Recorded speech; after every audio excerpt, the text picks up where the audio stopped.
Live from Austin, Texas, it's the 94th Academy Awards Cinefanatics Watchalong. Not that we haven't done these like 94 times. This is just the 94th Academy Awards, and we're doing a watch. You know what? I'm not.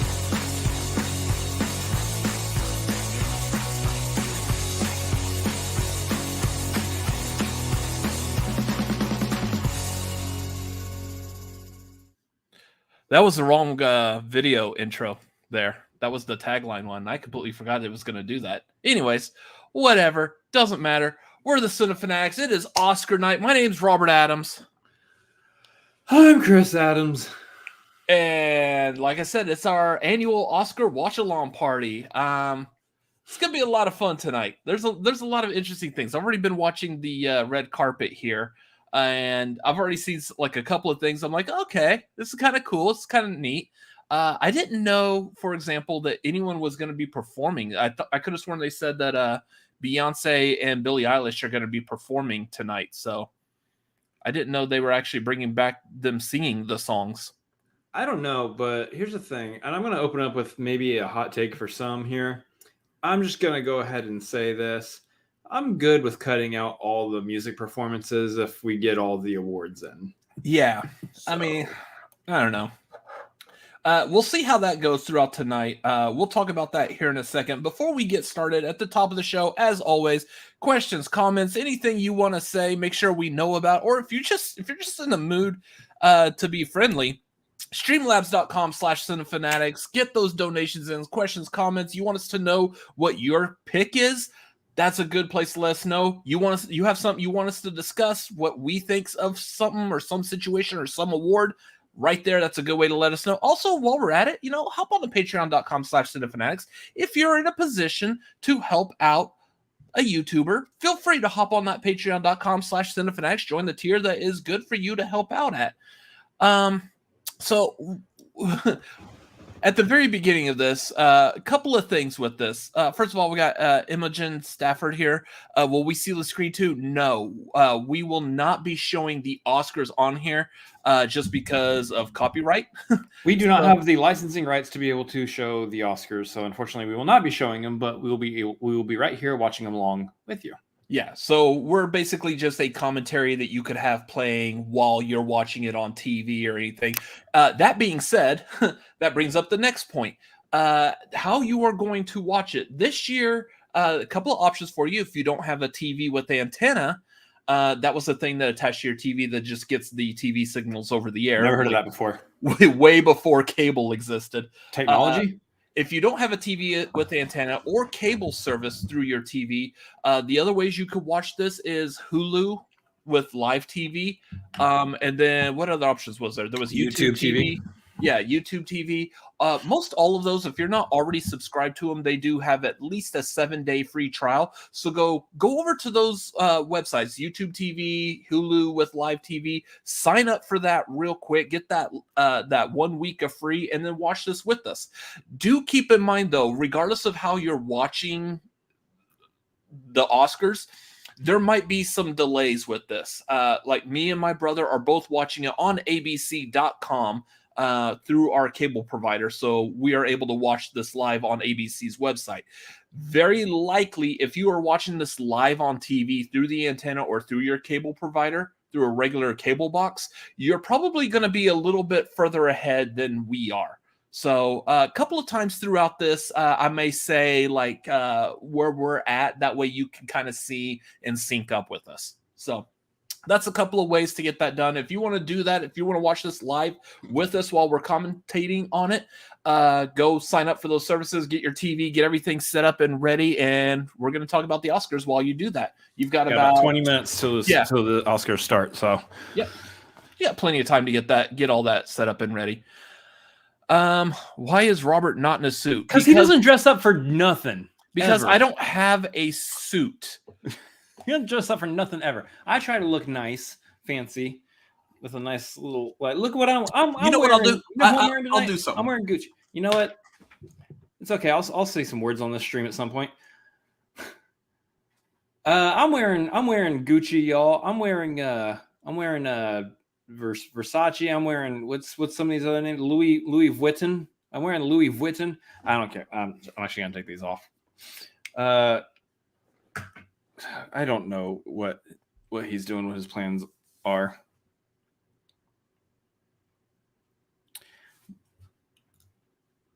Yeah, see, this is what I'm talking about. The fact that we don't get to see this is irritating. I want to watch these awards being given. The fact that we aren't watching these awards being given is the worst. Dune already won Best Editing, apparently. Yeah, so did they already do the awards beforehand? There was the 8 awards. Yeah, they've already done them.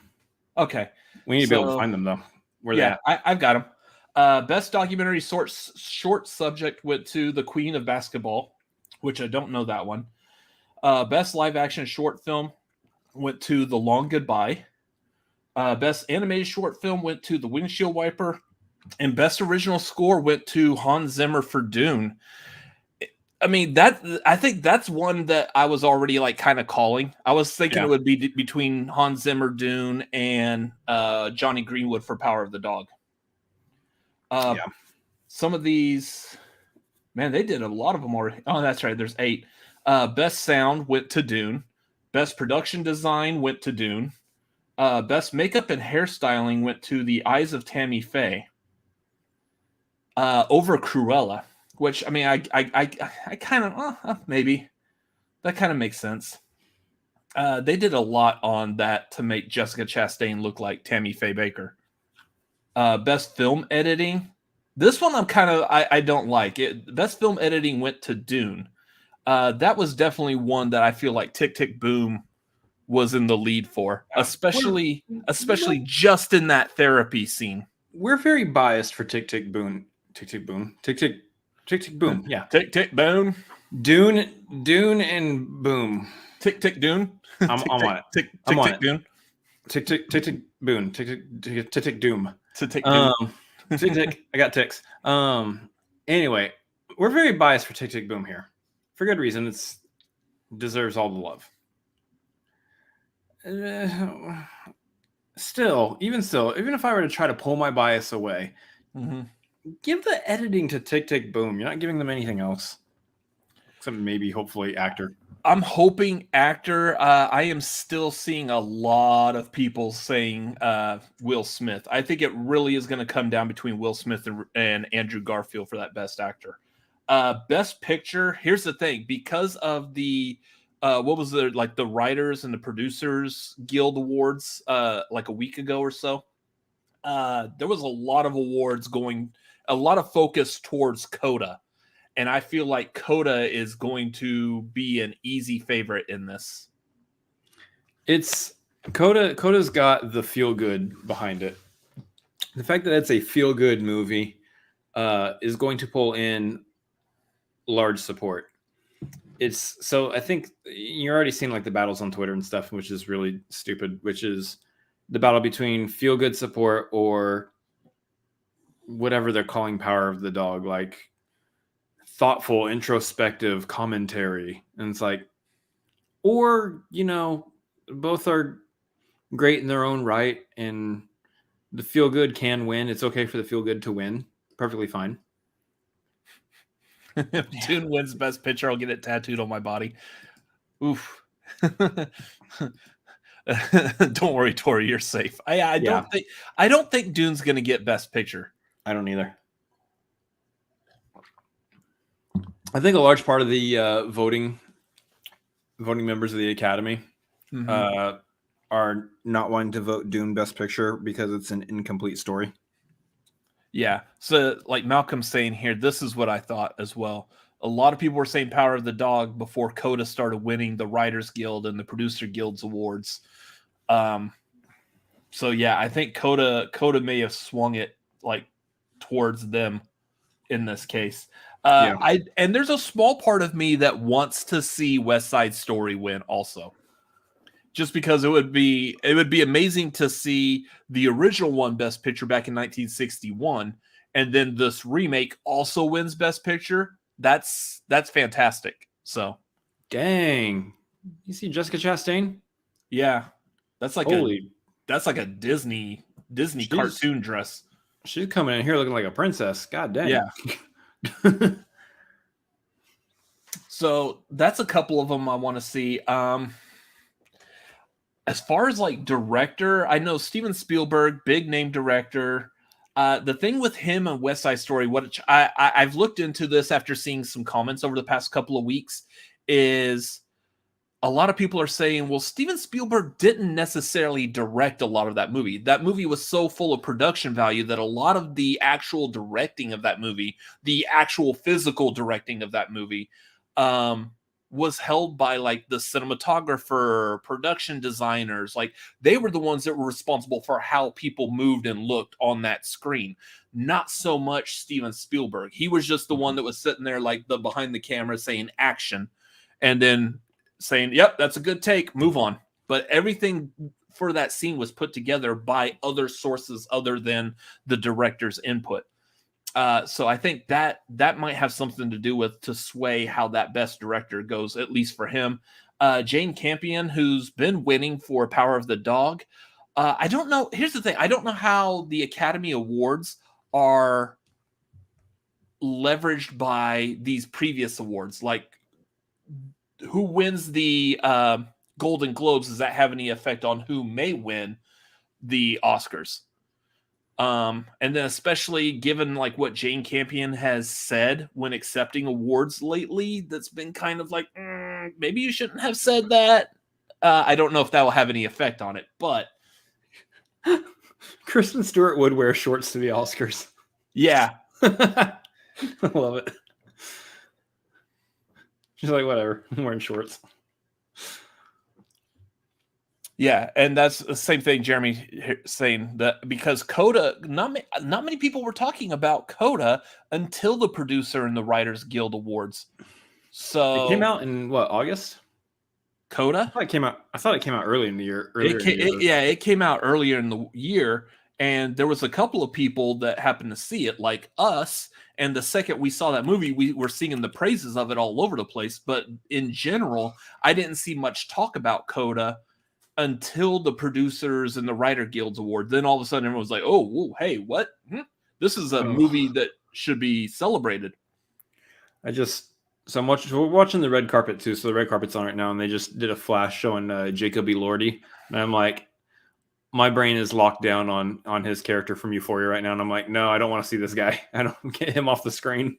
I don't want to see him. It's not being able to separate the actor from the character he plays in Euphoria. Yeah.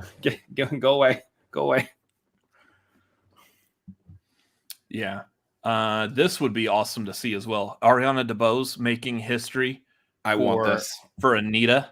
The same role that Rita Moreno I want this so bad. I want this so bad because Ariana DeBose, like I remember seeing her in Hamilton on Broadway. Obviously watching the Disney Plus version, but the fact that she came from essentially from that, playing the bullet in Hamilton, just kind of not even a main character, a background character, so to speak. Not even really a character, to seeing where she's at now, where she's potentially about to get the Oscar for Best Supporting Actress. Yeah, I want her to win. I want her to win so bad. I think that's going to be so cool for her. Yeah. What is it? Lego was asking earlier, West Side Story choreographer should win. There's not a best choreography. There should be, but I don't know. Like I feel like choreography and that should be like a part of a group, kind of like best stunts. Choreography, how the movements are laid out, how the what's it called in theater? What was the blocking? Yeah. Stuff like that should all be like, they should have some sort of award for that. The problem is I feel like a lot of times with choreography, you're looking at, in general, you're either talking about fight choreography or dance choreography. There's not so much like, hey, we're sitting at a diner having a conversation. There's not really too much choreography there. That's more of like the cinematography of how that shot is set up and how it looks, how it's lit, how the dynamics of it. At this point, there's enough like action movies and stuff that we can have we could Apparently musicals are still going strong too. Between musicals and action movies, there's a world where you could have like a choreography. I definitely think that we need to have a best stunt. Yeah. Best stunt coordinator, artist, whatever you would call that particular award. Mm-hmm. They need to recognize stunt people. Yeah. I think that is probably about to happen. Especially, I'm really curious as to what, and not that I'm wishing anything negative to happen, but I'm eager to see what's going to be the things that we're all talking about from this. Like, well, there goes the Academy again, just flubbing this all the flub or whatever. Because I feel like the more that stuff like that happens, the more something is going to be fixed. Mm-hmm. So I really want to see something like that, just because it will push us towards getting better. So maybe they start listening when we say we want a stunts category. We add these 8 categories back in. Yeah, there's so much that they need to work on with the Oscars. Like, I honestly think that they need to. I don't know what the voting academy as a whole looks like, what the demographics are, but I don't think there's enough young eyes. There's not enough younger eyes paying attention to what's happening in trends and in culture right now, which is why I think situations like Tick Tick Boom not getting nominated for Best Picture happens, because that speaks to a lot of like the mindset of millennials and Gen Z now. Yeah. Even though it's a story about Jonathan Larson, which I believe I don't know if he probably would be considered Gen X, not millennial, but he was 30 in 1990. Yeah. Was he 30 in 19? He turned 30 in 1990? Okay. Maybe. 30 in 1990 means it was 1960. He would be like one of the earliest Gen Xers then. Yeah. Maybe. So, I know, like, our mom is born in 61. So, is she technically a Gen Xer also? That's what makes it weird, because like I've always thought of myself as a Gen Xer in 81, but you are an elder millennial. Oh, it just depends on what site you're Googling. Anyways, beside the point. So, yeah, that's what I said. Some of it is like 65 to 80. And I feel like some of that has changed, because I went through most of my grade school career thinking I was Gen X when I was born in 81. But, anyways, Best Actor. I feel like this is going to really be down between Will Smith and Andrew Garfield for that. Best Actress. I don't know. I have no idea where that could go. Best Supporting Actor, I'm almost certain it's going to go to Troy Kotsur. But, I mean, the only other person I think of that I'm seeing would be Cody Smith-McPhee. Mm-hmm. Best Supporting Actress, I would say, has to go to Ariana DeBose. Yep. Screenplay, probably going to go to Belfast on that. One would hope, because the other odds-on favorite right now for that would be Licorice Pizza and bleh. Yeah. Best adapted screenplay. I'd probably want to give that to Coda. It's going to be Dune or Coda for that one. Yeah, well, Dune again. Everything that with Dune is still going to come back to the fact that we've only gotten part of a story. So, yeah, but how well was that part adapted? Yeah. Best animated feature. I still say it's probably going to be between Encanto and Mitchell's versus the Machines. Encanto. Yeah, stop that. Encanto. Best international feature film is probably it. I feel like it's probably, well, I don't know.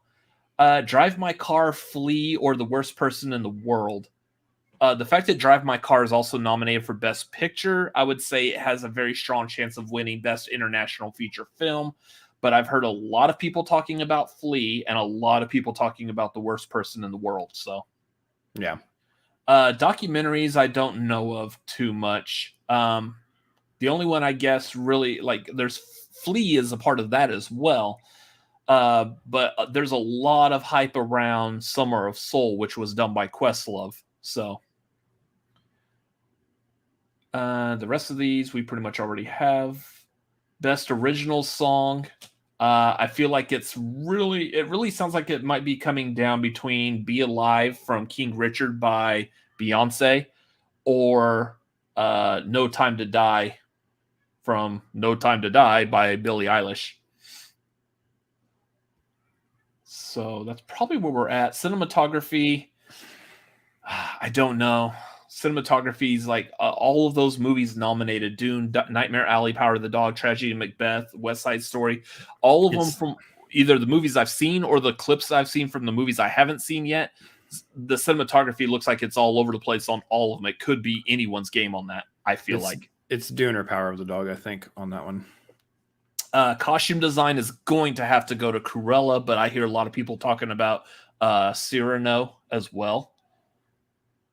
Best visual effects, that one's going to be hard. Dune, Free Guy, No Time to Die, Shang-Chi, and Spider-Man No Way Home. That being the only award that Spider-Man No Way Home is nominated for. Or Shang-Chi. Or Shang-Chi, yeah. That one for me, I still got either Dune, Free Guy, or Spider-Man on that one. I think are the three. Mm-hmm. You know, it's going to be hard because, you know, you want to pick one of those. I think, you know, on most of those, you think Dune would probably be the odds-on favorite just because it's the big one. But yeah, yeah, yeah. I think Villeneuve was going to win Best Director. Oh wait, yeah, that's really shocking that he was not nominated for that. Rachel Ziegler. Look, she's actually here. Where is she? I don't see her. I see this dude. There's Rachel Ziegler. Oh, you're behind me then.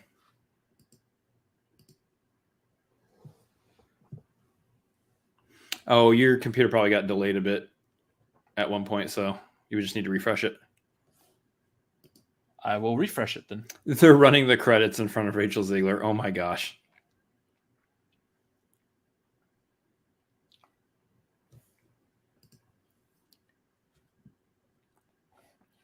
He does deserve it, Tori. He does deserve to be nominated for Best Director for that movie. Absolutely. Denis Villeneuve is one of those. If he made a movie, he deserves it. Yeah. He's one of the greatest new directors on the scene, kind of. Anyways, again, Oscars are about to start. If you don't have access to TV, antenna, cable, you could watch it on Hulu with live TV or YouTube TV. All of those will give you like some kind of like 7-day free trial so you can watch it, keep up with us. Again, keep in mind, kind of like as we just saw, me and my brother are streaming it off of abc.com. If you do have a cable provider, but you just don't want to set up the TV, you can go to abc.com, sign in with your cable provider, and then watch live TV streaming from ABC's website. That's what we are doing. So therefore, we may be not the same position as you or even apparently each other. So yeah, it's rough. It's coarse and it gets everywhere.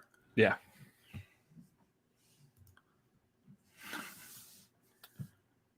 Anyways, so it looks like this is about to start. I do like the fact that this year we are back at the Dolby Theater and not at a Grand Central Station setup. I am also hoping that they're going to go back and put Best Picture as the last award. That'd be nice. That'd be nice if they actually go back and do them in like a nice order this time instead of just hodgepodge all over the place.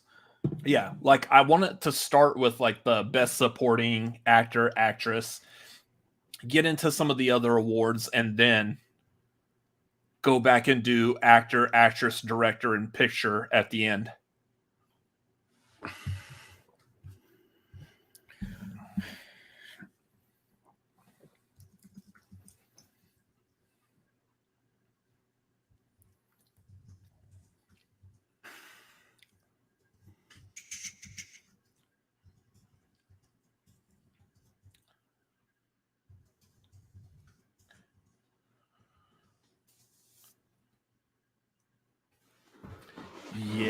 I don't know like anything about the Kardashians.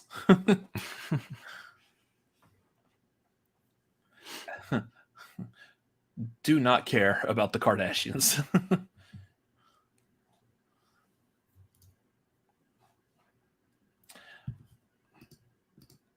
Simu Liu, was it Simu Liu? I can't hear myself with this, but Simu Liu. His red suit is awesome looking. I liked his suit.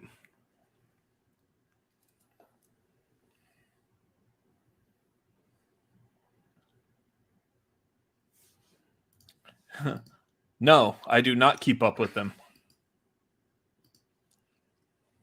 I've seen people show pictures of like some of them, like, which one is this? I was like, I don't know.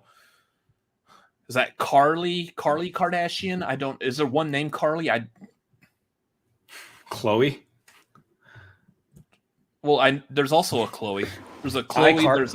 There's a Kim. There's a Kimmy. There's a Kimber. There's a Jimboree. There's a Kanye. I think there's one named Chris. I don't know. That's the mom.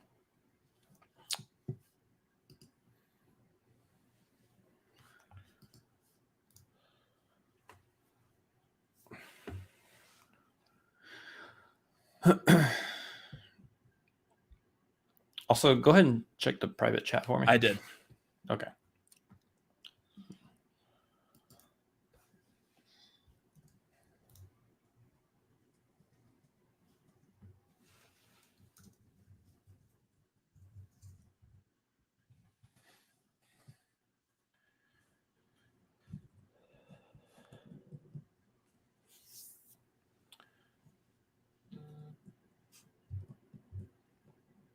So I'm still in a commercial. Did you refresh already? Yeah. Now it's starting. Yeah, I'm ahead of you. Yeah. It just now started with Venus and Serena.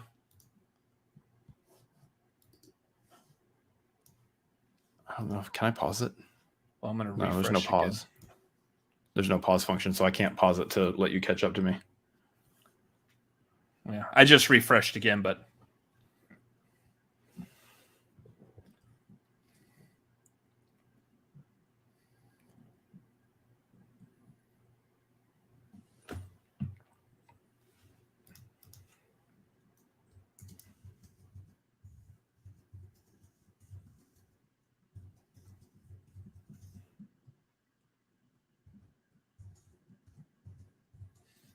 now y'all can clap.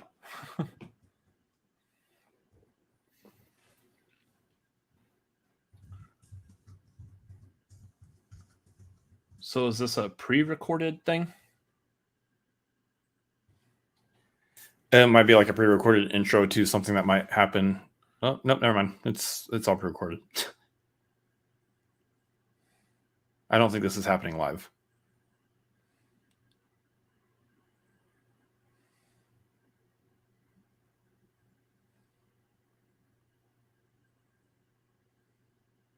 Everything's yellow like a tennis ball. It's also like, I think, on a tennis court.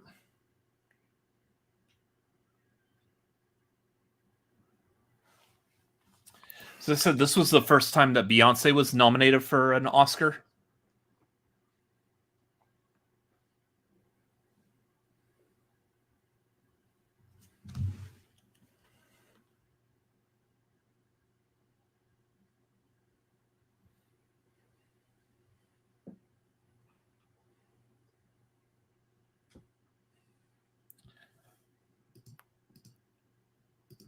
So the Oscars are on either abc.com or on ABC if you have antenna or cable. abc.com if you want to sign in with your cable provider, or YouTube TV or Hulu with live TV. And I think there's a couple other people too, but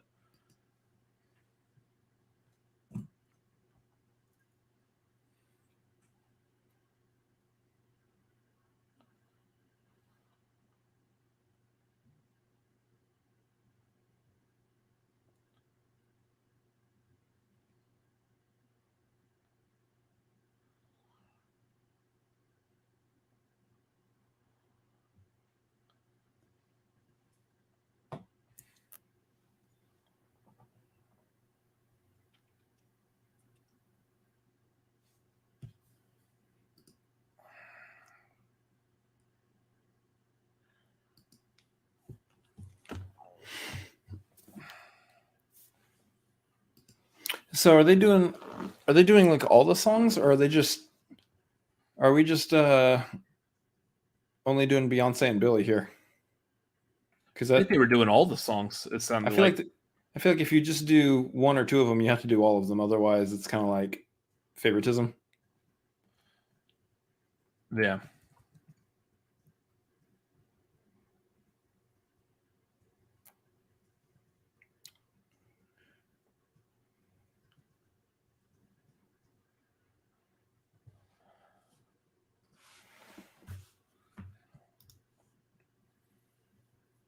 So they're doing this instead of like an official like opening number, like when we used to have hosts.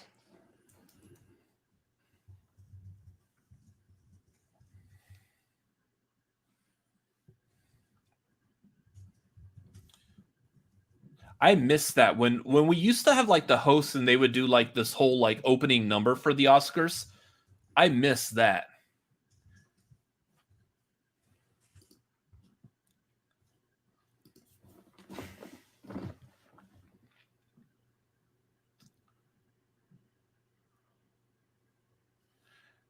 Yeah, I think like we don't talk about Bruno's like the most famous song from Encanto, and they chose another one instead. Dos Oruguitis. I can't say it.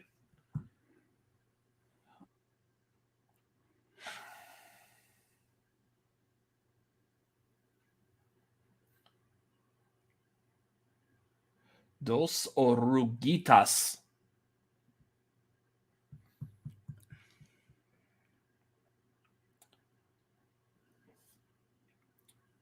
Okay. So Van Morrison's not going to be able to make it. Oh, you know about Lin-Manuel Miranda. He couldn't show up either. His wife has COVID, so yeah. Even though he tested negative, just for safety's sake, he doesn't want to do it. Just in case the test is wrong for some reason. Yeah. Just to be safe. Makes sense. Which, that's nice. Hey, look, someone who cares about other people. That's crazy. Empathy for your fellow humans? What? Who knew? We do have hosts. Yes. So Amy Schumer, Regina Hall, and then Wanda Sykes. Yep. So we'll see how that goes. Which two of the three are fantastic. And the other one's Amy Schumer.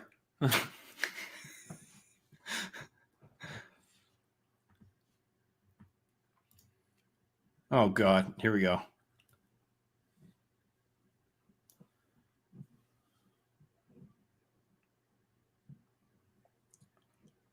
Wait, why is DJ Khaled there?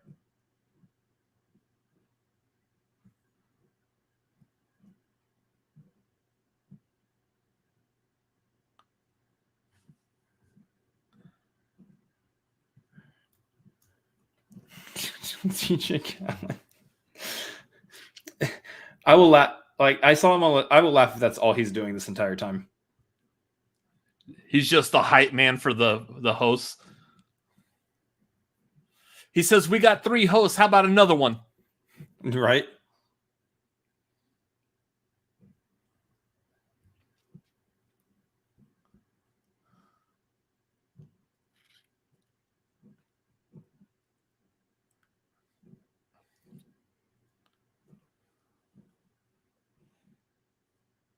Ooh. Ooh.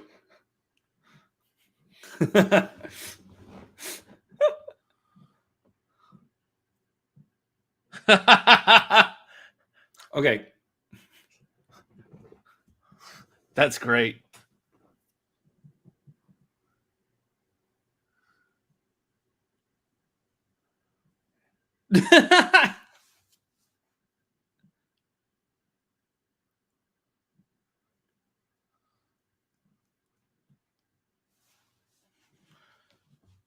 Wow.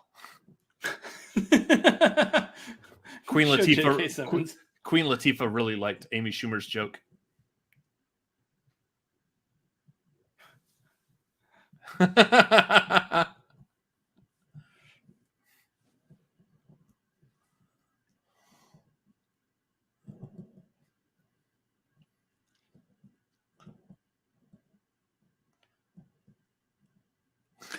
Is it Timothy Chalamet and J.K. Simmons?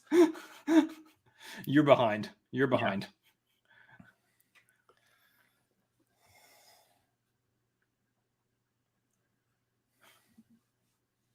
They're just calling out all the flaws of the Academy right now. Doesn't make it not have flaws, guys.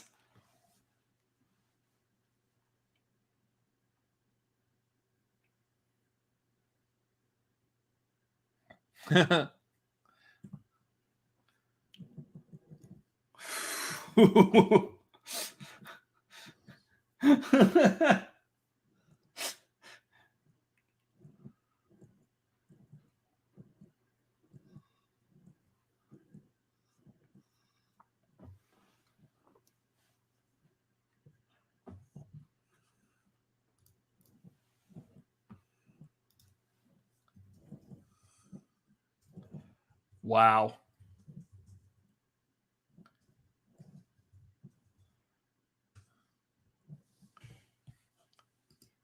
Yeah, that would be hilarious.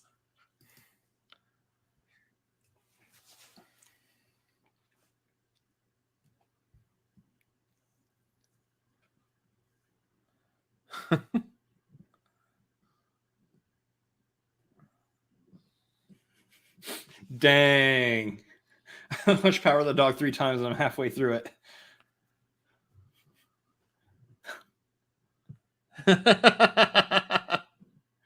That's great.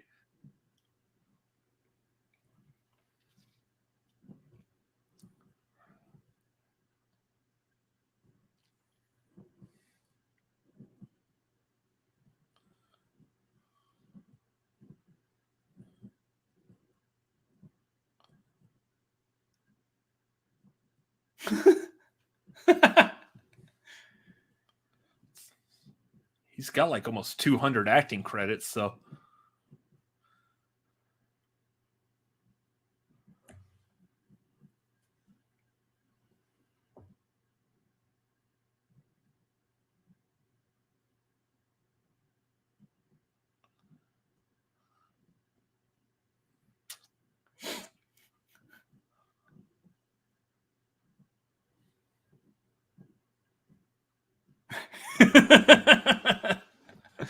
There goes He's a new like, GIF. hell no. There goes a new GIF. I'll do that one. That's a GIF.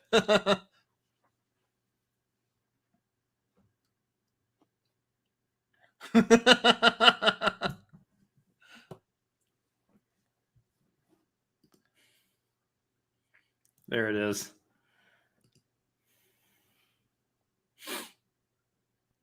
Nice.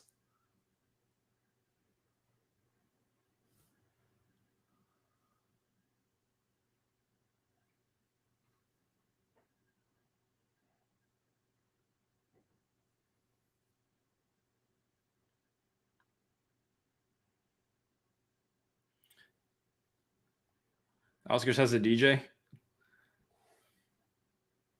They said providing the soundtrack for the next hour. Is this thing only an hour long? What are they doing? No way.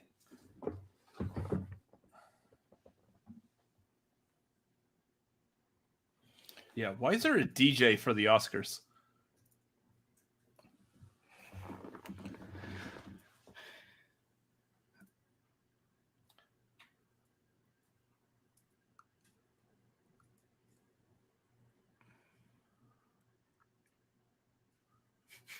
Tony Hawk.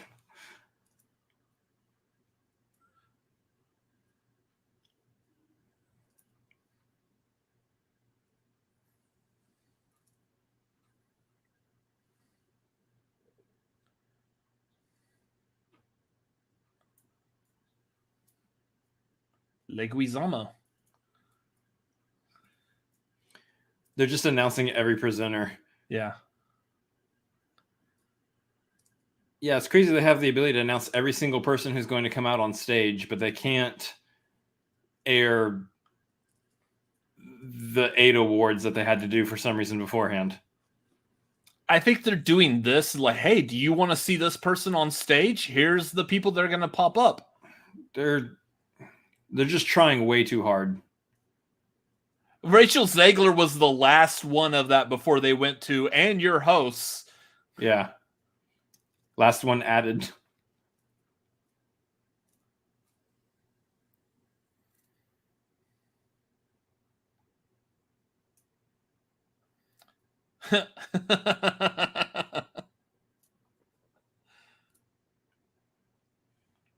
We know.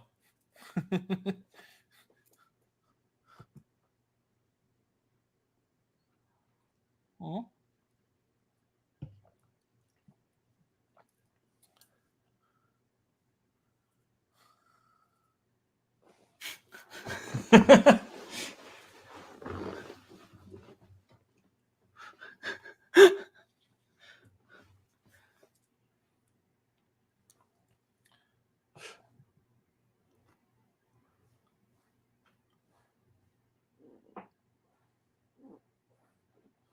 So, for those of people wondering why Amy Schumer is a part of this, she just recently had a TV show that started on Hulu called Life and Beth, which apparently is getting really good, like, accolades.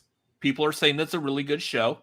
But if you know, Hulu, owned by Disney, who also owns ABC, so...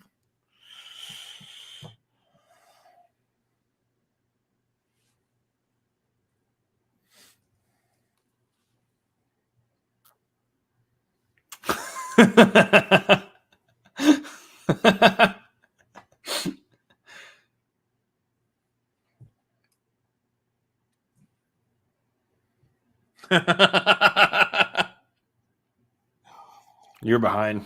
Mm-hmm.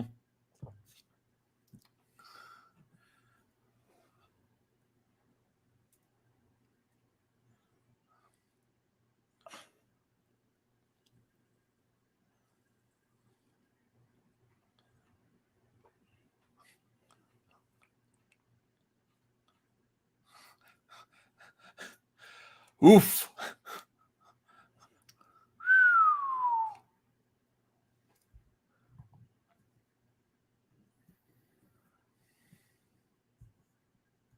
Wow.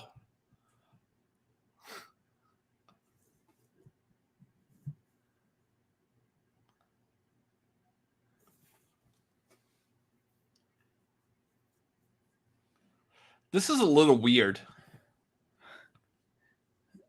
She's trying to do a Ricky Gervais. Yeah.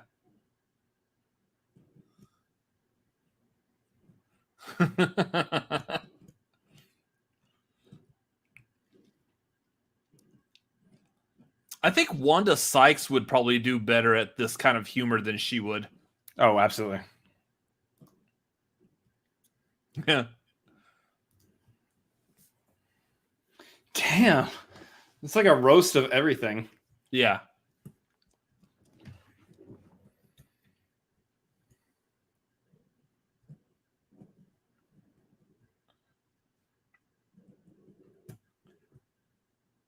Wow.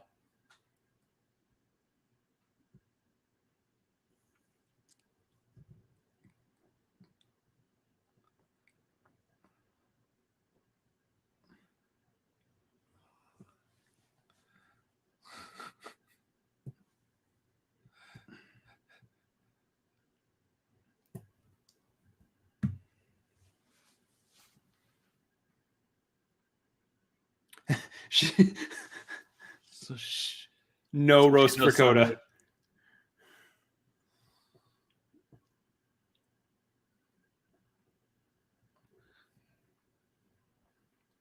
I love that. No roast for Coda. I loved Coda. It was a great movie.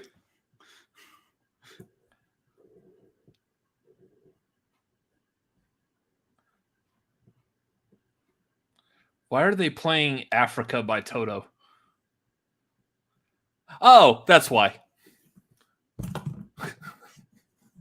Why? They did not plan that actually to do that, right? Is there a reason why they played Africa? What was the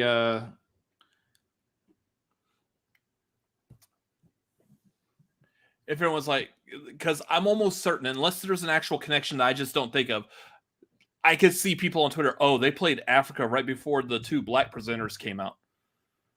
I think there's probably a connection you're not seeing. I hope there is, because that looks really bad.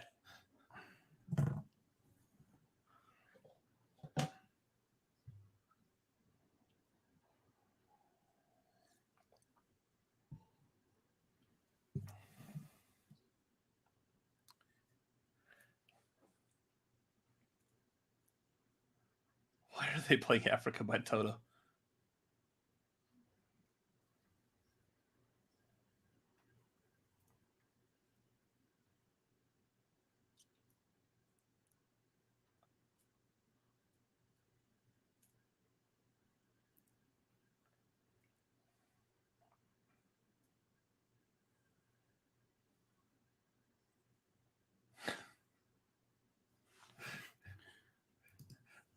Yeah, hearing your commentary and then TJ Kylan riding a tiger. Yeah. Give it a minute. That probably actually is going to happen. Yeah.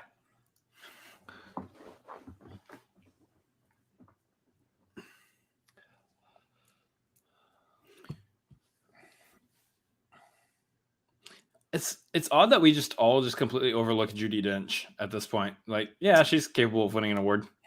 She was good. She's kind of like the heart of Belfast, I would say.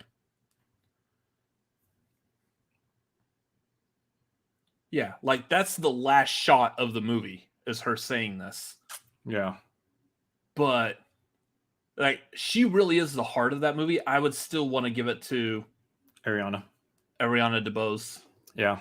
So we got Best Supporting Actress here. Kirsten Dunst was okay at this.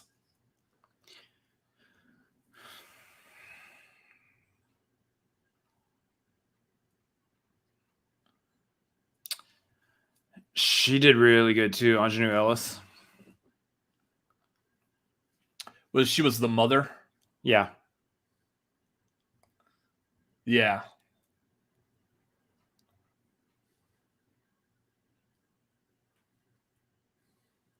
Yeah, she was really good in King Richard.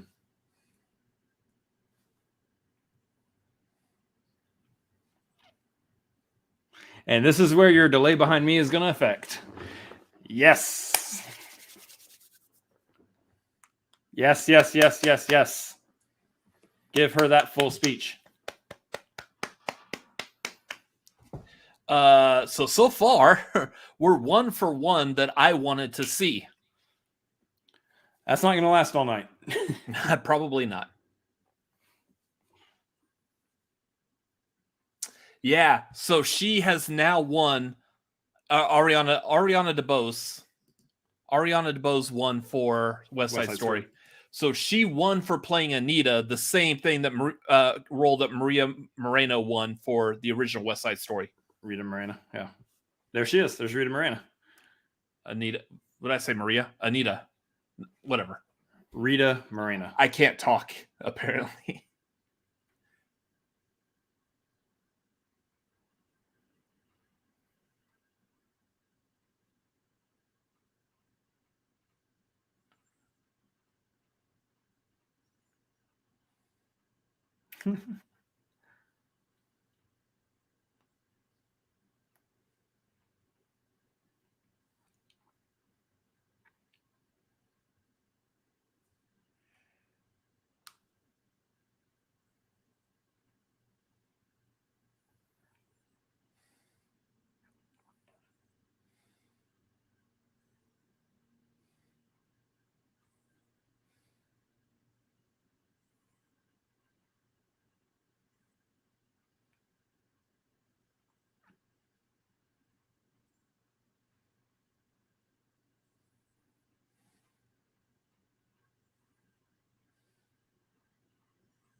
Hmm.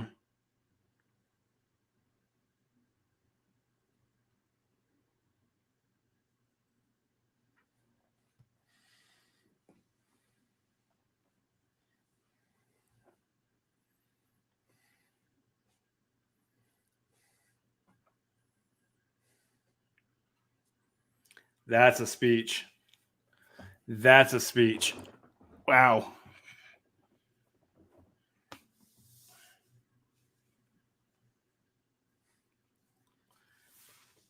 Yeah.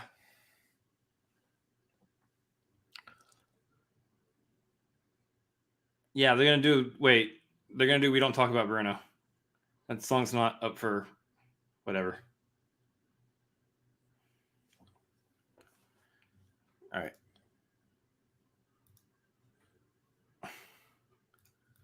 No, she was talking about how she did a whole thing saying, imagine this girl sitting in the back of a young girl sitting in the back of a white Ford Focus. White Ford Focus, yeah.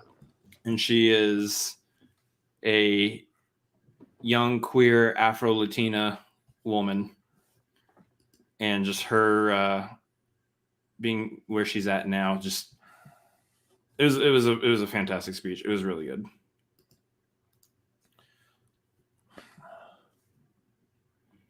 Anyway, we're in the commercial break. So first of all, it's been about 30 minutes. We've only gotten one award. Yep. So far, time has been used wisely. I feel like we're gonna be highly critical this entire time. Yeah, and I'm okay with it. I'm okay with it. You know, it is what it is. Hey, we're not gonna get what's her face, Jennifer Hudson, in the Oscars, but we'll get her in the commercials for the Oscars. Jeez. Yeah, this is a good use of time so far.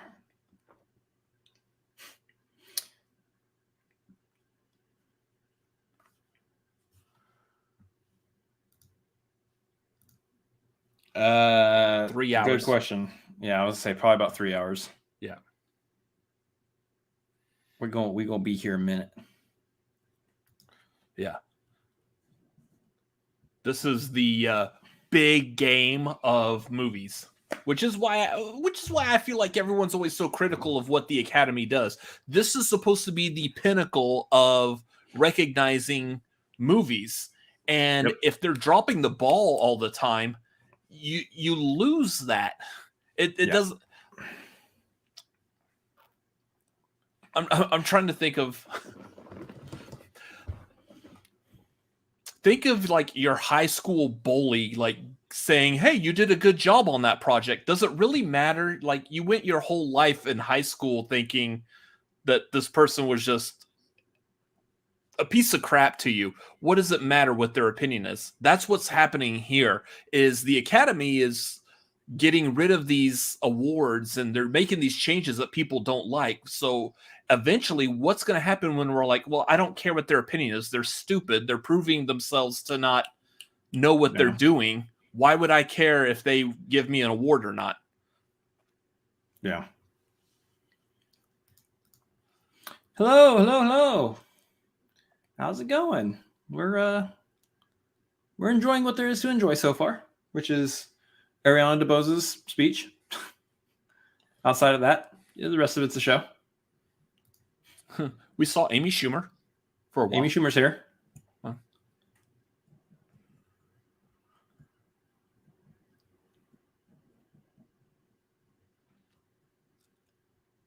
Oh, yeah, and the show's sponsored by Crypto.com. Okay. Wait, how was that a commercial for crypto? That was a weird commercial.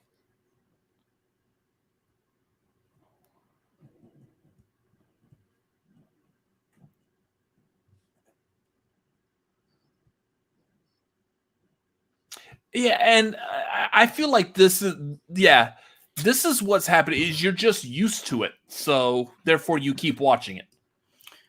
Maybe for like general audiences, but for the rest of us who are like into movies, we actually do like to watch the movies and the actors and directors get awarded for their work. And in all truthfulness, I do I agree with a lot of the nominations on here. Yeah. I really don't feel, with the exception of like maybe one movie, I really don't feel that there's any nominations that, like, everyone who was announced deserves that nomination.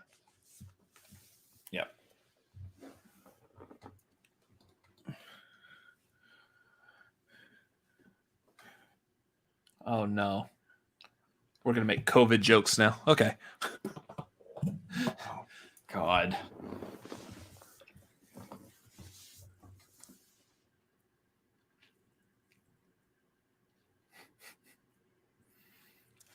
Oh, I see what she's doing. The first name, I can already tell what she's doing. Yep.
Some other freaky stuff.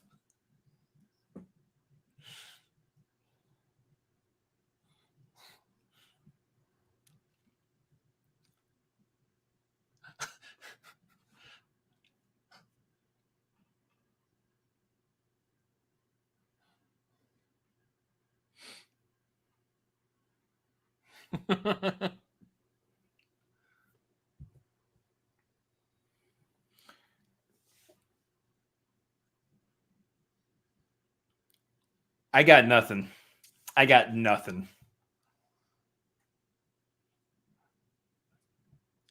That's funny.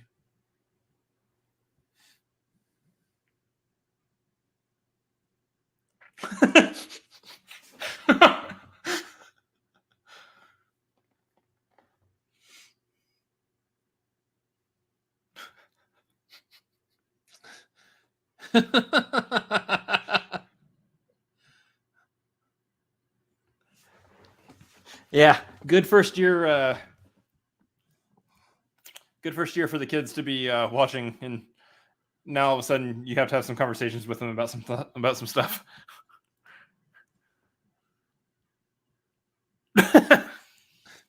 And that's a COVID test, y'all.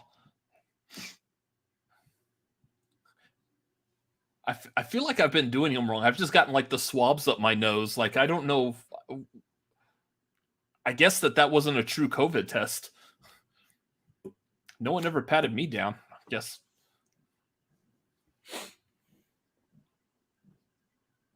Dude.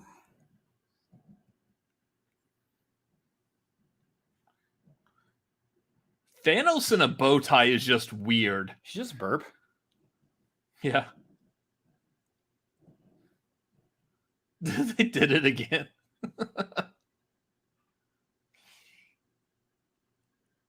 So we're on Best Sound. Belfast, Dune, No Time to Die.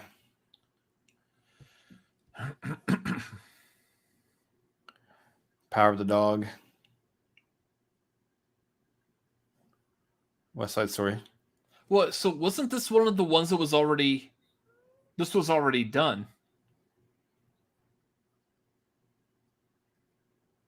Like, this is one of the ones that was already announced. They're showing it real quick. I don't know.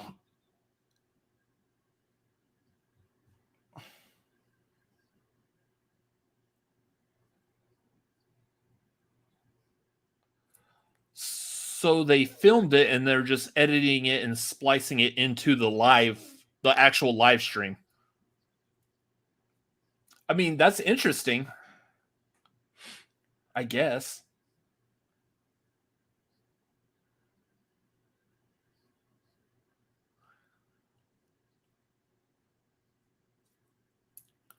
Yeah, I think everybody is currently watching the screen, and they're all watching what has already happened. I don't know. The pacing is giving me whiplash right now. Yeah. Only because they were already walking on stage when they said they won. So.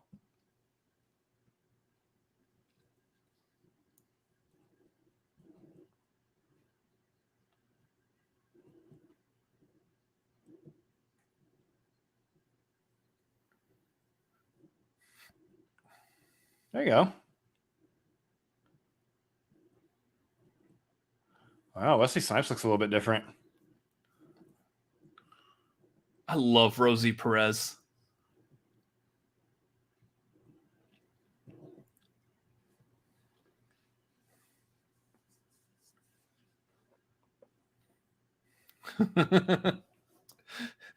Celebrating 30 years of White Man Can't Jump. Like a phrase that should not exist.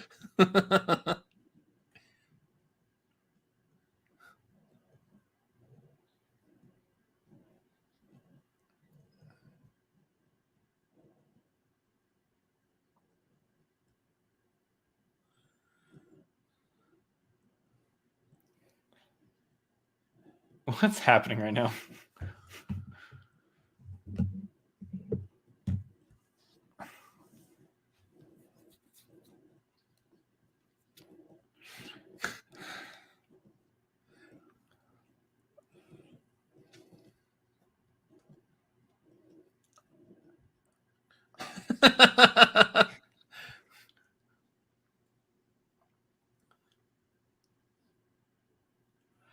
Oh, good Lord.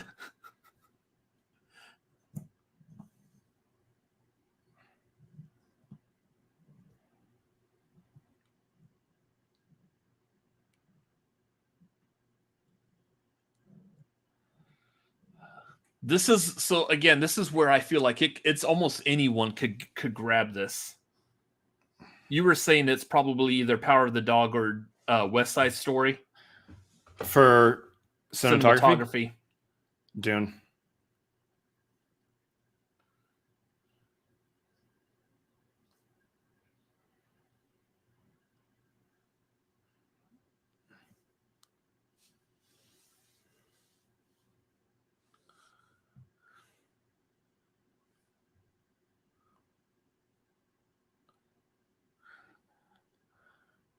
Spit it out, Woody.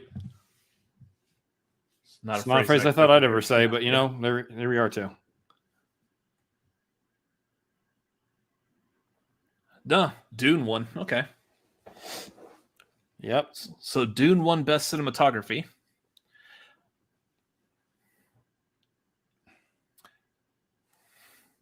I mean, again, I didn't really have like any one particular movie in for this, so I understand why Dune is getting Best Cinematography. Yeah. It was a gorgeous looking movie.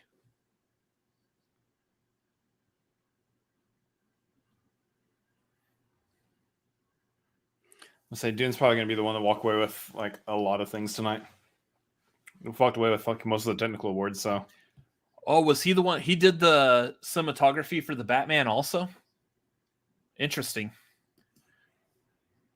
The thing I'm worried about is if the Batman is still going to be relevant enough, like for the Oscars next year, for people to remember. Black Panther stayed relevant enough. Oh, that's right, because it came out the February. Mm-hmm. Yeah.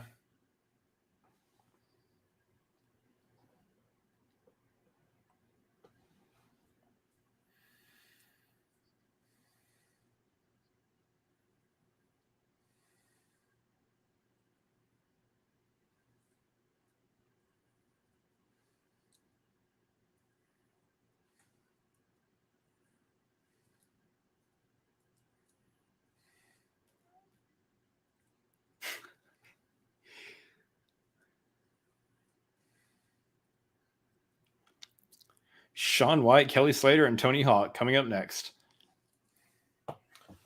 Why? I'm curious to see. I'm really curious to see what they're bringing them in for. Because, like, I understand if they want like sports people to do something sports related with, King Richard and all that, but I still wouldn't bring in those three for that. I would bring in actual tennis stars. So I don't know. Kind of like the joke I made earlier, though. Like, I don't know if we want to bring in John McEnroe for some. Anyways, I'll be right back. Yep.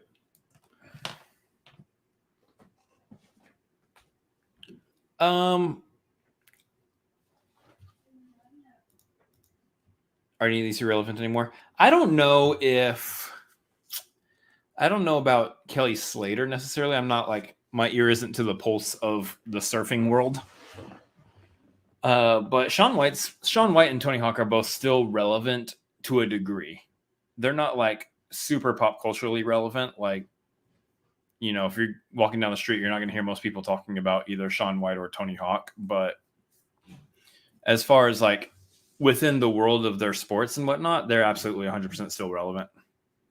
Tony Hawk even competed in last year's X Games during the summer, so at least one of the events. So he's still around.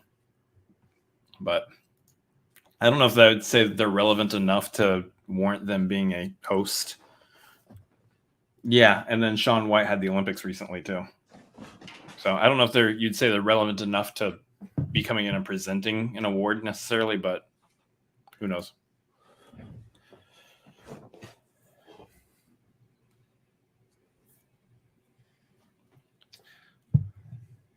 Yeah, the Williams sisters are right there. They're there. They're both present. So who knows? Who knows? I bet it's one of those that they're going to come up on stage. They're going to do whatever it is they're going to do. And we're all going to be sitting here like, oh, well, that makes sense. Yeah, I'm curious. What is the reason? What is the reason? And here's the thing. What's really funny about that is, had Rachel Ziegler got the invite to the Oscars to begin with, we probably would not give like two shits about these three being invited to the Oscars or not. The only reason we're questioning is because Rachel Ziegler wasn't invited to begin with. And we're like, well, why is Tony Hawk going and not Rachel Ziegler? Speaking of, there was Rachel Ziegler hanging out with Nate Jacobs. Get away from him. Oh, yeah. Same thing Nerd said here.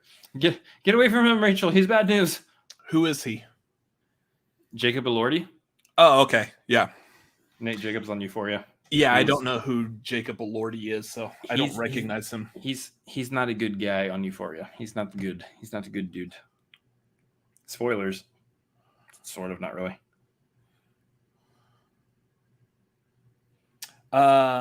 Okay, yeah. No one else is going to see this because this is a local news thing.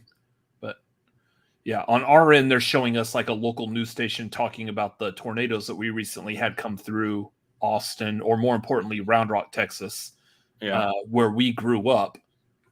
And we actually went over there the other day and saw like some of the damage, and just, it's insane. Yeah.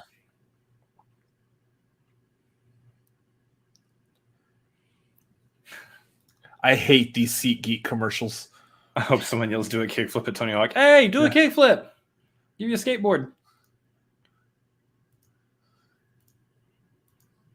Ooh. That made me want pizza now. So that's the problem. Like, we want to do commentary for the commercials too, but I don't know what commercials are shown like nationwide versus which commercials are local to just us. So, instance, this Texas Reliable Roofing is probably obviously yes, only for us. Yeah. Hey, do you have a busted roof over there in Nebraska? Call Texas Reliable Roofing.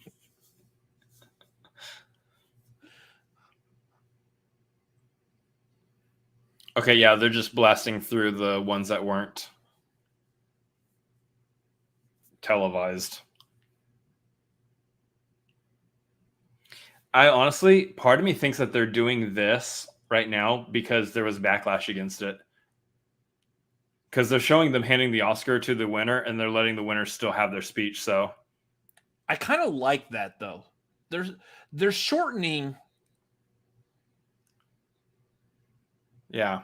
They're shortening how quickly they get to it.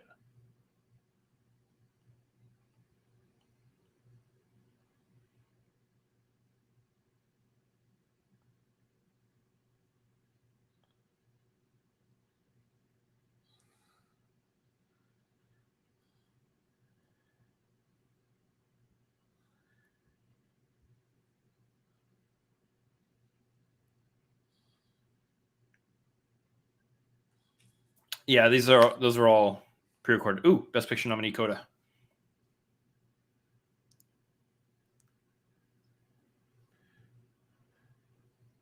I kind of like how they're doing that. It's working. Yeah.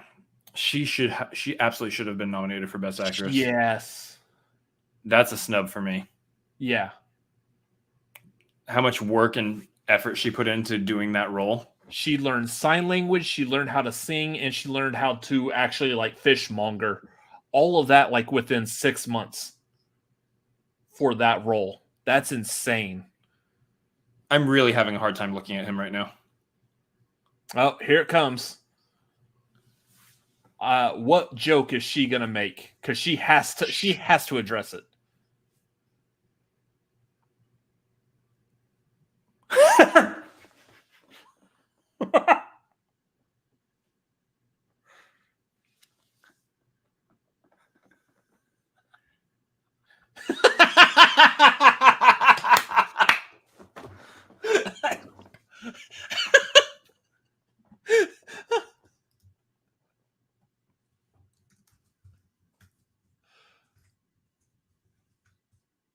Yes, that was so good. Short, simple, and funny. Love it.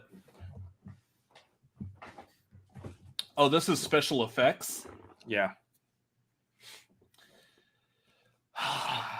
I don't know. I don't know which one I want to give it to Spider-Man. Everybody in the chat telling us who wins this before we even get to it ourselves. Yeah.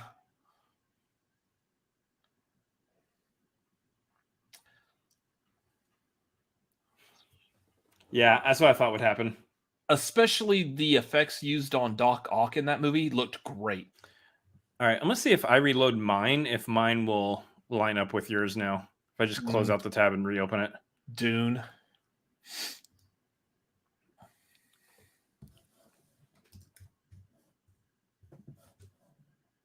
At the very least, you and I need to be in sync here. Academy hates spiders, apparently.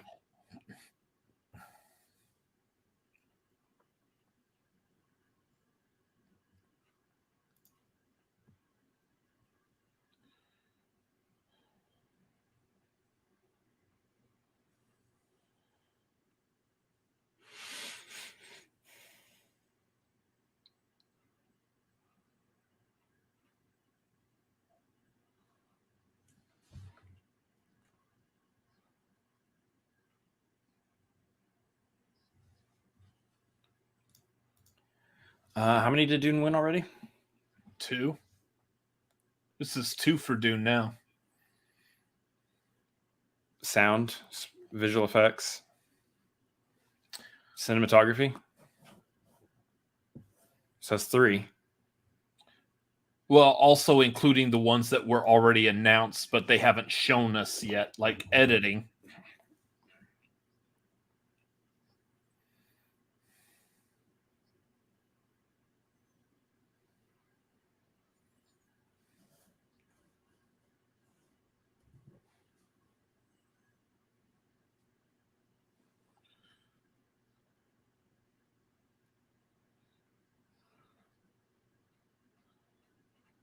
Oh, that poor guy doesn't get to talk.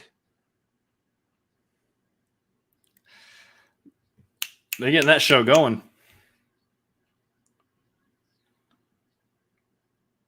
See, it's little stuff like that, though. Like, if you have, like, 4 guys on the stage, don't play the music until all 4 guys talk.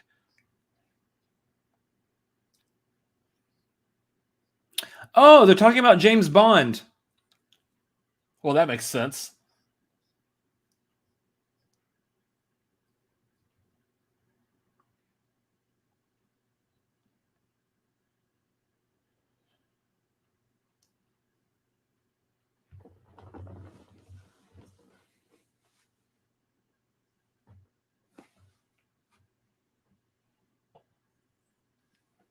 think you missed a couple there.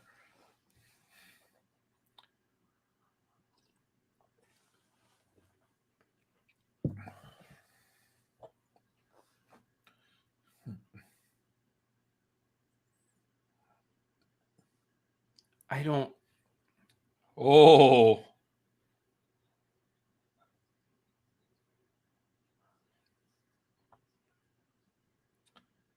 I don't get.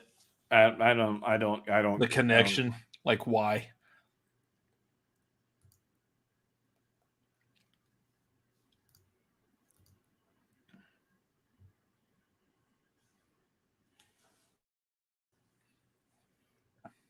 No, Billy's not on stage yet.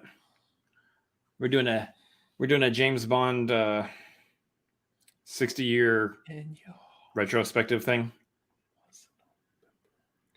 Maybe she'll be on right after this. Who knows?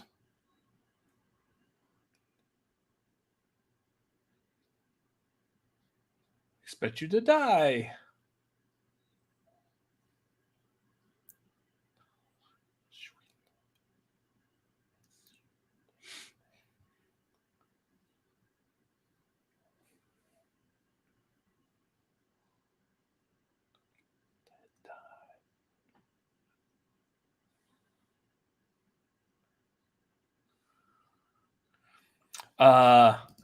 Yes, I will highlight this comment all day. The original Wings Live and Let Die, fantastic. I don't mind the Guns N' Roses cover either. I think they did a good job on that one, but yeah. This is where Tim Franco pops back in our chat and goes, meh. Yeah.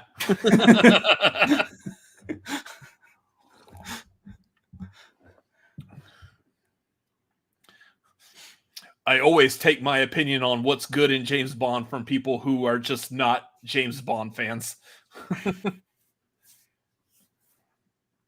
I think Tori wants Billy to win an award here. There it is. There we go. There it is. Got him. Never disappointing, Tim. Never Got disappointing.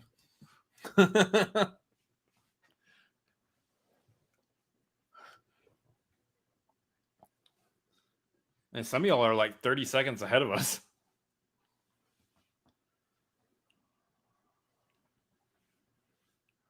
Oh. He was commenting on me saying about the cover that Guns N' Roses did.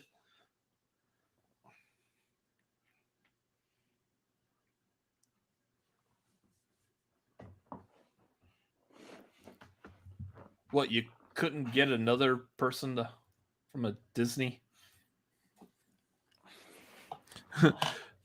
Ariel, Princess Jasmine, Pamela Anderson, and Reba McEntire. She's Cinderella. And also Pamela Anderson. Dude, she did. So I don't know. I know this is like outside of the Oscars. I don't know if any of y'all watched the Pam and Tommy show on Hulu. It was really good. They did a good job on that, especially the makeup job on Lily James and Sebastian Stan. Oh, we're not way behind. We're not way behind Nerd. We're in the commercial right now. We're just commenting on the fact that they're coming up next. When Billy wins, can you text me? To text you that Billy won?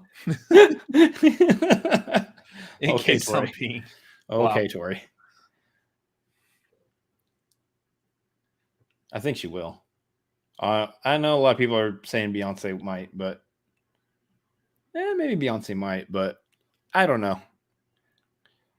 Billy got some awards already for No Time to Die, so. Is this woman someone famous? Because I keep seeing her in these commercials. I can't remember who she is. Who? But I recognize her. Well, now they're not going to show her anymore. Bad enough we're in a delay. Yeah, I have no idea who you're talking about. Yeah, never mind then. Is it this cruise line commercial that you were talking about? No, it was the Merrill Lynch commercial before it. Nah, I have no idea.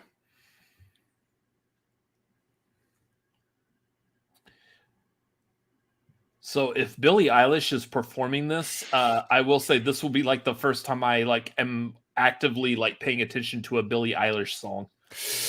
Is this a preview for Only Murders in the Building season 2?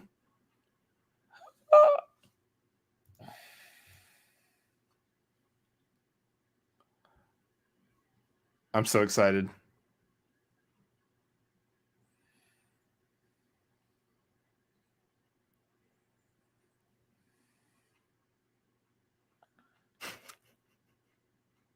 I Dude, what can't. happened to her voice?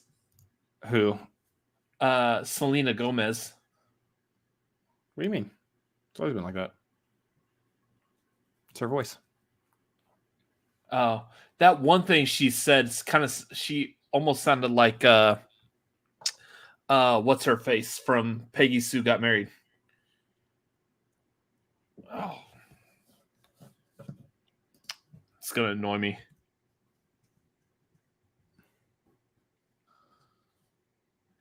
Kathleen Turner. Kathleen Turner.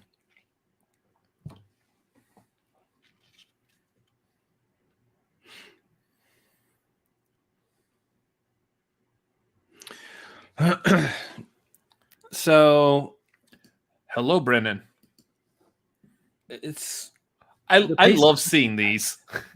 If so and so is such and such doesn't win, we're throwing oranges in the street at passerbys. Like people just doing random ass things if their person they want to win doesn't win. Well, if Beyonce doesn't win, the Beehive is going to go nuts.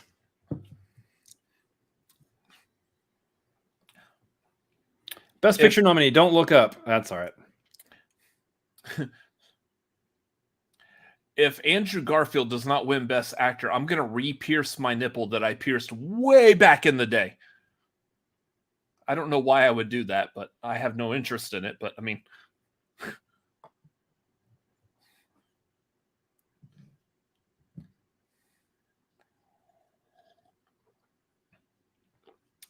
I'm actually like kind of ashamed that I just said that because I have a feeling that people are going to hold me to that. I will. Yes, after I got out of high school, I had one pierced.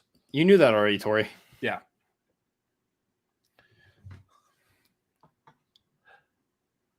Whoa!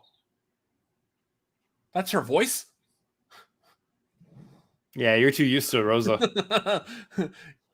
If you're used to Rosa Diaz's voice. When it sounds more like how she did in The Heights.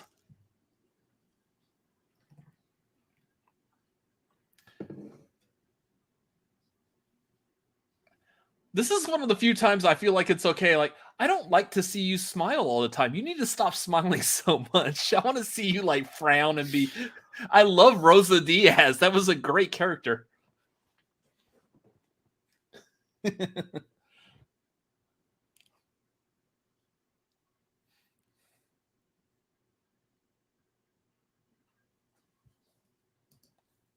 5 seconds in, and I agree.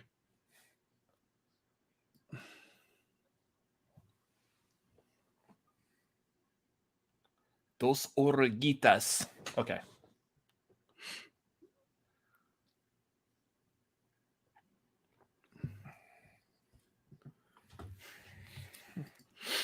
What won't I do? I can think of a couple things.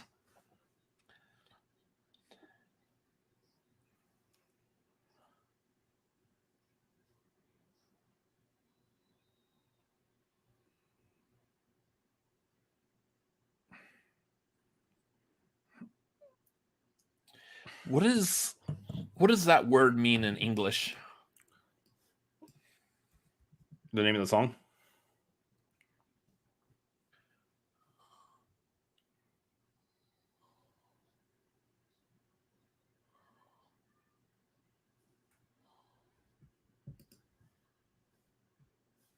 Two little caterpillars.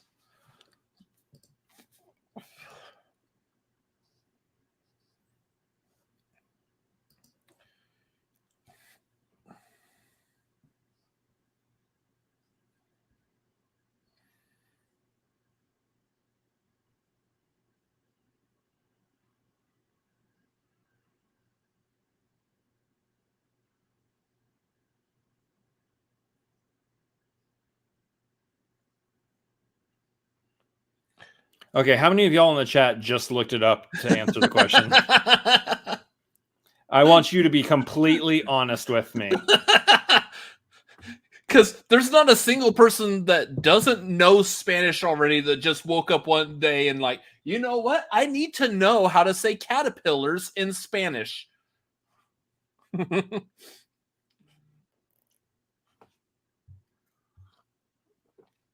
I live in Texas, and it is quite useful to know a lot of Spanish here. It helps you. I don't need to know what caterpillars in Spanish is, though. Malcolm looked it up. Nerd looked it up. Here's the thing, though. That is a gorgeous song. The way he sung it. Yeah. The melody, like, beautiful song.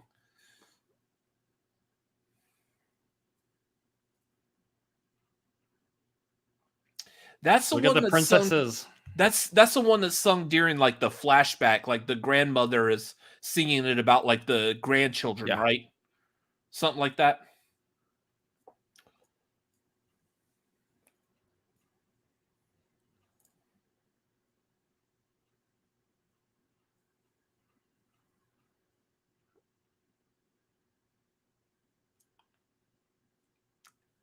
See.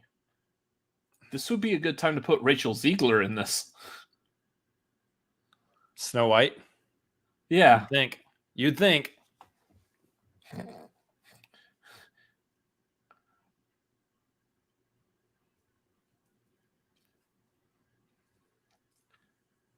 Let the Cinefanatics produce the Oscars next year, and everyone will like the Oscars again. We'll at least be the idea.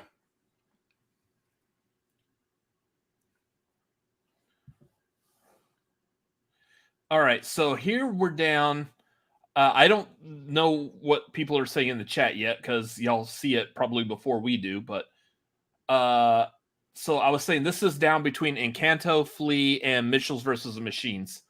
I'm hoping Mitchell's versus Machines, but I'm not going to be disappointed if Encanto gets it also. I love the Mitchell's versus the Machines. That was such a good movie. I want to watch it again, actually. Yep. There it is. Okay, you're still ahead of me. They're still reading off the nominations for me. Yep.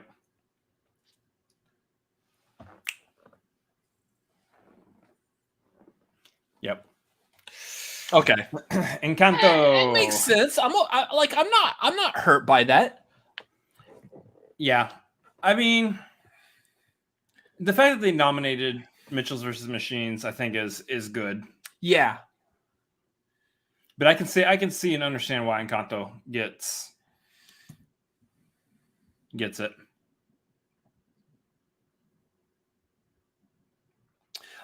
Those of y'all that are watching, if you happen to find out that you're ahead, if you would like, pause if you can. Unless you're watching on ABC. Unless you're watching it live, like through the antenna, and you just can't actually pause. Yeah, like we can't pause this because we don't have a pause. Yeah, there's feature. no pause for us on it, but otherwise I would have fixed this a while ago. Okay, yeah. So like Nerd's saying the same thing. He can't pause the ABC. Yep.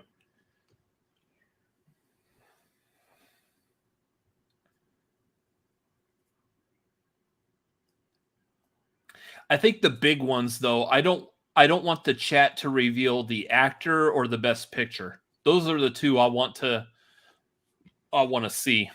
Yeah. Actors, director, best picture.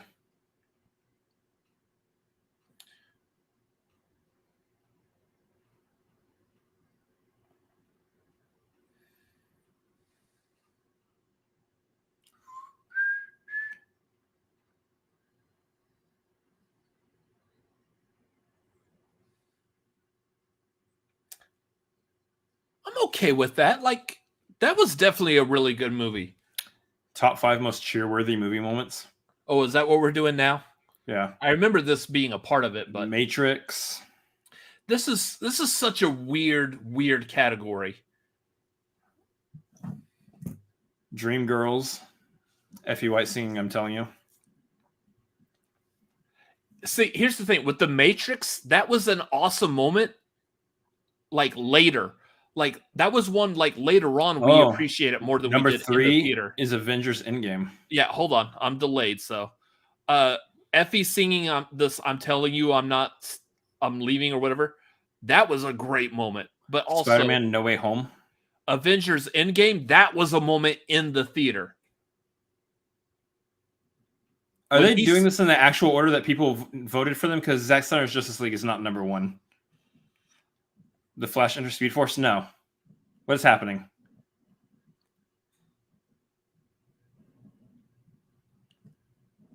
God, I hope this was not the order it was voted for. Because Endgame is ahead of pretty much everything else. Endgame is easily the biggest moment I've seen in a movie theater over the past 20 years.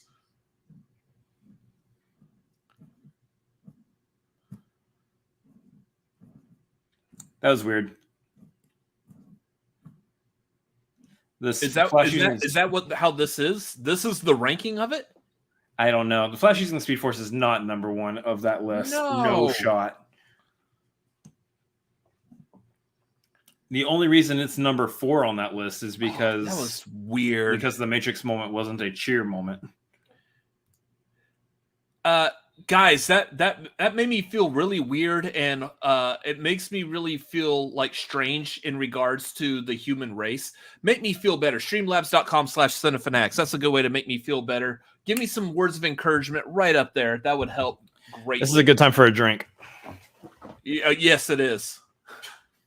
And real quick, those of y'all in the chat, I feel like it's a pretty safe to say that out of all those moments, the biggest moment that we've all experienced for the most part was Avengers Endgame. Like, I would have thought that was the one, because I know the theater we went to, not only when Captain America picks up Mjolnir, but also when Captain America says Avengers Assemble, my whole theater like erupted. We were all cheering like we were at a football game. None of the other moments that they showed had that kind of a cheer. Close was Spider-Man No Way Home, but that was only when they were showing Andrew Garfield or Tobey Maguire coming through the portals. They weren't actually cheering when they showed the 3 of them all jumping in, like in the scene that they showed. That was weird. Someone make me feel better, please.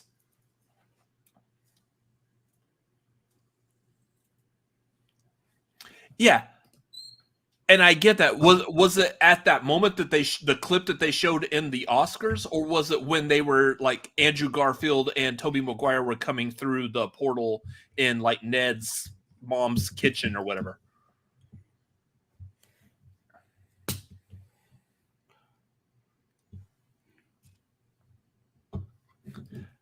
Tori, you're okay.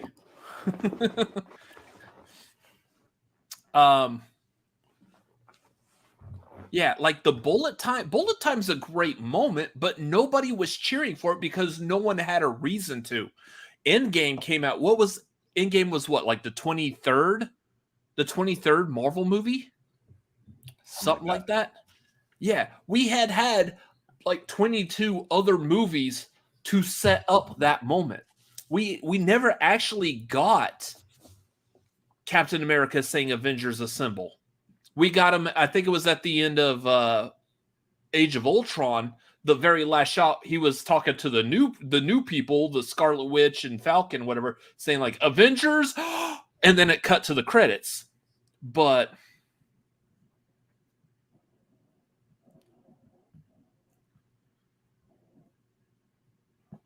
yeah, when everyone was coming through the portals, he picks up Mjolnir. That was a big moment to see on the screen.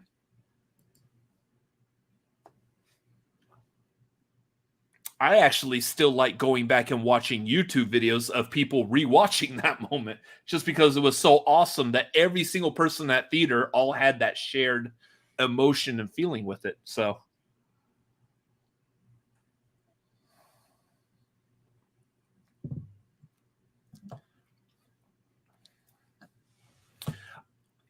Do I sound like I'm like screaming or yelling?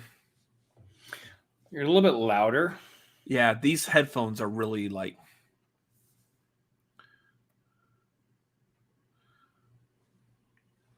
I can't hear myself that well with these in, so.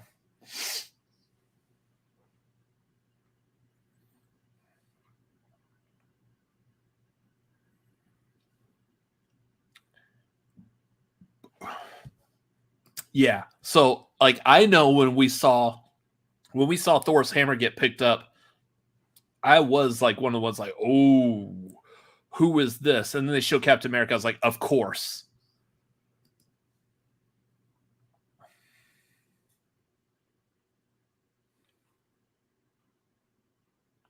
Oh, okay. I see what you're saying. You're talking about when when Garfield and Maguire came through the portals.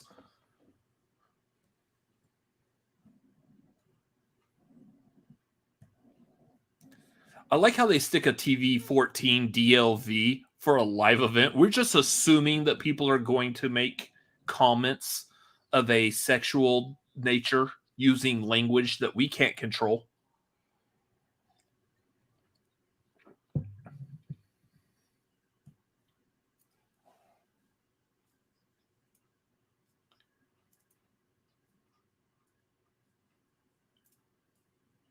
Dude, did you see the animation on some of those? Yeah. Some of those looked kind of cool. I like this guy using the platform doing that. It's like animation for adults is a fact. It's happening. Let's call it cinema. Love it. Gonna attempt to not show the label of this. It's not sponsoring us.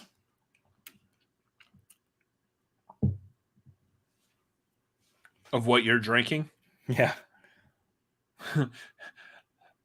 Oh, is that one of the ones that Vernon left over? So Vernon is still sponsoring us, is basically what he's saying. Vernon is sponsoring our stream. Oh, Drive My Car was so good.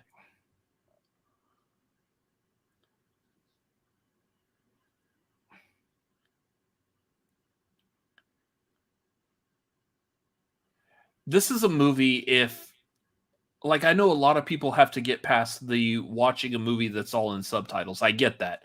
That exists. But if you just want like a nice chill movie with a great story that's going to grab you, I highly recommend Drive My Car.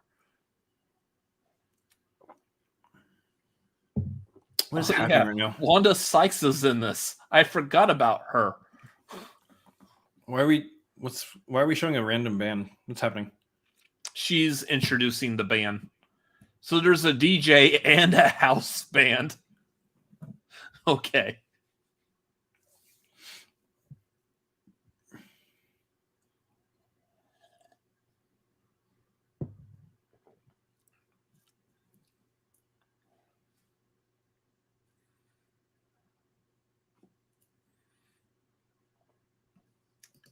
Yes, I agree with Nerd on this. Especially because it was about 45 minutes till you get to the opening credits.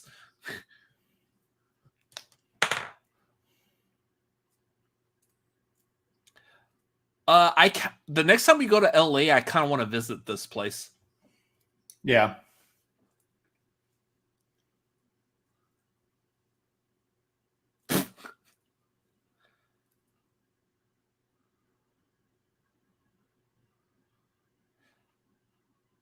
That's what's his face? Oh, what's his name? Wait, is this like actual like stuff from actual like sets and whatnot? Yeah. So like the ruby slippers are actually ones from Wizard of Oz.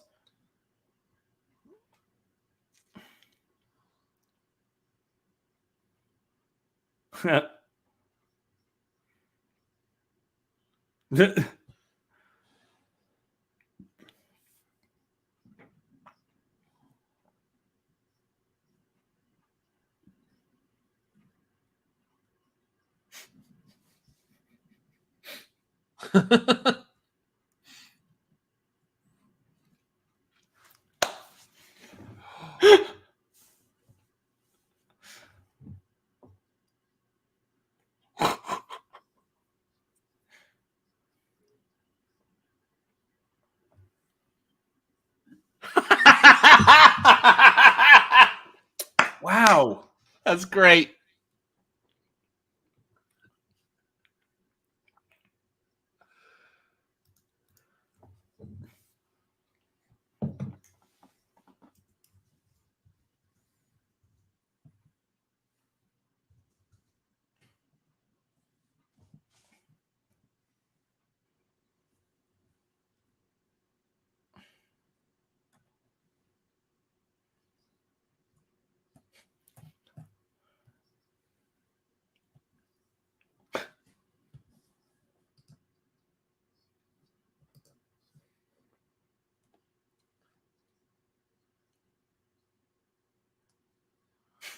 Dark crystal. Shape of water.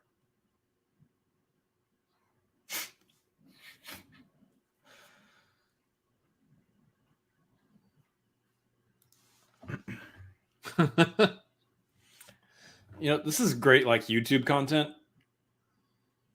after the show.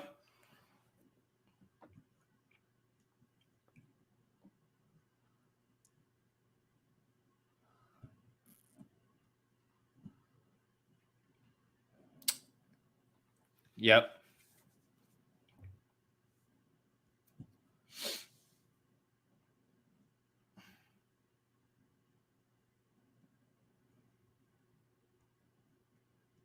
I didn't hear a Harvey Weinstein joke. As they were passing by the orc head. What did she say? Oh, Harvey Weinstein. Oh. Okay.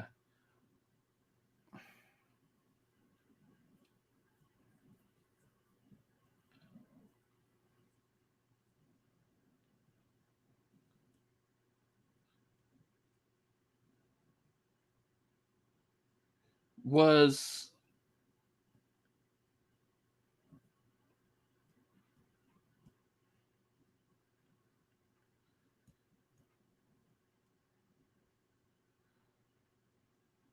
what is she from? Was she from Parasite? No. What was she from? Was she won last year? Parasite wasn't last year. Oh, The Farewell.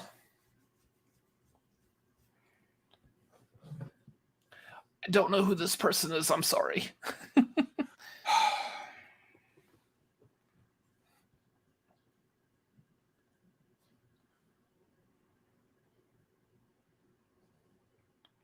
Okay, so she won Best Supporting Actor last year. Minari, that's it. Okay, yes. Oh, she was the grandmother Minari. Okay, yes, that makes sense.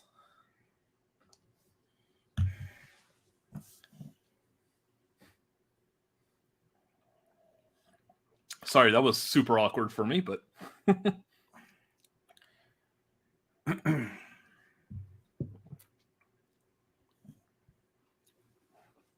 Yep. Let's go, Troy. Come on. I want Troy Kotzer to win this so bad. Again, keep in mind, those of y'all in the chat, y'all probably are seeing this. We're still watching the Oscar nominations being announced, and y'all have probably already seen the winner. God, he was so good. That whole movie was fantastic. Yeah. I might watch it again before I go to bed at night.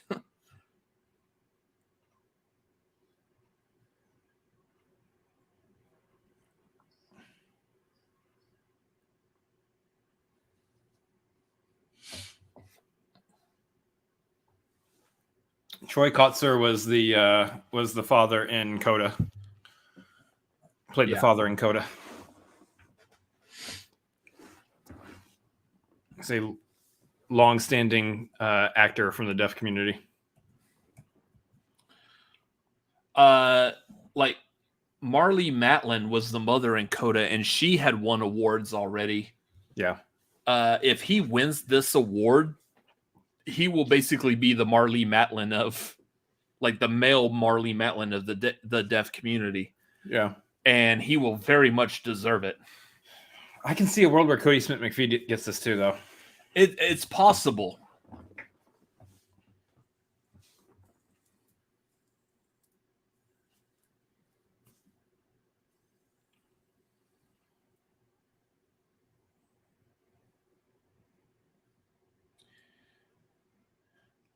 Well, look at him cleaning up. It's a good suit on him. Cody Smith McPhee. Yeah. I don't see it yet.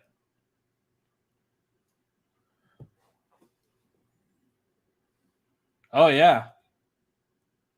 Man, he's looking good. I didn't know he had an earring.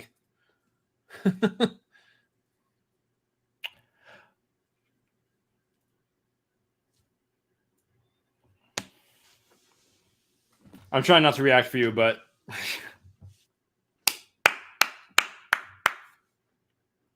let's go. Oh, she's signing his name. She signed his name. Yes. That's amazing. Yes. That's amazing. Absolutely. And everybody in the audience, yes. Oh. Yes. Oh, I'm gonna have tears. Yeah. Tears right now. Jeez. That's awesome. Yes. Is our AC on?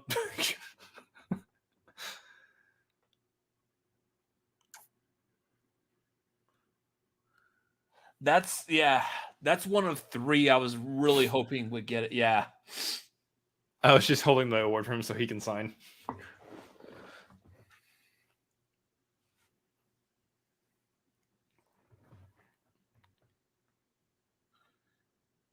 I just gave it to you here. Let me take it away.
Oof.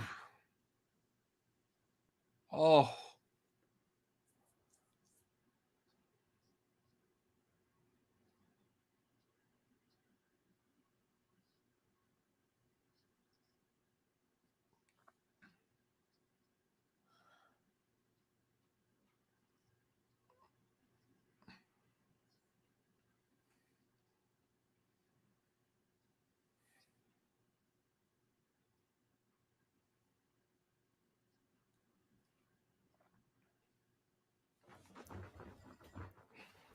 Ah.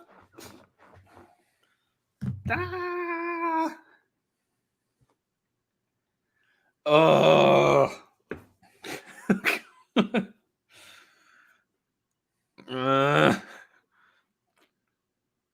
Yep.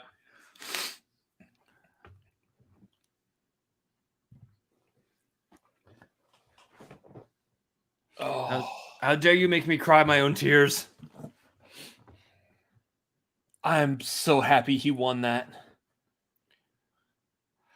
All right. Commercial break. Chris Evans.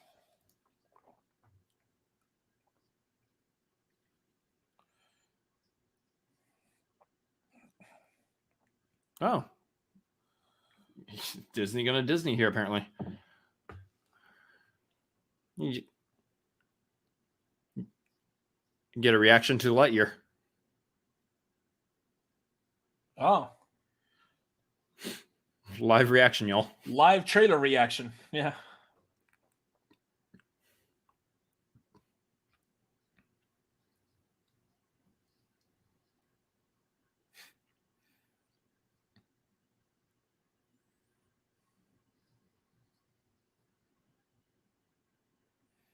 And now I'm going to have this song stuck in my head the rest of the night. Again.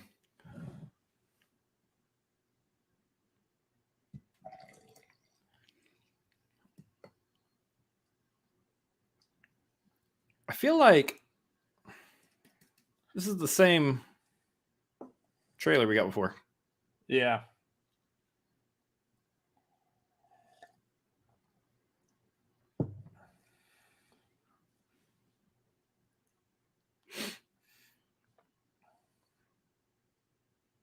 There's some new elements to it.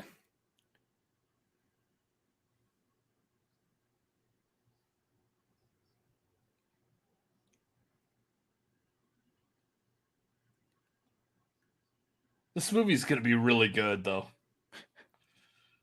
I love that cat. No, white noise is fine.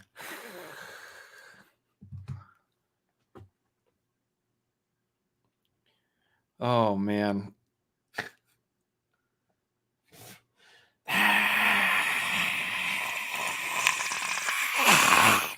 Oh, God, that was awful.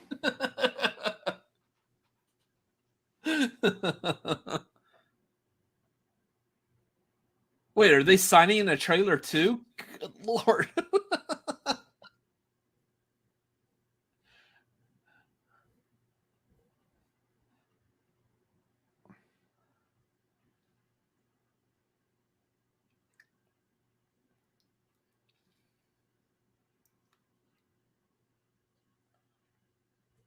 Oh. Yeah, Troy Kotsur getting that award. Oh. Now I have really good high hopes for whoever else I want to win.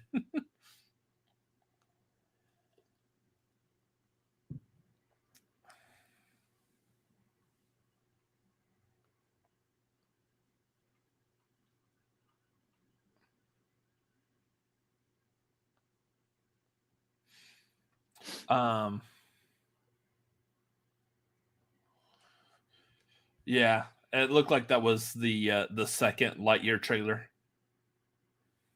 They had like a couple clips or some clips in there that were new. Wow.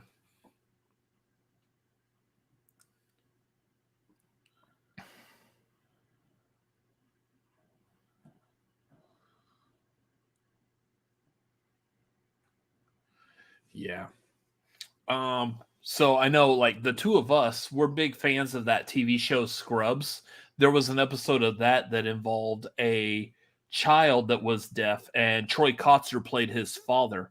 And I didn't realize, like, I guess I was in the middle of watching Coda, and you told me that he was the guy in Scrubs. I didn't recognize him at first, and I was like, oh Yeah, he looks very different. He looks very different because he had a beard. Oh, Simu. And Tiffany Haddish.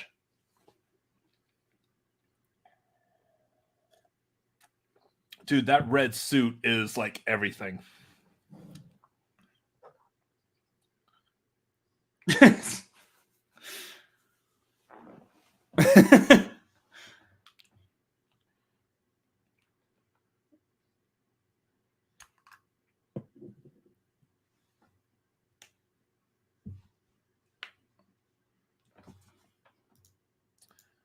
I'd be for this.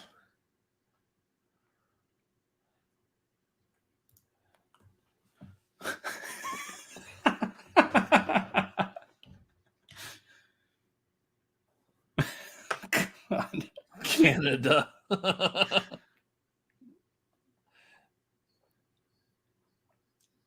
Avec moi.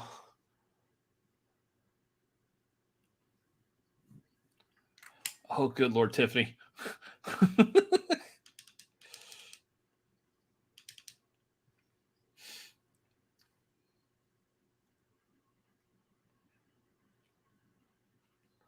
Circle bacon. This actually makes sense, and that's actually kind of... I didn't know that, but that makes sense. Yeah. Because they did like sign language in it.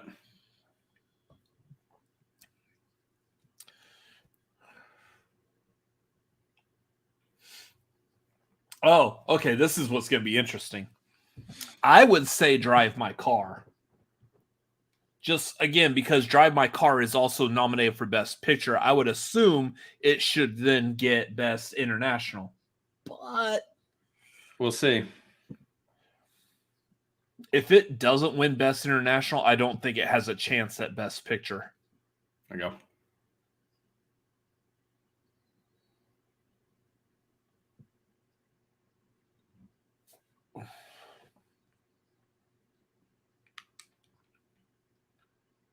Yes. All right. Okay. So you're about 15 to 20 seconds behind me. Yeah. Man, they got like everyone from that movie there. It was a good movie. I highly recommend it. If you are capable of watching a movie all in subtitles, I highly recommend that movie. It was so good. Comment of the night right there. Get out. Chris wants you to leave. I want you to stay because that's really good. I like it. Good job, Jeremy. Normally I'm for this, but get out. I'm just kidding. You can say.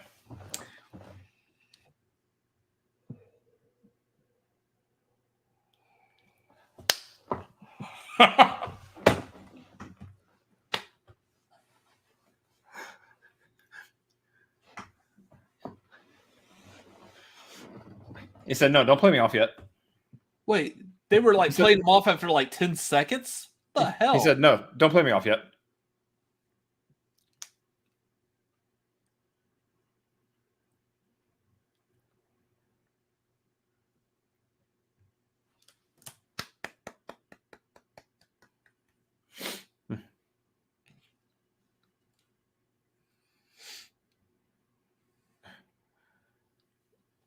It was the band behind him too, so they were like, "Oh, okay, hold."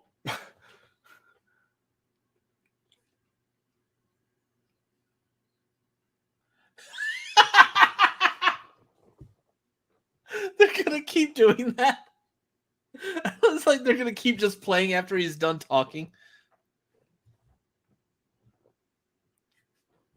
Shut up, Meg.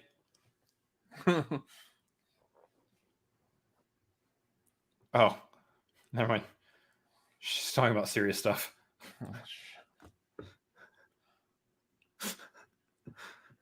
Yikes. Good job. Still learning how to be YouTubers here. I mean, give us a minute. Thank you for watching and being part of this. Make sure you hit subscribe.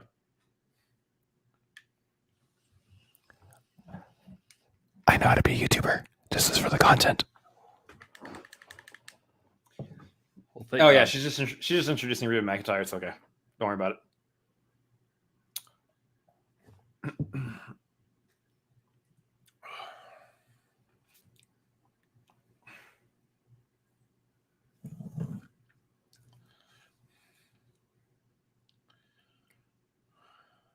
She has not aged in like 25 years.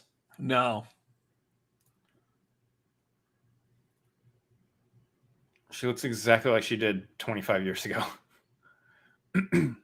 She looks exactly like how she looked in Tremors. Which I know is a weird movie to compare her to, but... Yeah.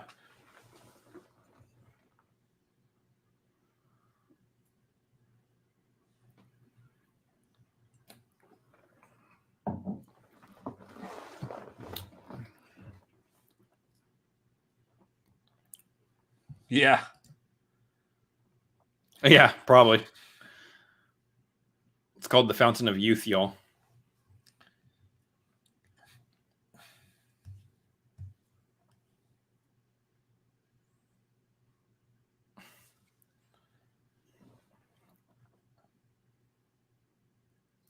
There, your reference did not fall on Deaf ears. You can say deaf ears. Yes, we get it. Bye, everybody. Tori says it's called Dasani. Great. No, Dasani is how you age. Like, well, no, actually, no. Never mind. Salt is a preservation. Never mind. She's right. It is Dasani. That was a good one. That was a good one, actually.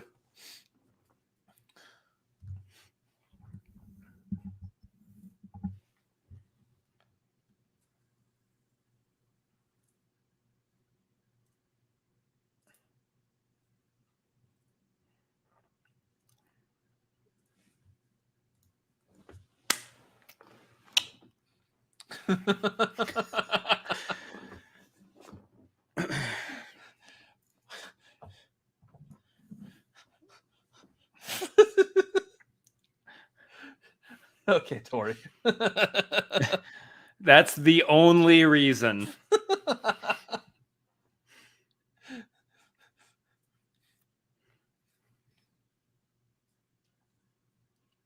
Literally no other reason.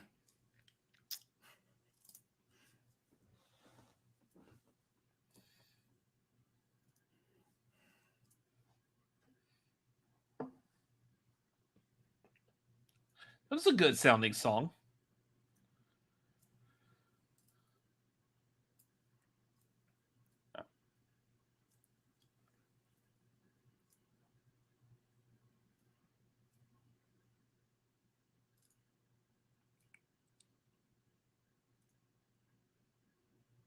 Mm.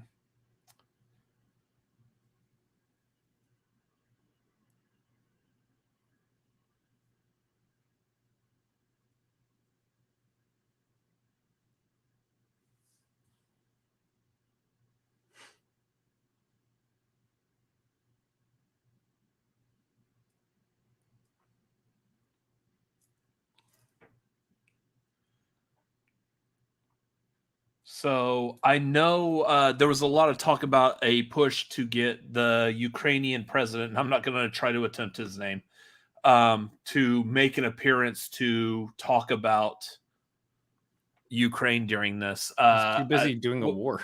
Well, yeah. I think it was it yesterday or the day before? It was Sean Penn was saying that he'll smelt his Oscar awards if they don't get the Ukrainian president to do some kind of a presentation, like get him to Zoom or Skype in or something. And I know there was a lot of flack for that, as like, hey, we're here celebrating movies. This isn't the time to talk about this. Even though it's a big platform, there's a lot of people watching. I was like, I kind of understand, because the Ukrainian president also is an actor. So I thought that was like the one time it would be like, it would make sense for a politician to have talk about something during the Oscars, but I'm going to take a guess that he just is not available to do that because there's a war. He's a little busy focusing on the war.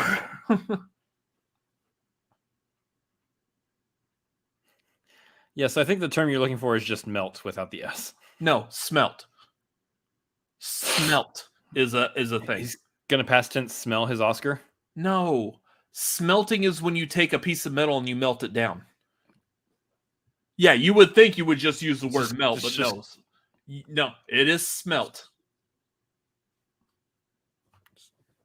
That is a real thing. Everybody Google it. If you're questioning me, go Google it, and then you're like, oh, yeah, okay. Why did I unmute for a SeatGeek commercial?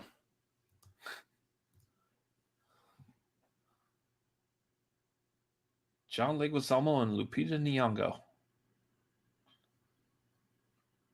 Smelt is also a type of fish, yes.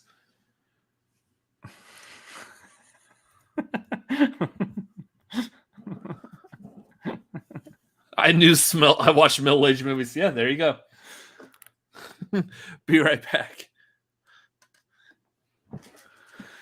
Oh.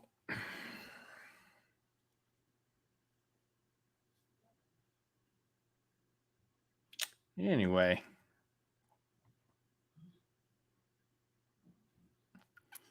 Yeah, English language is weird. I'm just gonna stick with melt, y'all. Melting metal. We're just gonna stick with that. I think it's easier.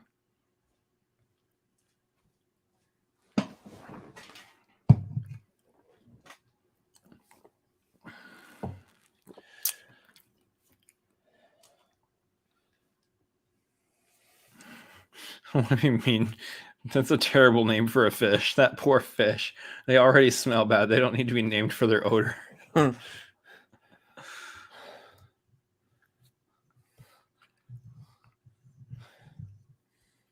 It's a smelt.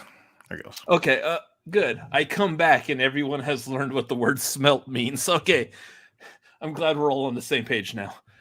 So this is was a short film.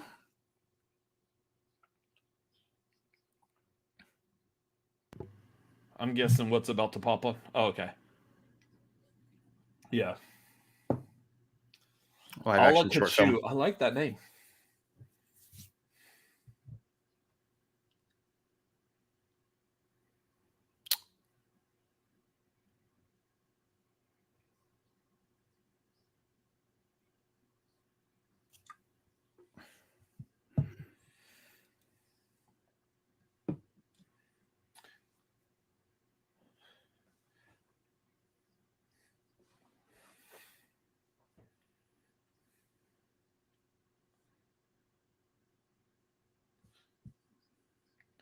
I like Riz Ahmed. Yeah. Best Picture nominee, Dune.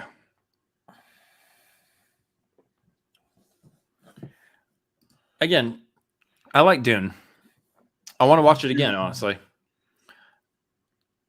It's not Best Picture.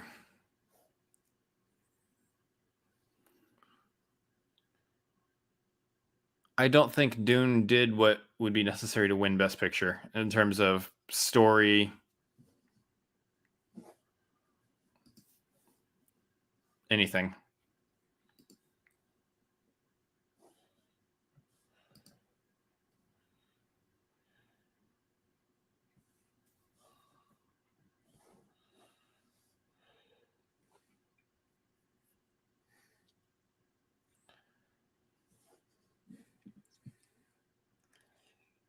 Yeah, most of the Razzie winners this year were movies I'd never heard of, with the exception of Space Jam.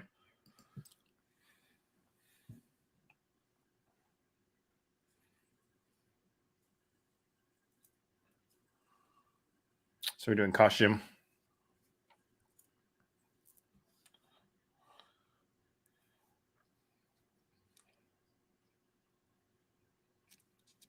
So I'm really hoping it's Cruella because that was the point of the movie, but I feel like that might be like kind of like an escape. Like, okay, yeah, but that the movie's about costumes. It shouldn't count because they were focusing on the costumes anyways. Yeah. If that makes sense.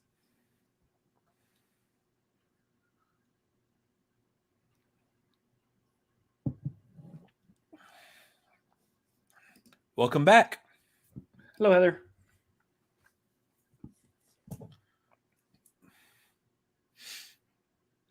But man, the costumes were good on that.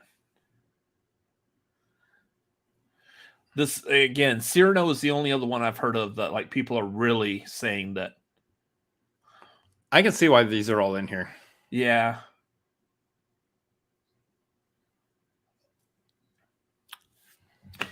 The thing on some of this though is what is the difference between costume design and just that's the clothes that they wore in that time period? Well, then it's yes. Then yes. it's how you're designing the costumes to look like that time period. Yeah. Every outfit in this movie was yeah. Yeah, and see that's what I'm saying. That was the point of the movie, so you would think it should actually win, but is that's like giving LeBron James like the award for being the best basketball player.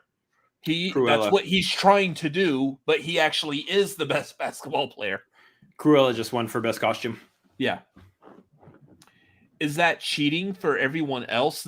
They were just trying to make a movie, but they weren't trying to make a movie about costumes. Does that make sense? What I'm saying?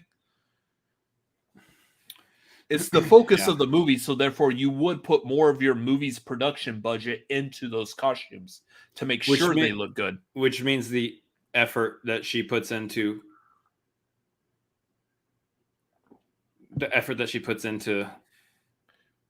making those costumes. I feel like the LeBron James was a bad comparison. Yeah.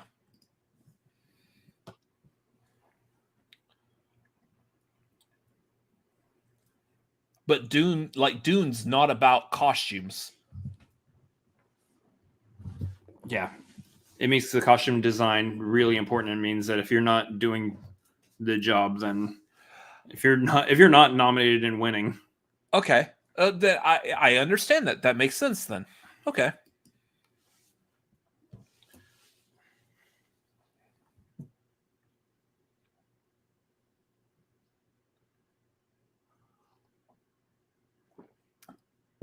I do agree with that, nerd.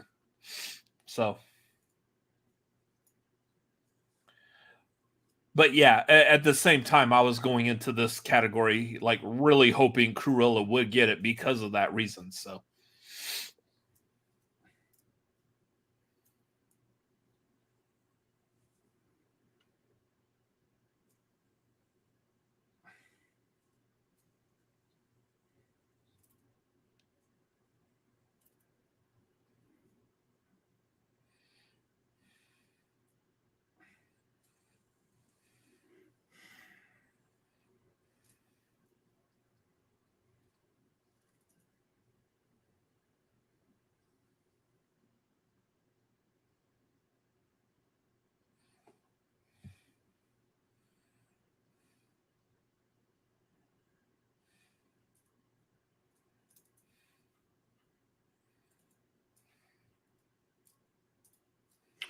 We've met him.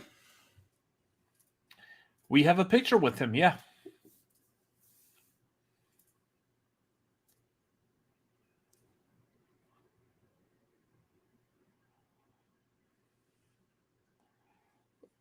Now that we've invited Rachel Ziegler, yes.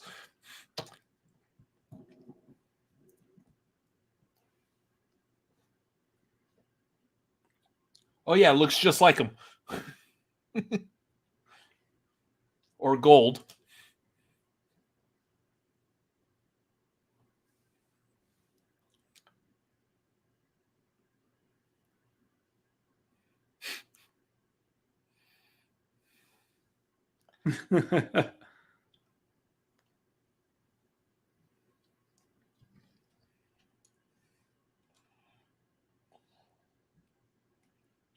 Wait, we can't play this. We don't talk about him.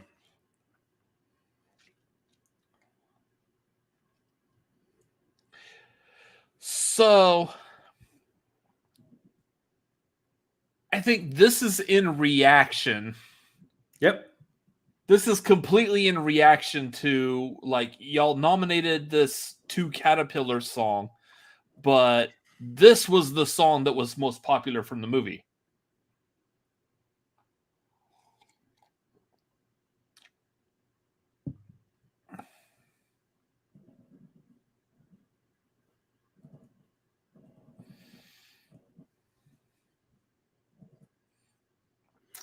Which, so far, that is the only verse.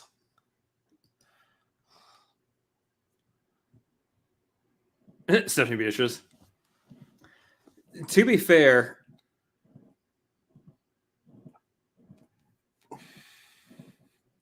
this song really only makes sense in the context of the movie. Where, like, I don't know, like, obviously I don't know the English for the other song. But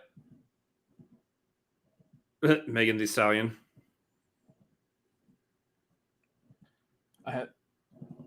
Okay. I was like, I don't know who Megan Thee Stallion is. So. You're about to know.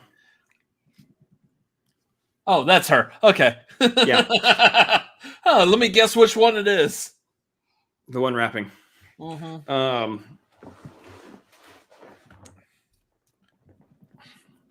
Yeah, I don't know. The song. So I think that's what they're doing. Like what he's saying, Wiley's saying here. That's kind of like what you were just hinting at. Is this is a hard song to listen to out of context of the movie, and I think that's why they're doing it this way.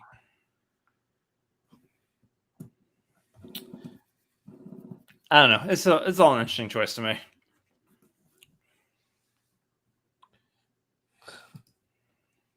They just lost the kiddie audience. Yeah, because that rap was not in the movie.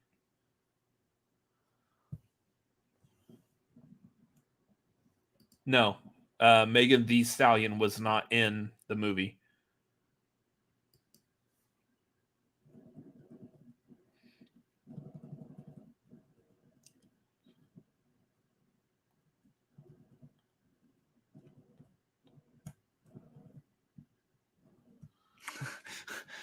Give me that gif right there of Kieran Hines.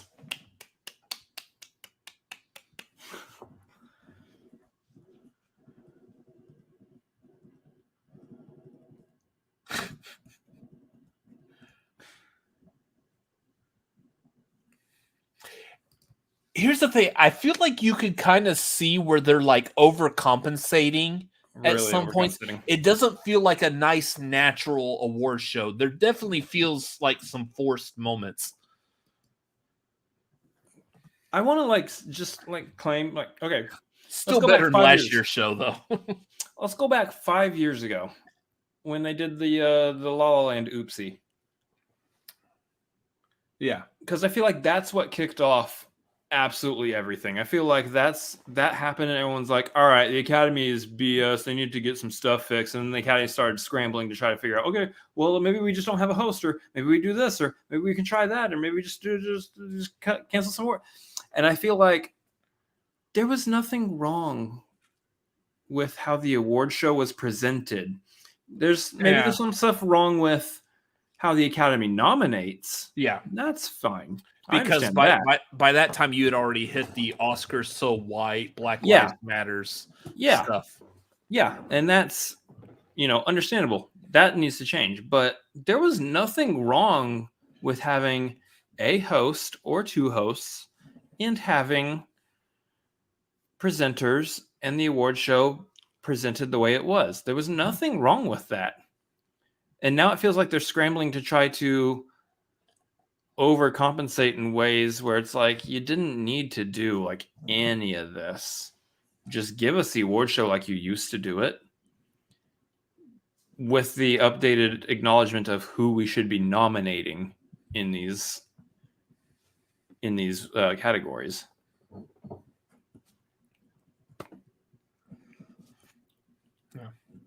Guys, those of y'all watching, I'm still feeling bad about that thing I was feeling bad about earlier, and I can't remember. So streamlabs.com/Cinefanatics would be great to make me feel better and forget that thing that I forgot what it was. Also, patreon.com. Please sign up. Help us out. I'll even go a step further. If you sign up for the Patreon right now while we are still live, I will shout you out live. We've never done that before. You will be the first person to get that live shout out. We've done it on Tagline. Shut up, Chris.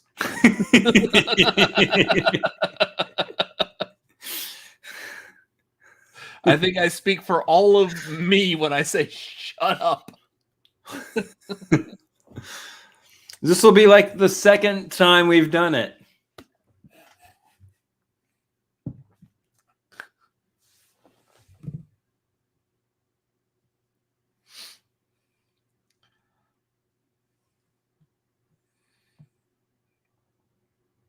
I have no idea what this movie is.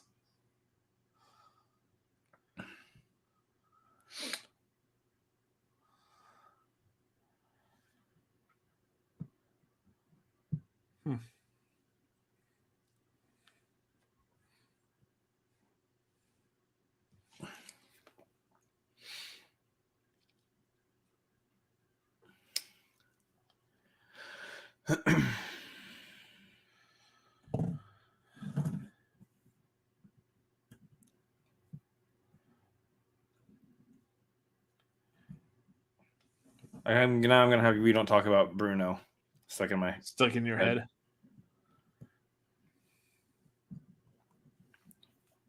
Why is it still muted? Haven't Here's unmuted the it thing. yet. Like, they're actually doing good as far as like the awards themselves. It's the production, and we're like, maybe. Why is BTS talking about Coco? Why is BTS a part of this? Why are they talking about? I just asked why they're talking about Coco. So Aladdin. Here's the downside is that I stopped listening to popular music probably 10 years ago. I know who BTS is. I have not heard any of their music. You've heard it in like ads for things. Probably. It's the same with Billie Eilish. I don't know any of her songs. Yeah, again, it's just weird that I really do feel like they're overcompensating on some stuff. Oh God. Oh my God. Wanda, why?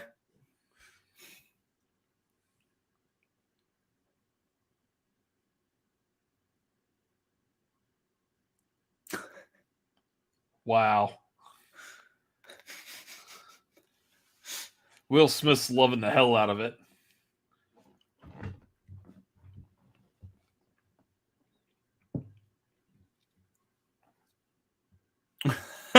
Chocolate swish.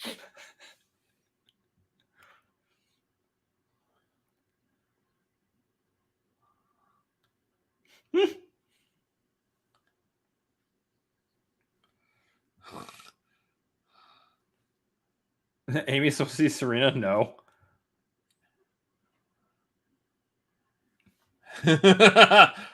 Oof. Oof.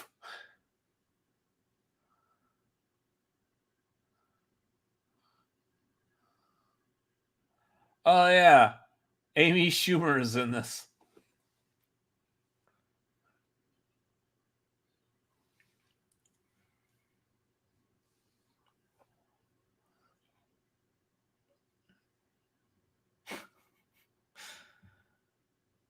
Oh, okay, cool. Now we're talking about Juno.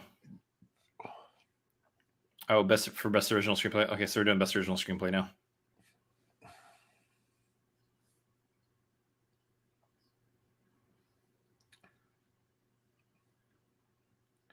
I haven't watched Juno in so long.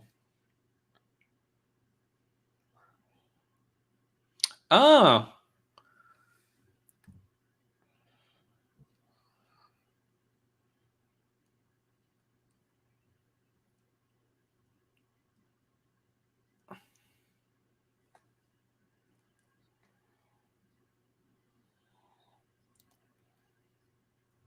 Jeez. He's tiny.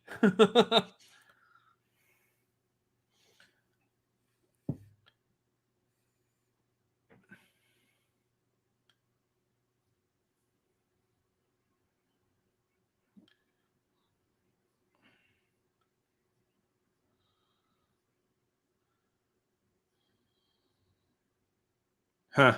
Interesting.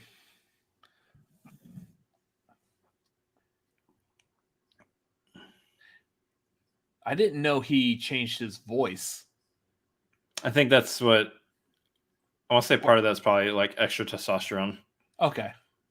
I think that's what happens. I'm not completely familiar with what goes in the process. What's involved in the yeah. Yeah.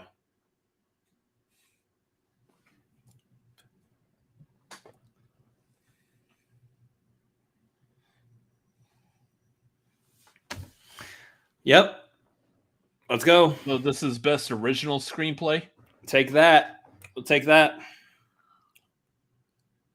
I have no idea what movie you're talking. This could be anything but Licorice Pizza.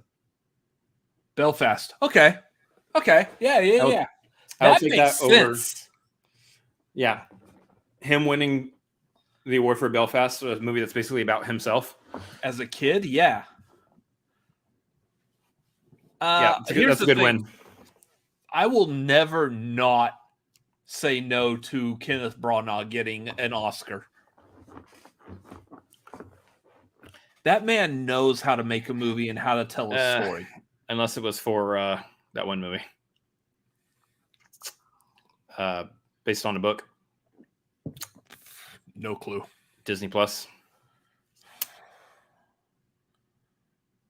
Oh, the Artemis Fowl. Yep.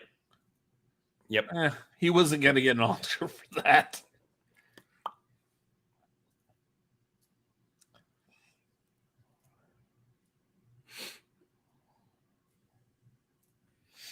I do like this one, though. Instead of Don't Look Up or Licorice Pizza. Here's the thing, like the screenplay, I don't fully understand the hate for Don't Look Up. Originally, I thought the hate was that people don't like a movie that's basically forcing you to realize that you're not paying attention type of Too thing. self-righteous. And people don't like that. Yeah, nobody wants to root for this self-righteous film.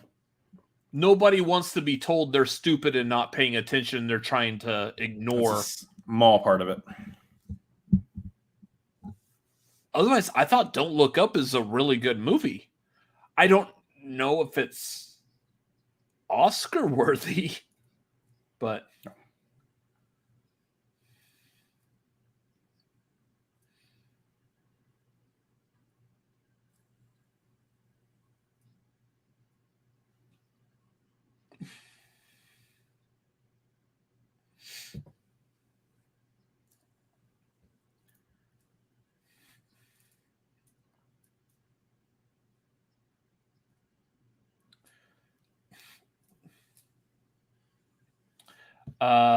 yes, I agree.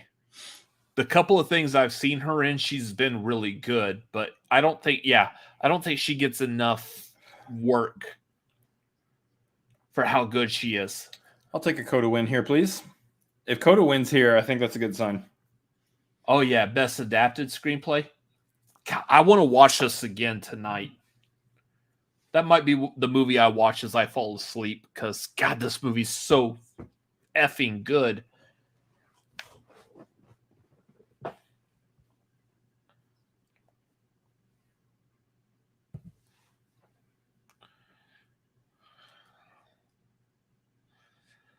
I think Dune's going to end up getting it. If Coda wins it, yeah, I agree with you. But I think it's going to end up going to Dune. Dune's been too big of a winner so far. And then you were talking and I just missed who they said.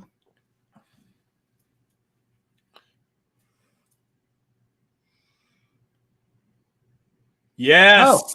Yes. All right. There it is. Let's go. Mom. Sorry.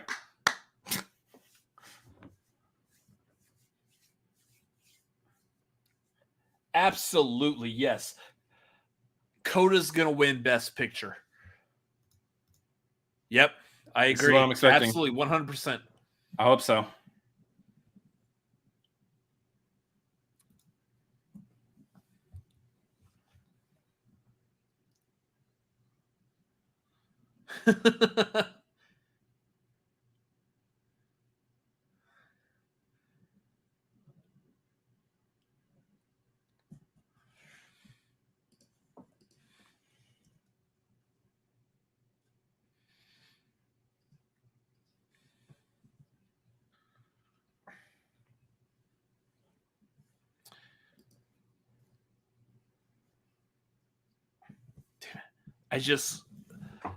I wish Amelia Jones got a nomination.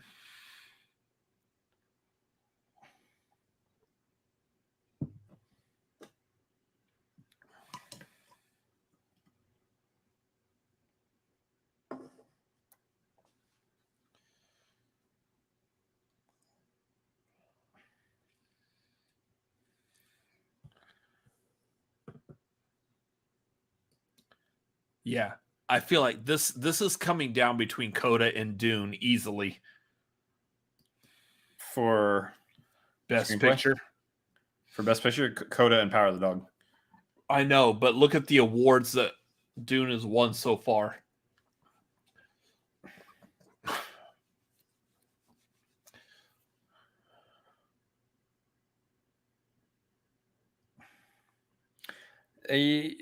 Power of the Dog is still in play.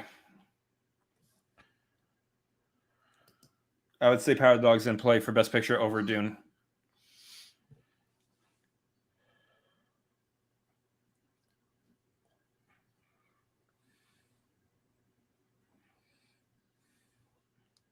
Top 5 fan favorite movies. Tick, Tick, Boom. That's not number 5. Please let Tick Tick. Oh, okay. I was gonna say let Tick Tick Boom win something. 4, Spider-Man No Way Home. Okay, stop saying it. I haven't seen it yet. Well, everybody else is already ahead of us, so. I know. I'm the one that's like further behind from everyone. Minamata. So Is that Johnny Depp?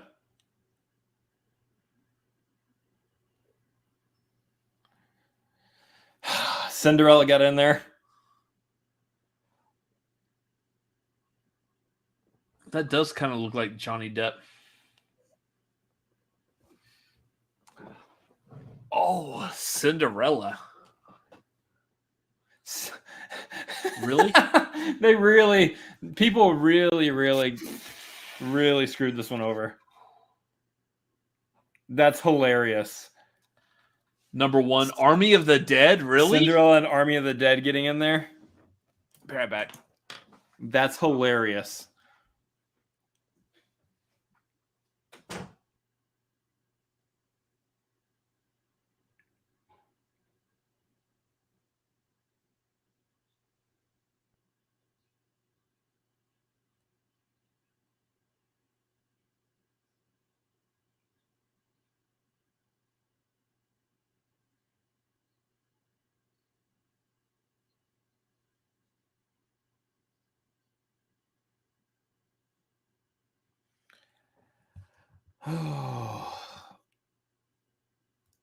I'm not mad at the awards so far.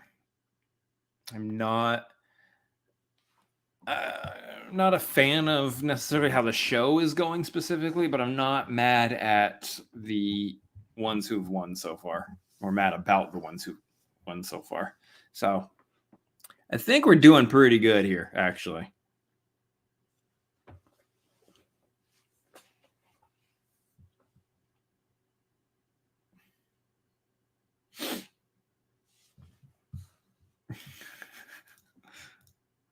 You talking about the fan favorite? It's just hilarious to me that they did like an online thing and people got Cinderella in there. That movie was panned hard. So hard. And the fact that people got it in there is hilarious.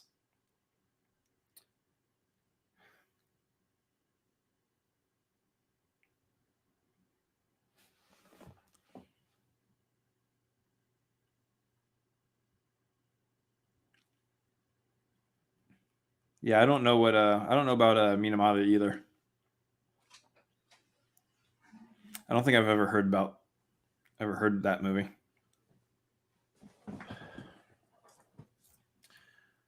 Yeah, so basically, let's not open up categories to Twitter next year. That'd be great. Maybe you just go off of, I don't know, you can go off of box office on that one, to be honest, and you're probably just going to be just fine.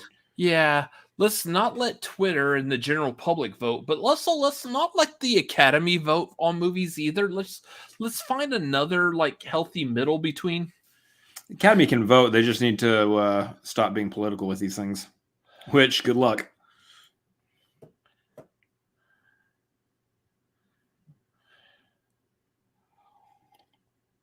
Oh.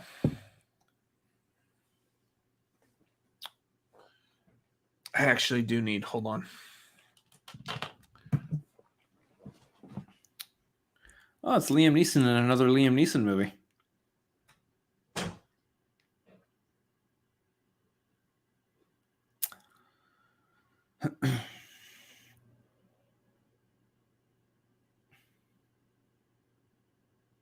Yeah, every category does need campaigning to win. To an extent, I think there's an extent that you do it though. I think enough to let the voting members of the Academy acknowledge that your movie is actually up for a nomination or should be up for a nomination. But I think there's a lot of other like political elements that go into this that end up bringing the wrong movies forward. Like, let me find a good example.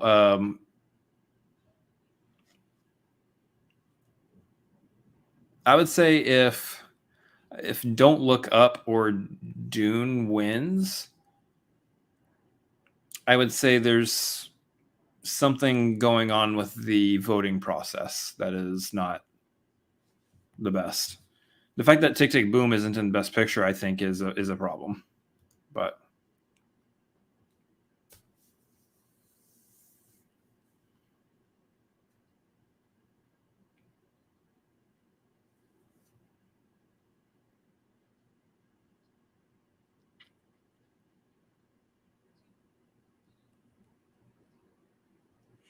this is for score.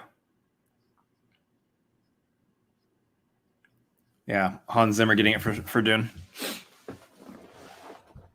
Jason Momoa accepting for him. Oh God, Best Picture nominee, Licorice Pizza. Ugh.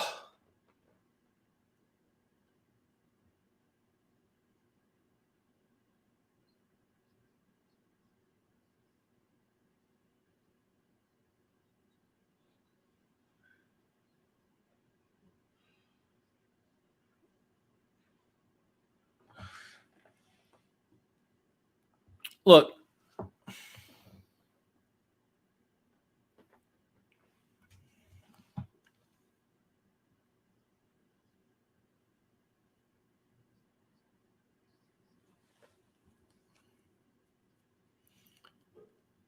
I think Licorice Pizza was a well-made movie. I just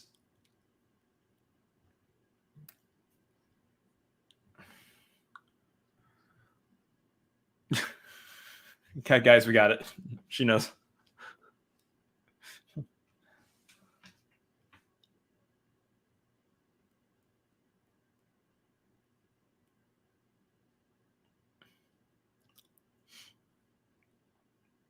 I actually am very interested in seeing this performed live.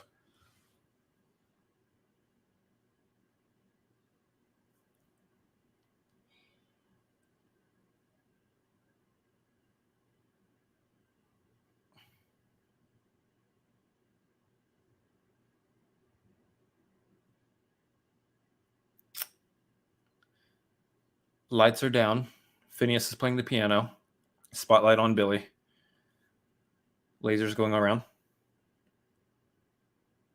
Very melodic singing.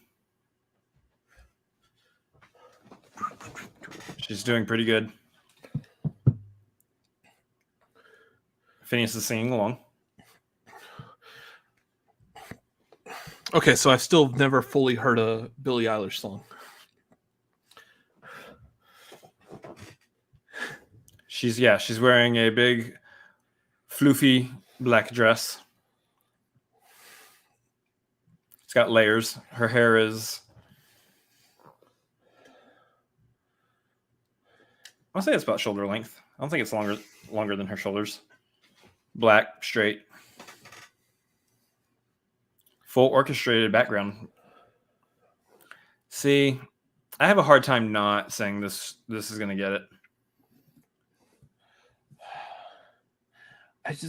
I don't know any of the songs. Like that one from Encanto, I had at least heard. I've heard the one from Belfast, but oh, okay. So she changed from what she was wearing on the red carpet. Yeah, because she was wearing just a simple, elegant dress, but it was cut to like her shoulders. This one's more like a bag. It feels more like black toga, kind of. Yeah. This is more of a bag than anything.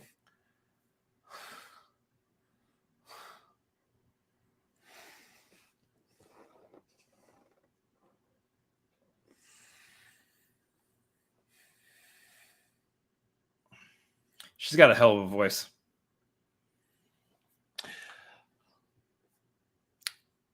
Ooh. That's what I need examples. I need examples of a good singer hitting like good notes. This is a good.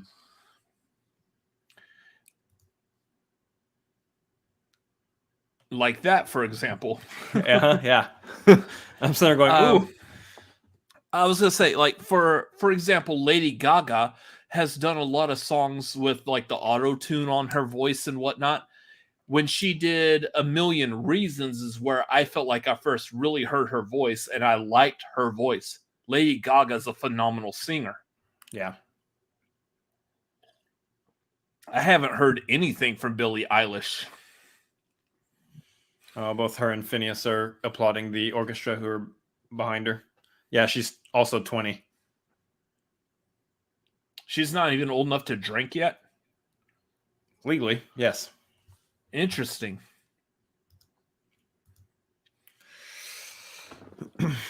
Yeah. Okay, so here's the thing. That is something, again, I don't listen to modern music, but that is something that I'm like, I'm going to need to probably watch her. All right, my turn. Yeah. I'm going to keep going about this subject, but that means by the time she's 40, she's going to be a massive powerhouse in the music world.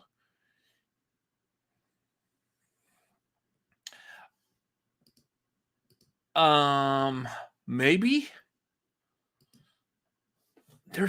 Unfortunately, there's so many James Bond songs and James Bond movies. I don't know.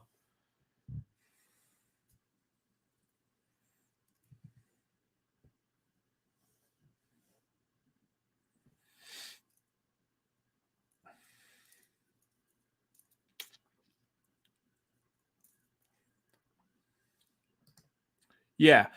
Here's one thing I do know about Billie Eilish.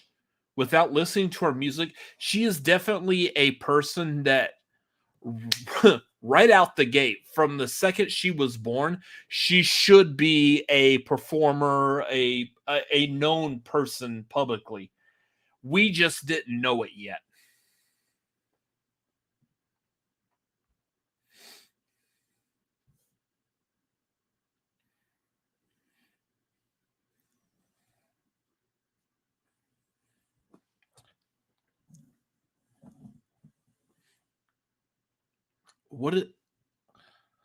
I don't understand. Like when a car company like Jeep is doing a commercial where it's comparing itself to like 2001: A Space Odyssey, that's just weird.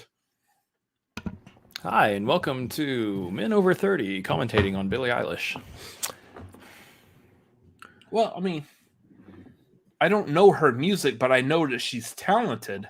Laugh, that's a joke. I was joking. I was making a joke. Okay. And I did know that she directs her own music videos. Yeah. If she gets the Oscar here, then all she needs to do, I think, is something for... I don't know. She got an Emmy, right? Did she get an Emmy? She would get an Oscar and a Grammy. She's for sure got a Grammy. At least one.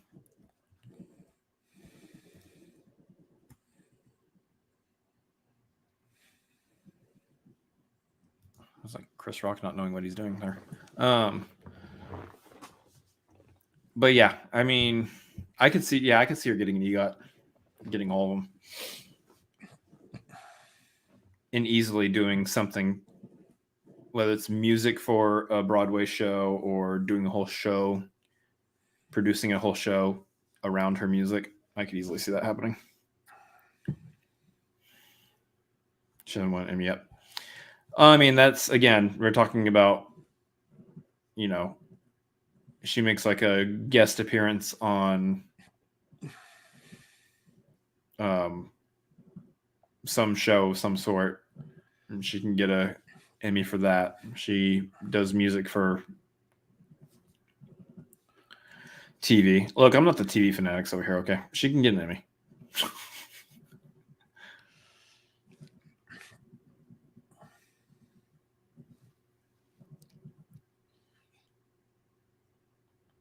Doesn't Lin-Manuel Miranda already has an EGOT, right? I believe he does. He might. He get an Oscar for Moana?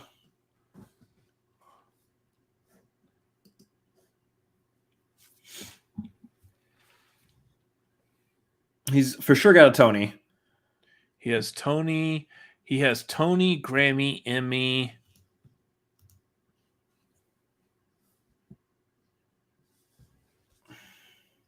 I don't know if he's won the Oscar. Has he won the Oscar? It should have gotten it for Moana.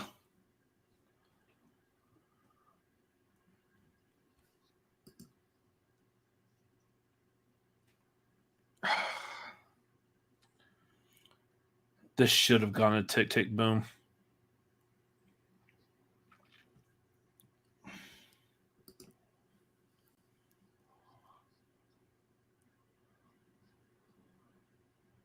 He has not won an Oscar yet. He's won an Emmy. He's won a Tony. And this makes me mad that he wasn't nominated for Best Director for Tick Tick Boom. And he's won a Grammy. So, yeah, he just needs to win an Oscar.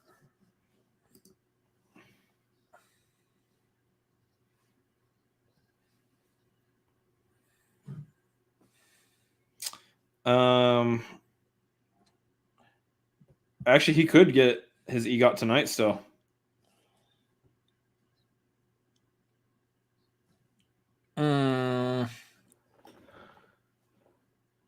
I think that he's not going to get the EGOT tonight for Encanto for Best Song.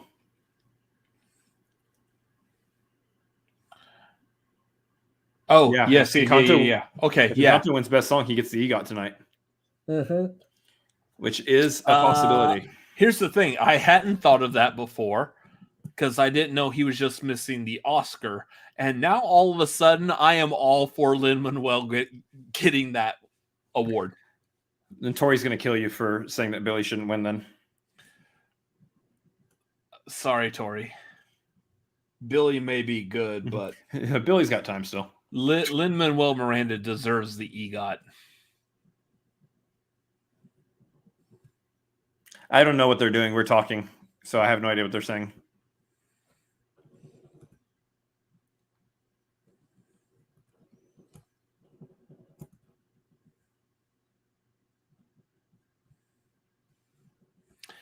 Wow. A movie that nobody's seen outside of the director, and I've got a screener for The Last Duel.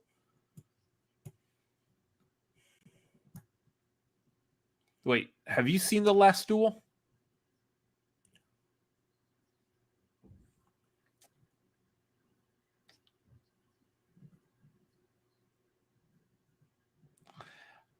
I appreciate that joke. As someone who lives in Texas, that's a good joke.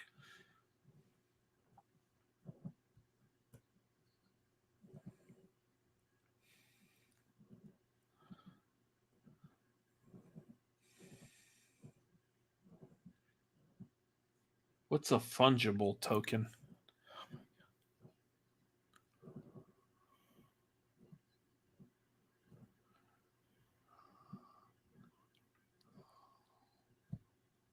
Wow. What is happening?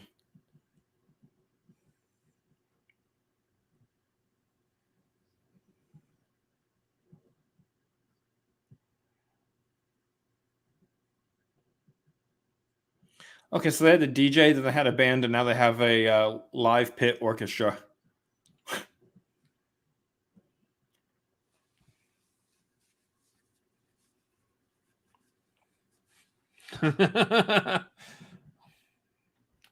Now all they're missing is me on the stage playing an MP3.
Uh-oh.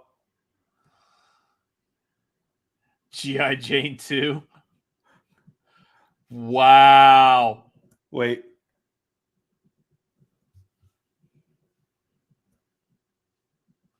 What's happening?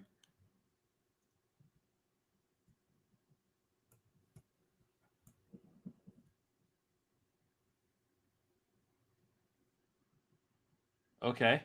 What is happening right now? I don't know.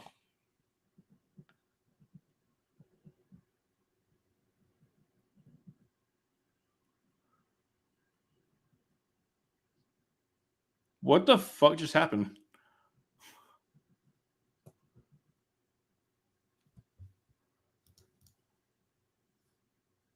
Yeah, something just happened that we have no freaking clue. Like literally, I think Will Smith just went up there and like corrected him. TV 14.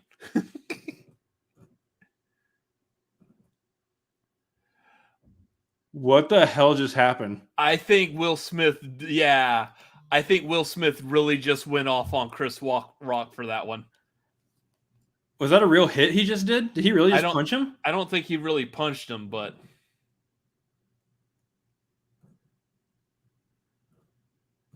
I'm interested to see.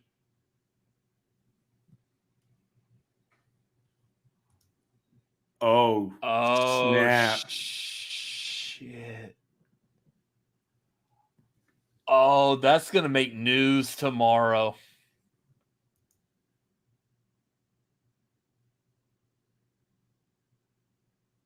Oh, that's going to be bad. Oof.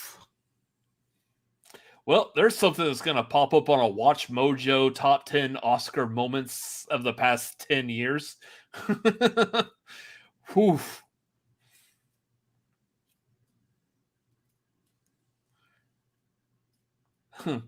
Top 10 awkward moments during the Oscars.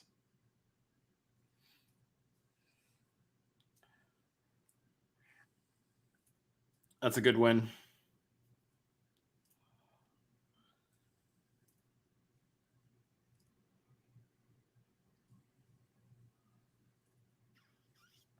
Oh, that's that Questlove, the Questlove one. Yeah. Okay. Well, yikes.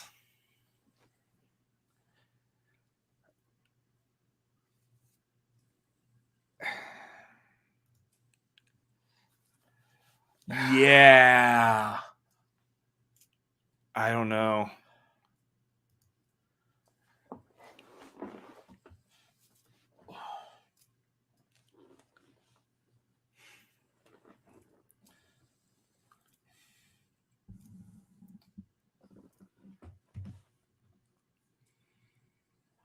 I'm really curious as to what happened there. Yeah, that was definitely a stage slap. He didn't actually hit him, but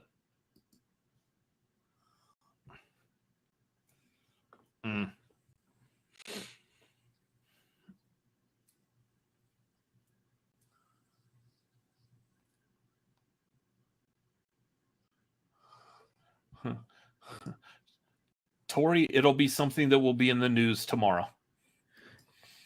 Guaranteed.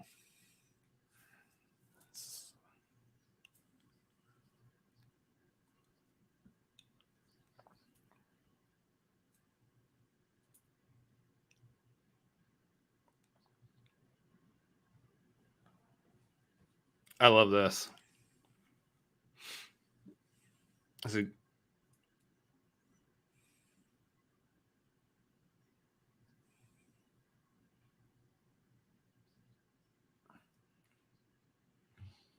Dude, Questlove is, for all I've seen, Questlove is a great person and definitely deserving of this type of award acclamation. Yeah, I love this.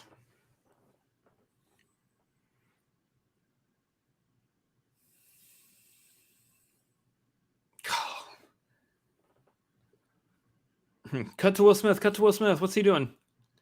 Yeah, I hate the fact that this moment is great for Questlove, but it will always forever be shadowed by what just happened right before it. Chris Rock made a joke about Jada Pinkett Smith having no hair, essentially.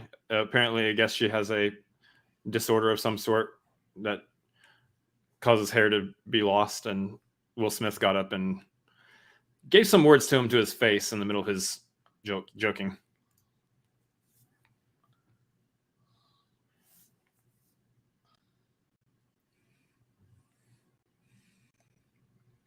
Okay, yeah. Autoimmune disorder, alopecia. Yeah.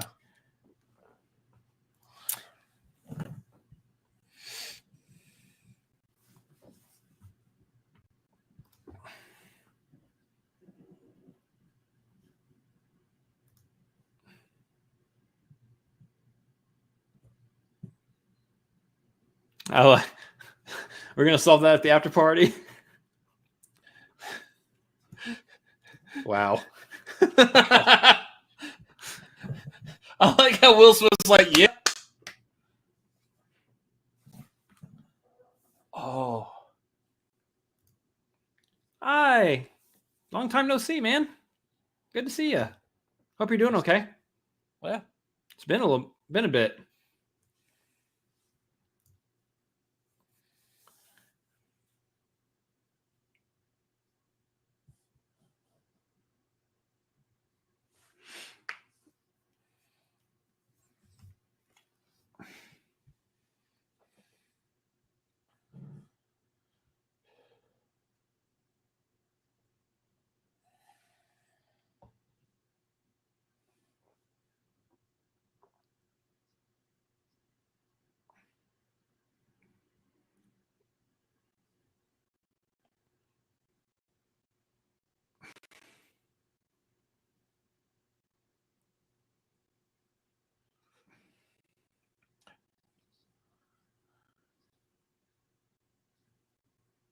was it like Puff Daddy here?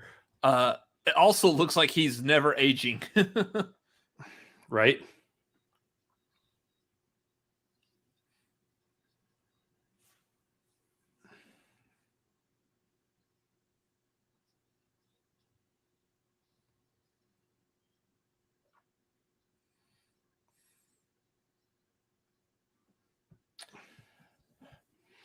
I'm willing to bet this was a case of Chris Rock just didn't know, and I don't know if it's Chris Rock wrote his own joke or if the Academy wrote it for him and it was on the teleprompter. I'm willing to bet someone just did not know. There was some oversight or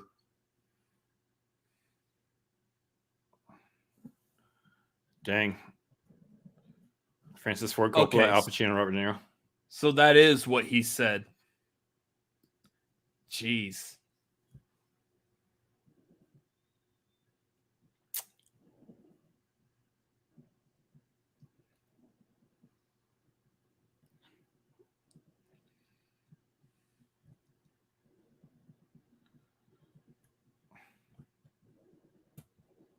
I mean, whether you like The Godfather or not, that's definitely a powerhouse trio right there.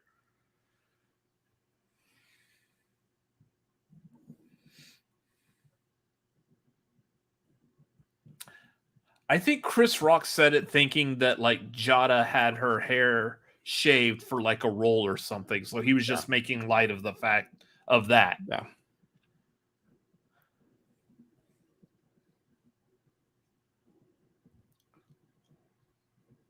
Jeez.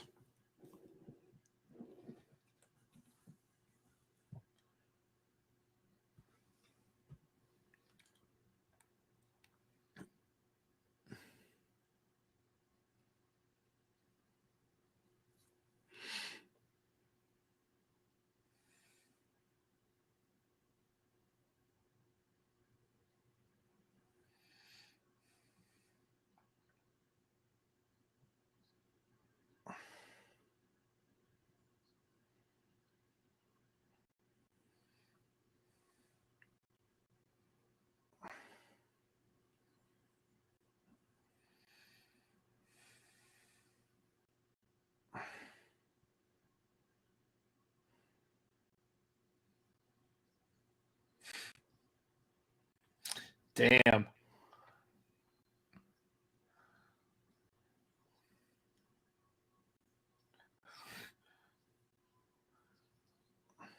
Saying Will Smith just left fresh prints on Chris Rock's face.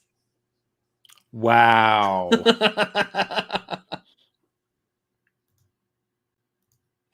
Wow. Apparently, he actually did slap him.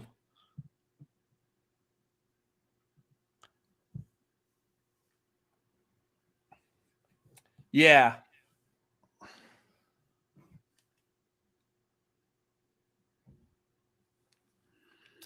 Jeez.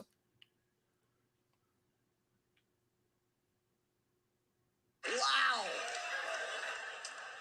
Will Smith just smacked the shit out of me.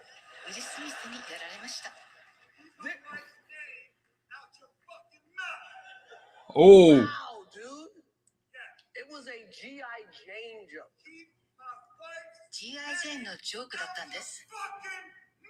I'm going to. Oh. So he actually did slap Chris Rock. He slapped Chris Rock, and then Chris Rock says, Will Smith just slapped the shit out of me. And then Will Smith was like, keep my wife's name out your fucking mouth. Twice. That's insane.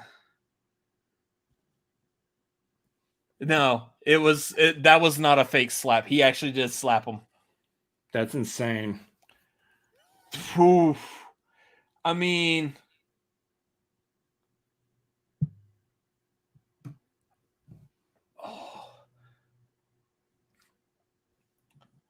No. Here's the thing. I think legitimately that was warranted. Now again, I still bring up, and I know Nerd is saying that Chris Rock writes his own jokes, but I mean, really in that moment, was that something that Chris Rock just spontaneously went to, or? Yeah, there's a lot of factors. Hold on. There's a lot of factors in this. Yeah. Is that a situation? Did Chris Rock know about what she was going through to begin with? If he did, then holy crap, you don't make a joke about that.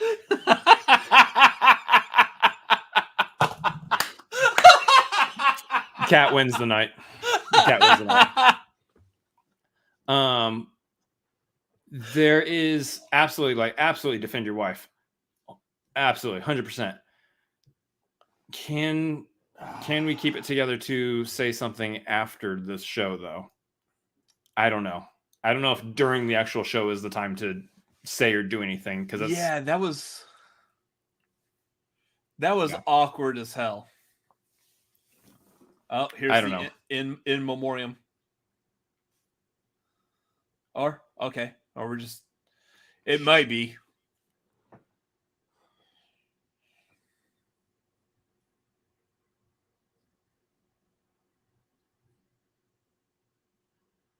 Yeah. Honoring Sidney Poitier. Yep, it's the in memoriam. This is the lead into the in memoriam. It's the in memoriam.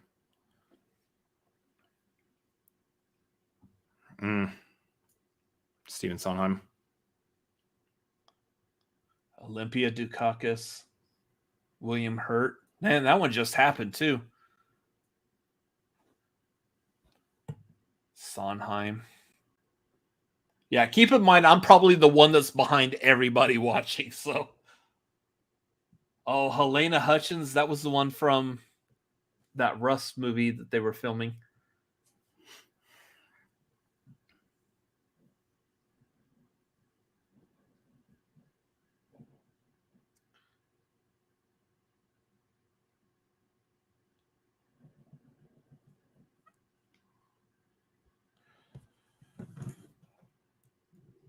I forgot about Michael K. Williams.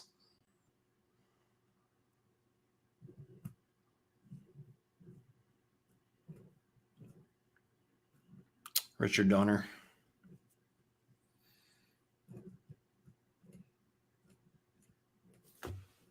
Oh, interesting. Sally Kellerman. Richard Donner.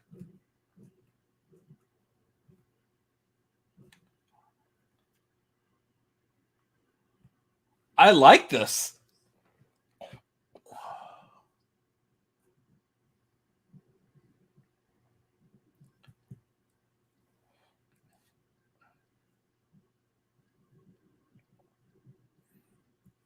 It's interesting that they're pausing on one like specific person every now and then.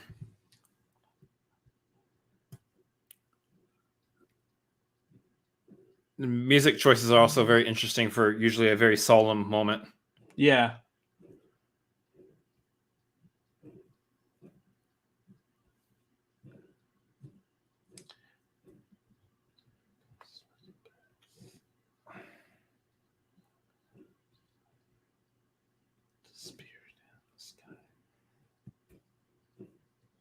I think they're trying to stay away from this like being a segment that just feels like a complete downer, which makes sense. But also, I have no problem with it being a downer. Yeah. But we're looking at a generation now of people that are like, no, this is sad and depressing. I don't want to see this. And then they turn it off. And nobody gets any respect. So, I mean, I understand this. It's weird because it's only going to cater to a certain group. We're also getting upbeat music, which is more of a celebration of life rather than like the quiet, somber music they typically play during this. It's a weird juxtaposition to me right now. Yeah, we're just not used to it. We have a certain way of, like, even right now. There's Betty White. Even like just now, we typically wouldn't be talking during this, but we are. Paul Mooney, Betty White, God.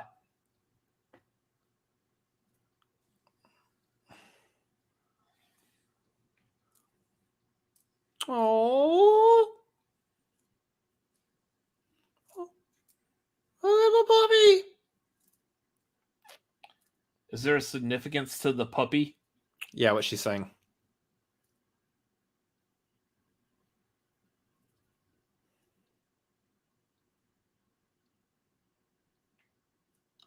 Okay, got it.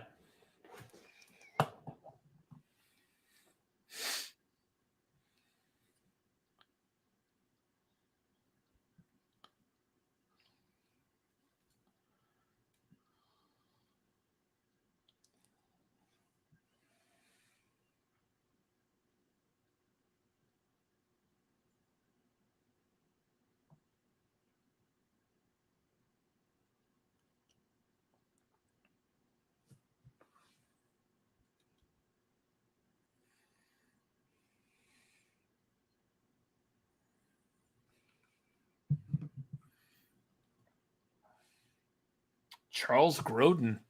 That was within the past year? Yeah.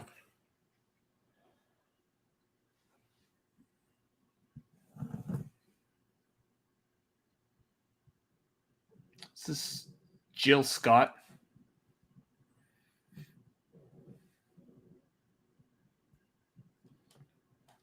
Okay.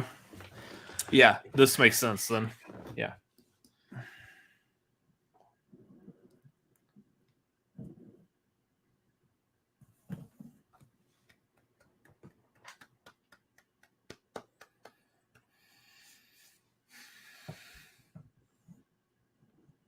And yes, Haskell, we already saw the uncensored version of what happened.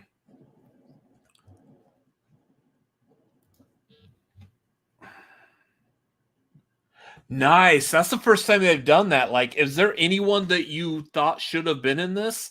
Check over here to our website. We do pay homage to all of them. So,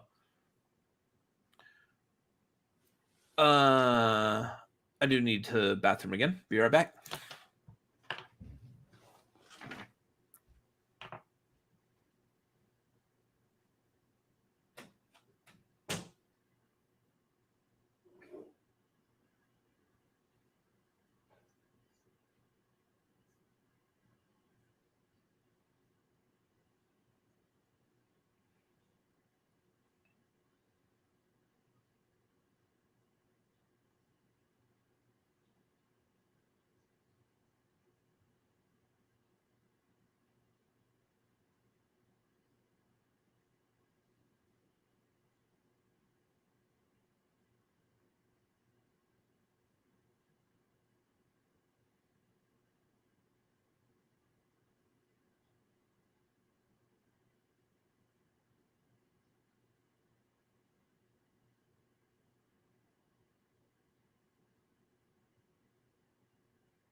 Kind of like scouring Twitter and stuff over the whole that whole situation just now. That was crazy.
Whew.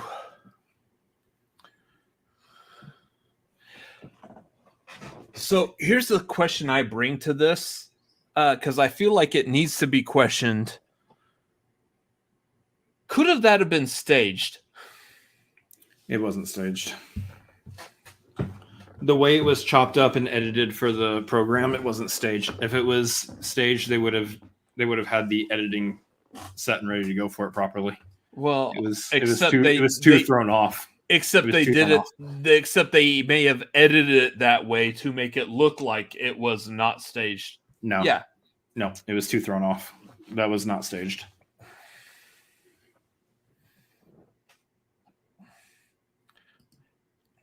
Hey, we're going to be doing this like stage thing where we're going to say a bunch of curse words. So just be ready to mute us at this moment. I mean, that's the thing. They could have planned to just mute during that. And that's the other thing is that other countries saw it uncensored, unedited. But in other countries, censorship is not as prevalent as it is in America. If it was staged, though, it would have been stage censored for everybody. If it was stage censored, it would have been stage censored for everybody because you don't. It's not that hard. It's not staged. It's not that hard to mute the telecast just for us and not for other countries. Yeah, but that's more effort than you have to put in something. It wasn't staged. You're still not saying anything that disproves the fact that it could have been staged. It wasn't staged. Yeah, I mean, again, it wasn't staged. I get that, and he could have been acting. He is an actor. I'm just kind of curious as to how that's going to go. This is correct. This is what would actually... We're on the other side of the in memoriam, and we're still talking about it, so...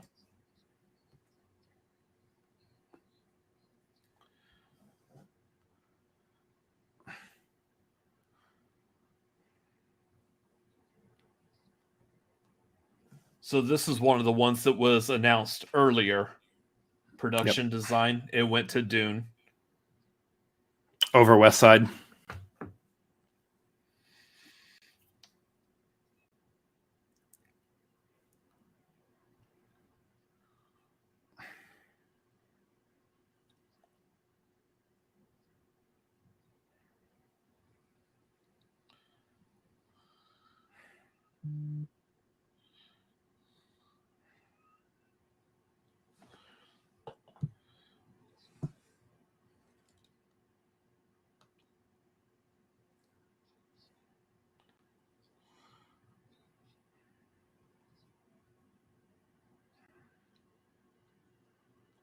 Oh, he actually did slap him.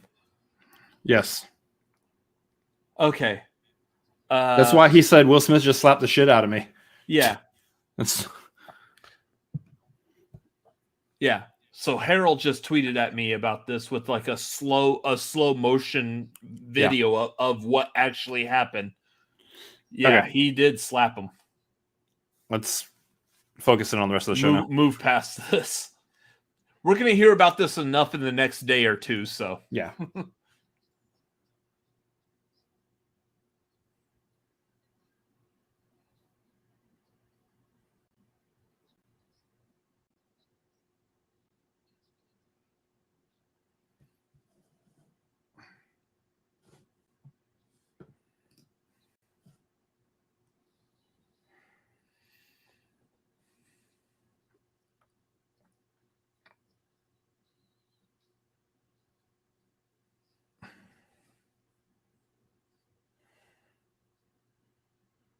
Here it goes. If Lin-Manuel Miranda wins this, he's got the EGOT.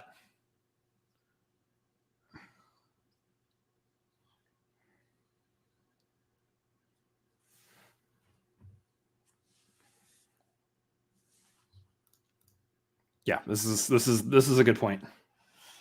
There's that too. Yeah. It's not staged.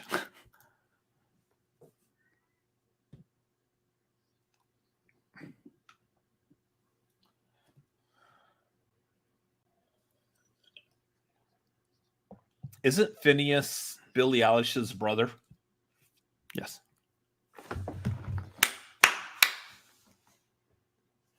I'm gonna guess that Lin-Manuel Miranda wins this. Guess what, Tori? Guess what? Guess who won? Billie Eilish wins. Okay. Billie Eilish wins. Just as I thought. Here's the thing. In all honesty, though, Lin-Manuel Miranda is going to win an Oscar. Oh, it's 100% going to happen. Absolutely. He didn't get it tonight, but he will get it. Yep.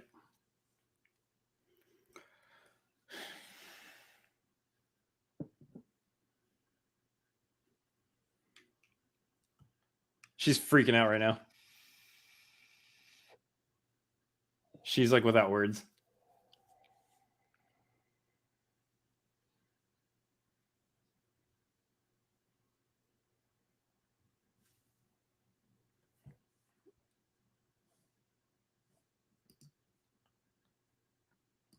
Interesting. So at this point, if you write a Bond song, you're going to win the Oscar for it.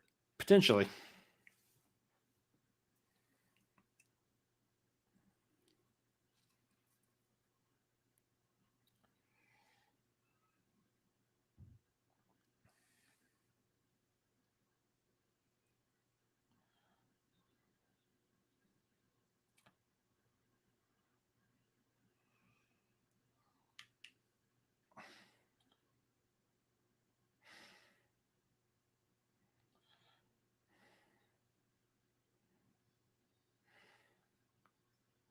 Okay, so apparently I need to start getting into Billie Eilish music, is what I'm hearing out of this.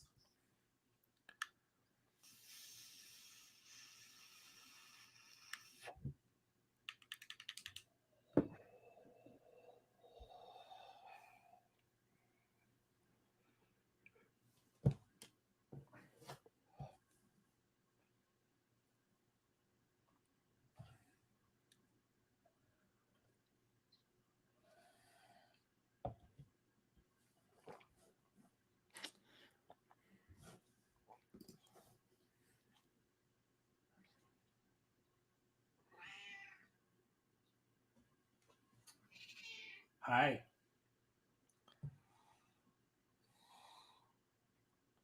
Wow.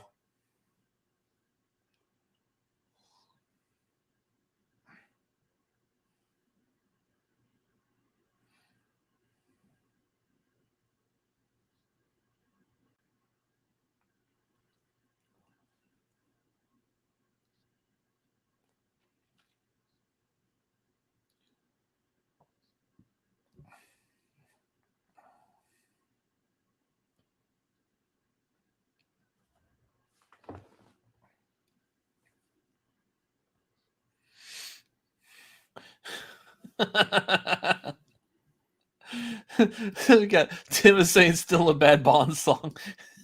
Careful, Tim. Tori will come after you like the Fresh Prince. She does have a wrench. She is capable.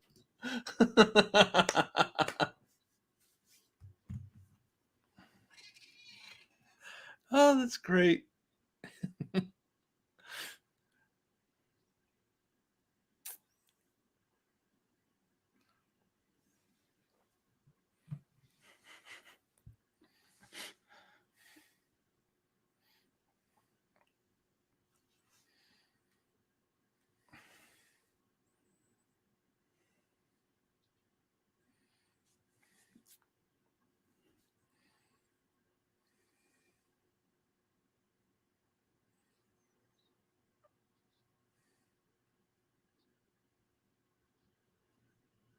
Man, we're already there.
I have a feeling Jane Campion's going to get it.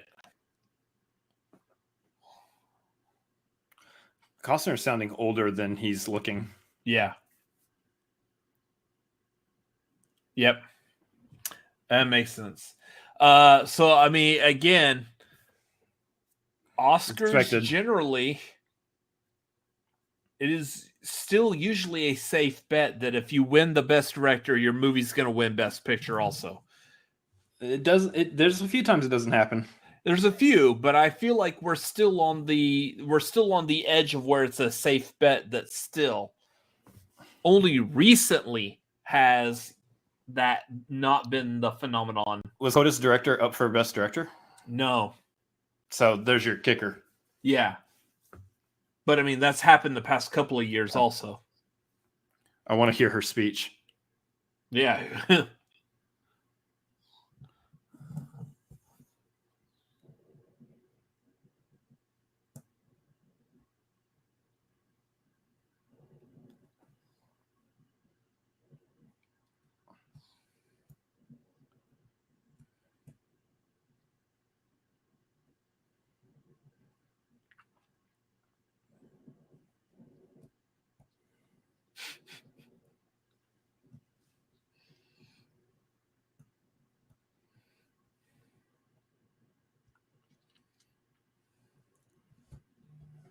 Yeah.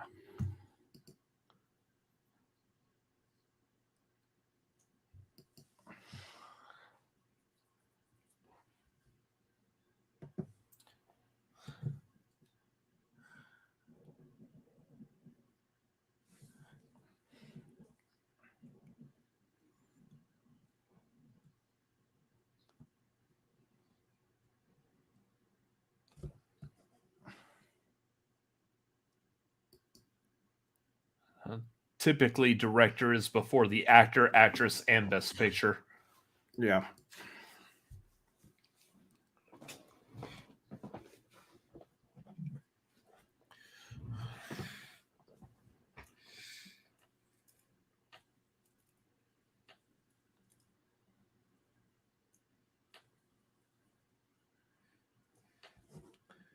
Yeah, I think this is her PR. Her PR manager is like, no, you're going to say this if you win. Stick to this. Don't say anything other than this. Yeah. Don't talk about the Williams sisters. They're going to do a Pulp Fiction reunion. Nice.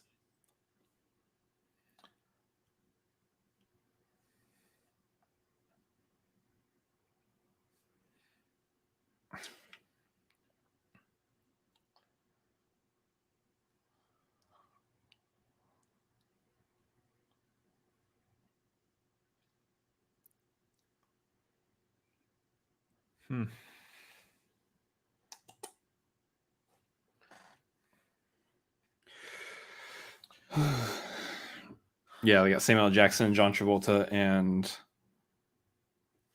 Uma Thurman. Yeah. Don't let John Travolta pronounce anything. Let him just say simple sentences. That would be great.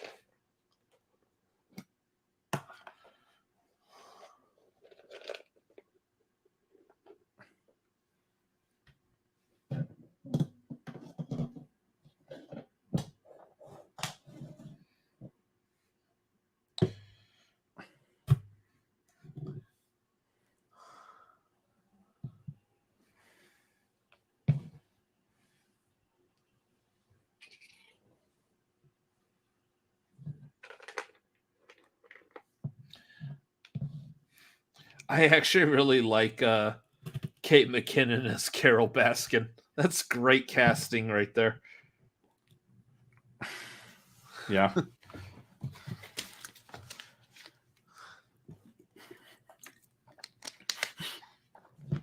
Just keep John Travolta away from hard or easy to pronounce names. Yeah.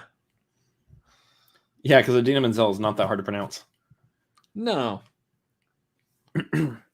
Adele Dazeem.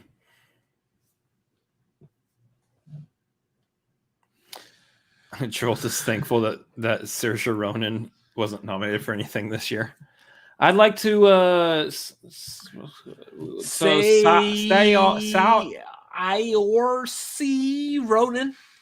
Sordita Rendandan wins. Say Sordita Rendandan. Which reminds me, so Malcolm said, out of the female directors that have been nominated, who do you think will be the next one to get a second nomination? I believe Greta Gerwig has been nominated, and I believe that she'll be the next one to get a second nomination.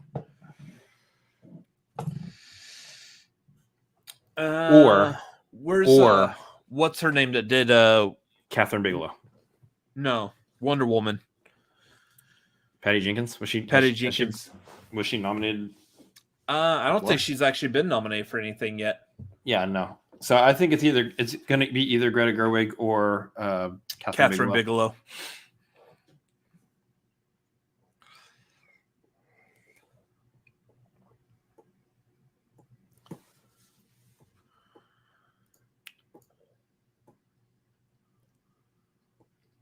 This gets me every time. Chloe Zhao, yeah. At this point, I would want to keep Chloe Zhao away from an already existing IP. Let her do something original again. Yeah, I guess.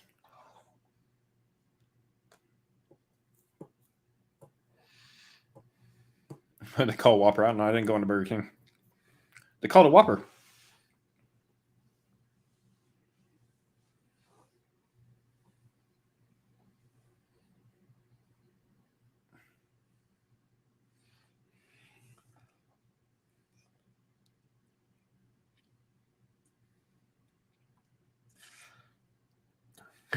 Burger King just saw this during the Oscars, like, thanks.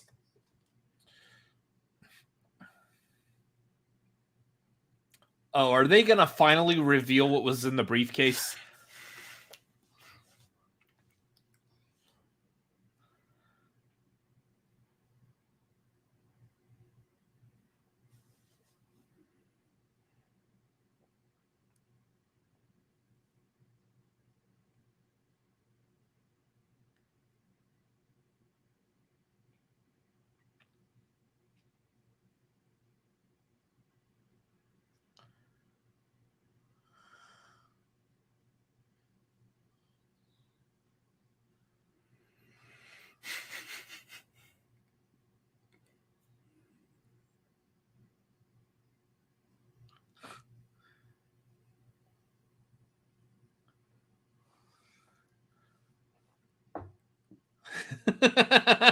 The Fox Force 5 joke.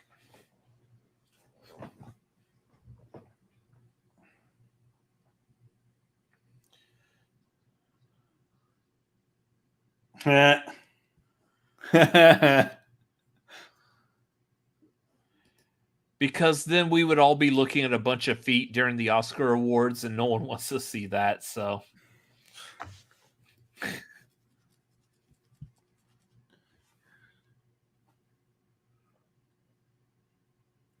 Yeah, that's what I thought.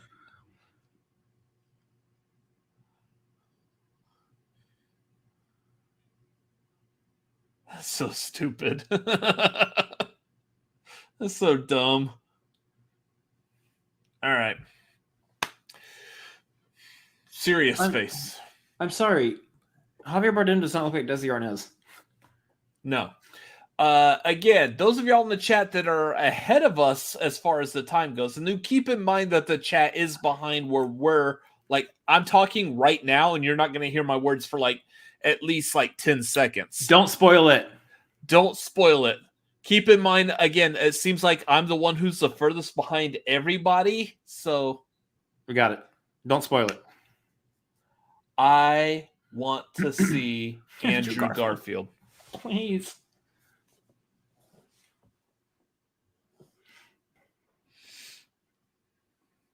You know, here's the other thing. I can just not look at the chat. Stop talking.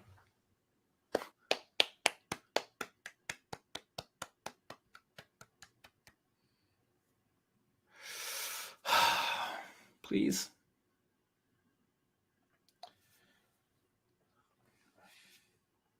God, I love Tick Tick Boom.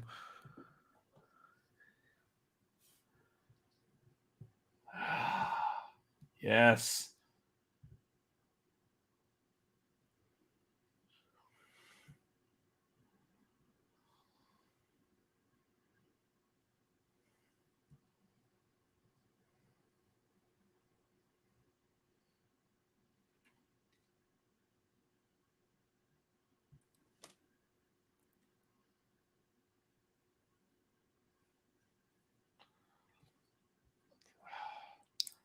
Damn it. Will Smith should get this too, but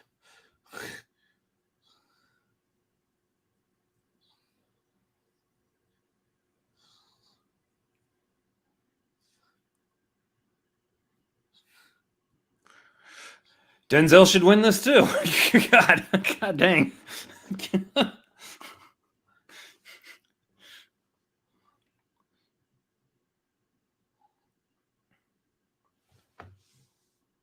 damn.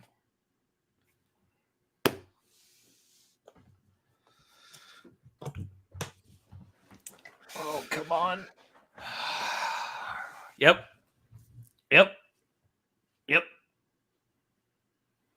Ah! Yep. Damn it. Not Andrew Garfield. God. All right, Will, what's your speech? Give it to us.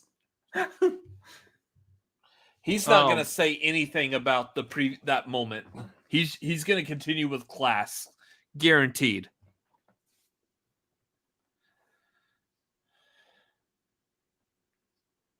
Oh, well.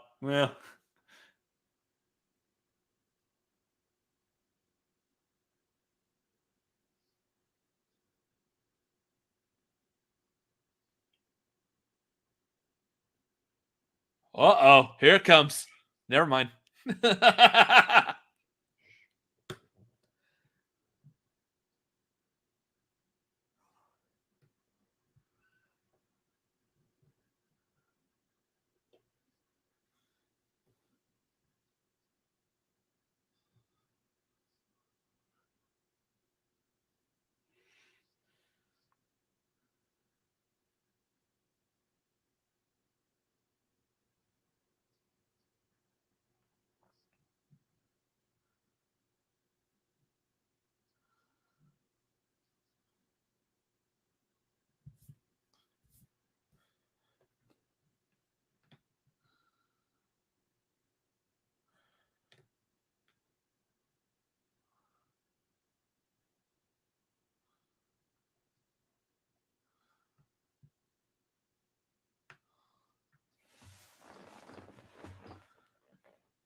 Jeez.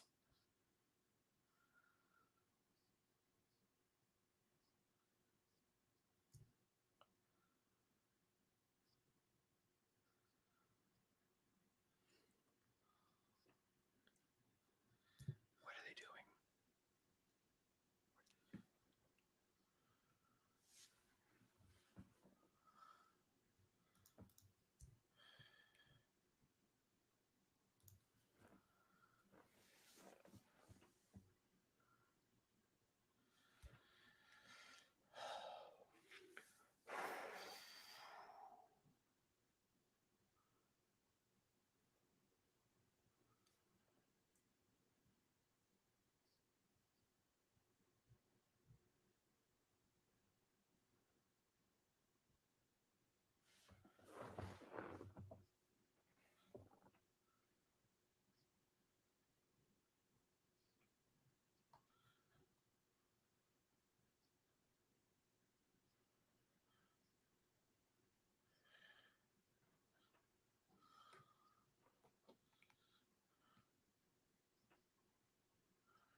God damn.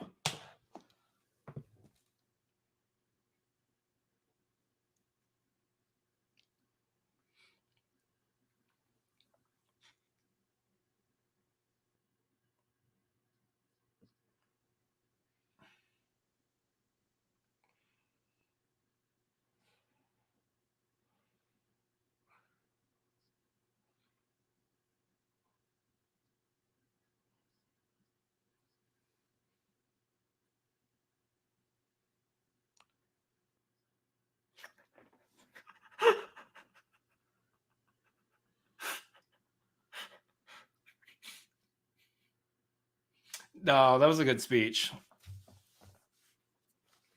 That was a good speech. I mean,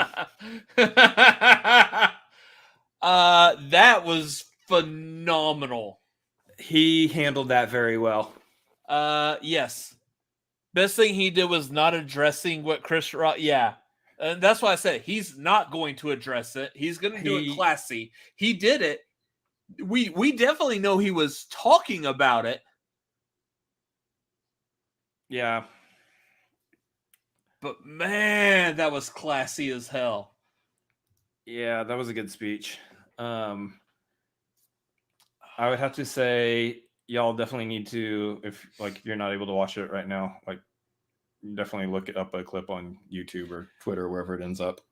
How is it that Will Smith hit me from one end of the emotional spectrum to the other end of the emotional spectrum within 10 minutes? Yeah. I think we're all walking out of here with a lot more respect for Will Smith, honestly. Oh, fuck yeah. Yeah.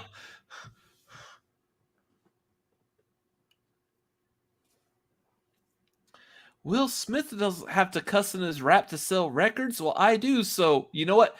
You disrespect his wife. He's doesn't care about selling records. He's going to curse you out, and most deserving so.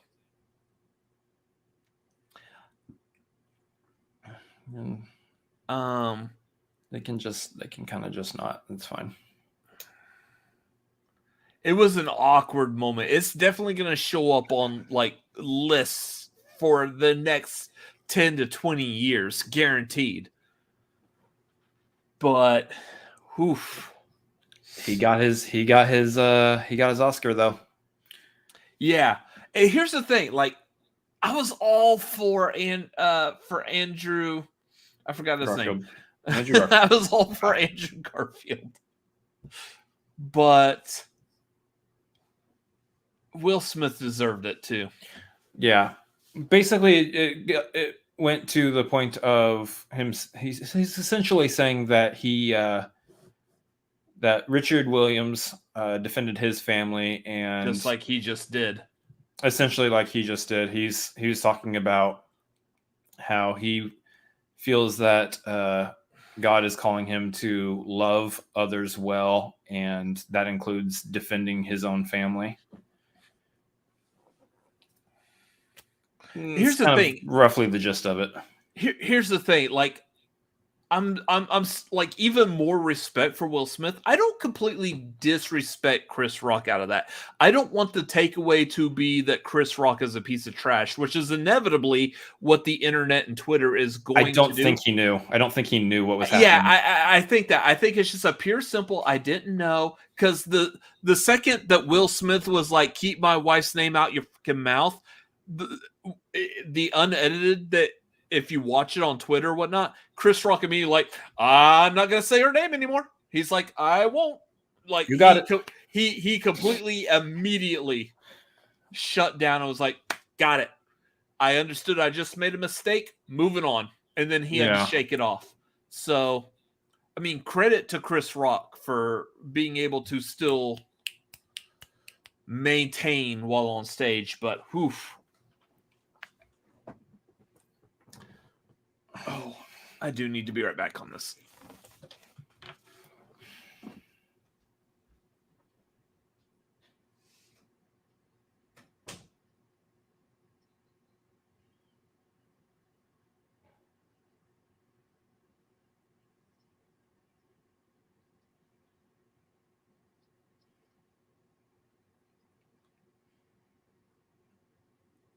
Yeah, I had a feeling Tammy Faye would win the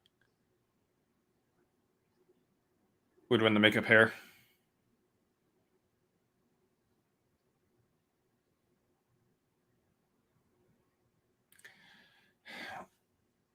That's the thing, Tim, is it's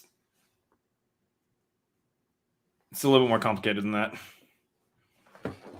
It's a little bit more complicated than that. In most normal circumstances, I would agree with you, but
I'm not talking about the charge, Tim. I'm talking about the situation in general.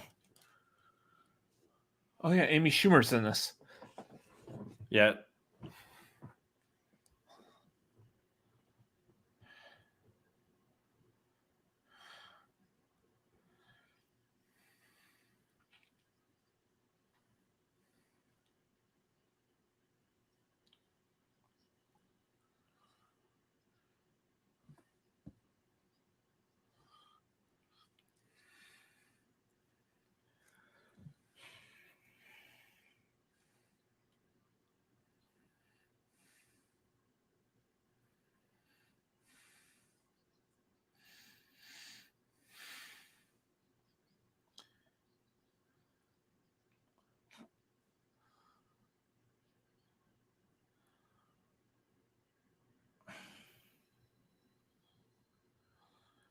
I'm so confused as to what she just said.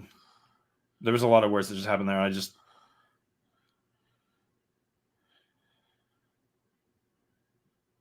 Oh, Anthony Hopkins is here this year. Yeah. He made it.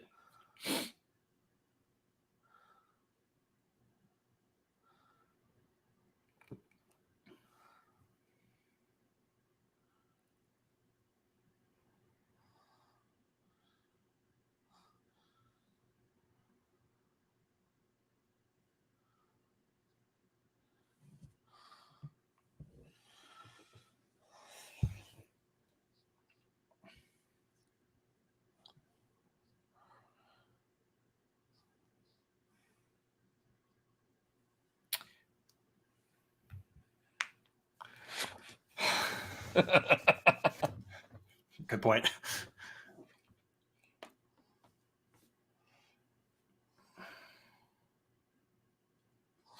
Let's have peace and love and quiet. Y'all just shut the hell up.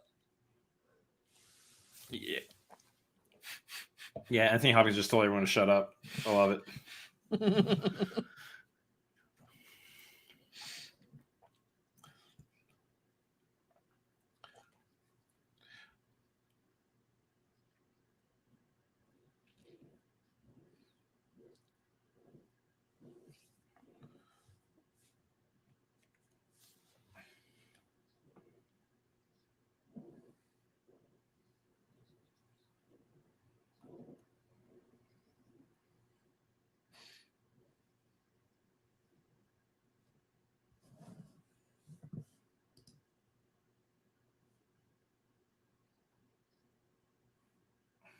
Oh, great. My headphones just died.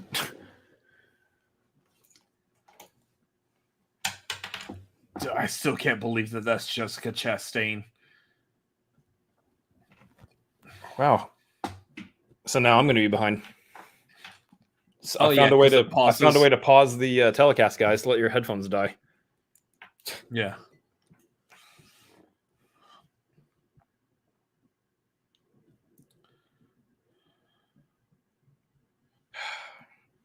Great timing.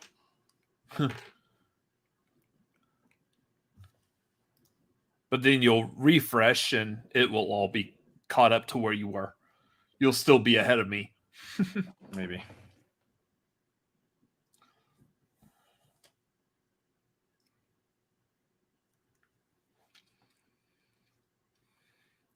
Olivia Colman is just really excited that Meryl Streep was not also nominated because Right. it's usually one of those two.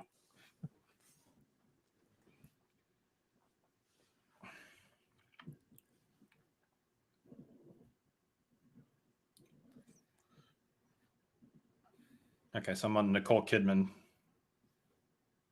I'm still behind you then. Now I'm on Nicole Kidman.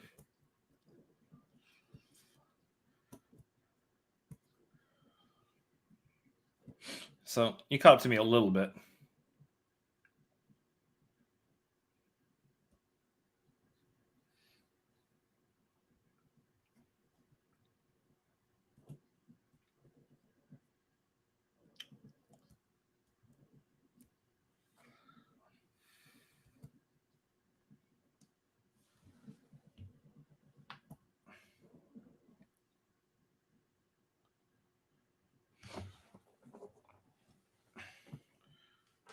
Out of all these ones where the actress was picked to play a historical role, I think Kristen Stewart was probably the one that looked the most like the Wow. person they were playing. Okay. You know, I didn't have an accurate pick on this one as far as who would win. I haven't seen any of these. So, But okay, that makes sense. She looked. Jessica Chastain.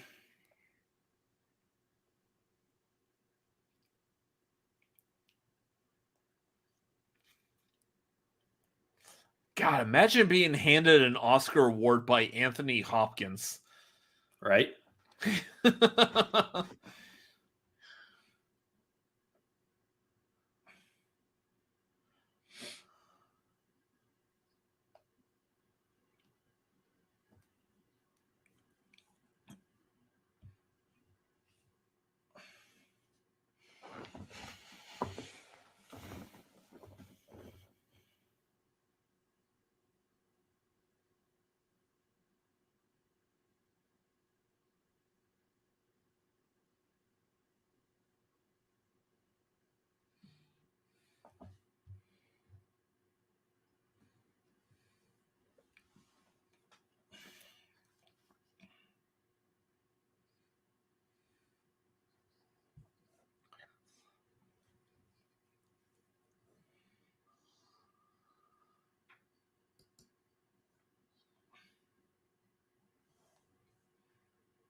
Well, at least Andrew Garfield's still in there somewhere.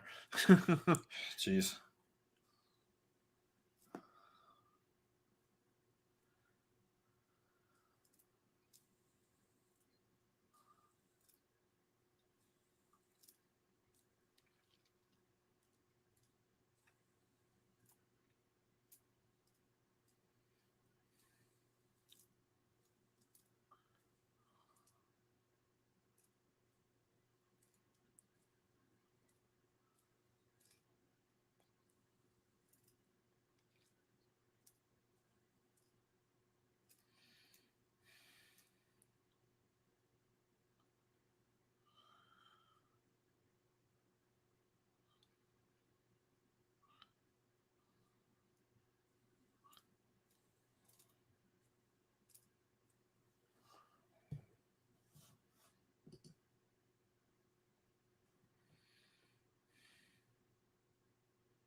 So now we're down to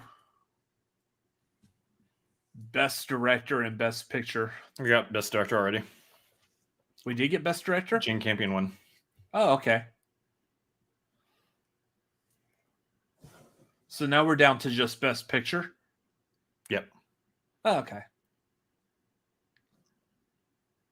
Oh, that's right. We did get Best Director earlier. That's right. Before the actors and actresses.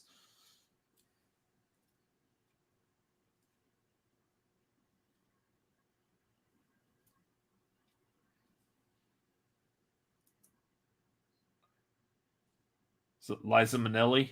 Yeah.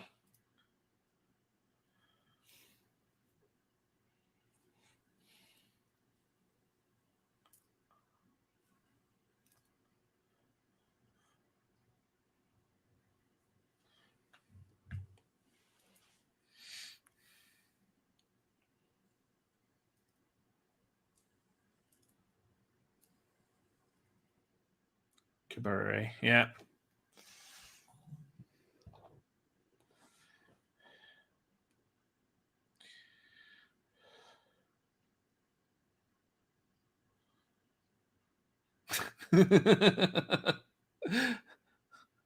I love that reaction. My name is funny.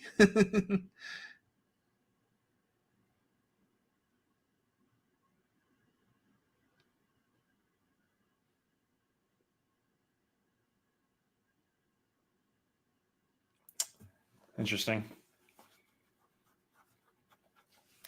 All right. No Andrew Garfield. Give me a coda. Yeah, I Come need Coda to win now.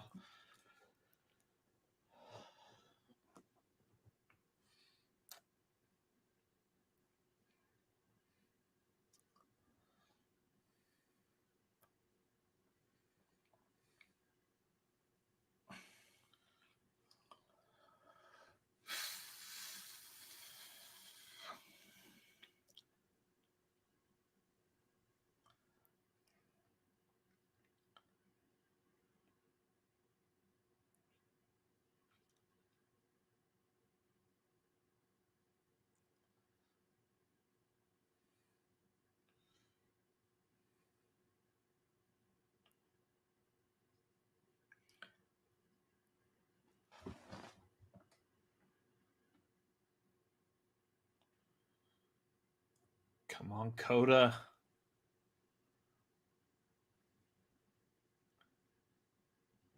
Yes! Let's go. Yes!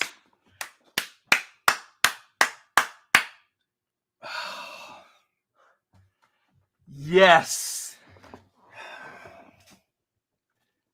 Let's go. Oh my god.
Yes, Tori, Coda won.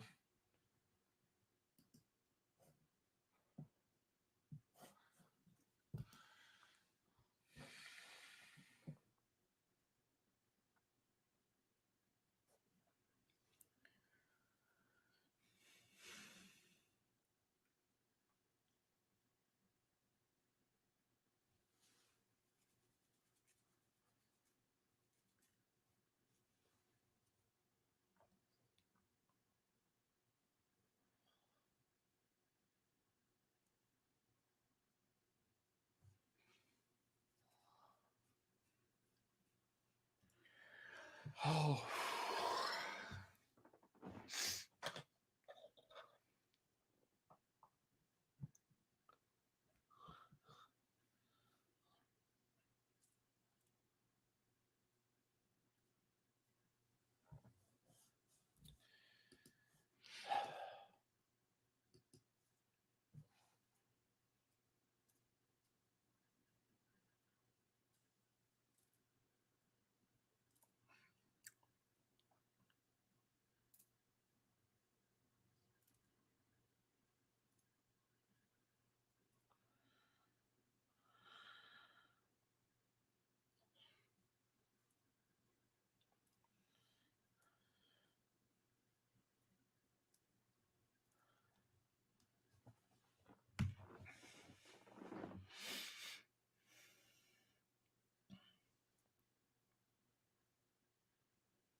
Absolutely worth it.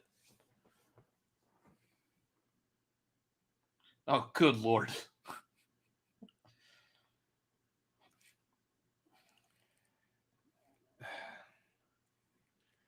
There were some choices made during this this Academy Awards.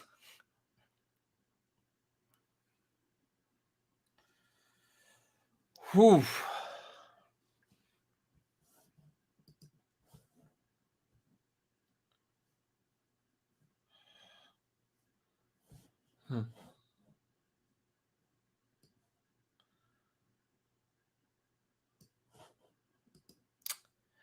Well, guys, Anyways, that's that- the 94th Annual Academy Awards. Whew. AKA the Academy Awards where Will Smith got gangsta on you.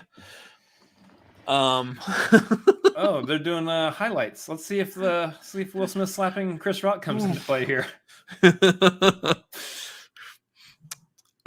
Here's the thing. Like, I am so happy that Coda won that. That of course, the best picture is the major award that everyone wants to, that everyone has an opinion about. Everyone wants to hope that their favorite has won.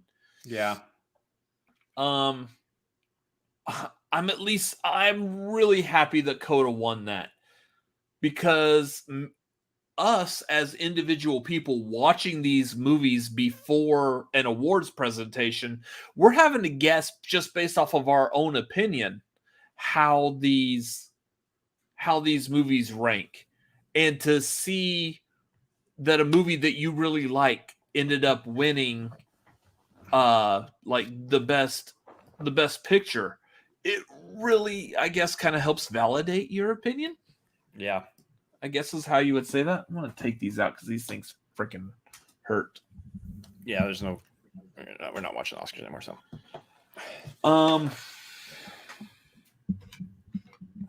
Now, not saying that if maybe you didn't have Coda winning, maybe you didn't like Coda, and it's understandable. It's okay. Personal opinions of movies are completely subjective, regardless of what you see on Twitter. But yeah, I really do like I do come from a background of having friends, even when I was in grade school. In fact, I had a friend in grade school that was deaf. I've had people around me, typically constantly throughout my life, that had a recognized disability of some sort. So yeah, seeing a movie like Coda being able to accurately portray while still keeping it grounded, where people who don't have that disability could still connect with that movie and get an understanding of that perception, worth it. Yeah. Such a good movie. So yeah, if you haven't seen Coda, go watch it. Yeah, it's so good. It's one of those movies that, man, I was in tears at the end of it. I really was.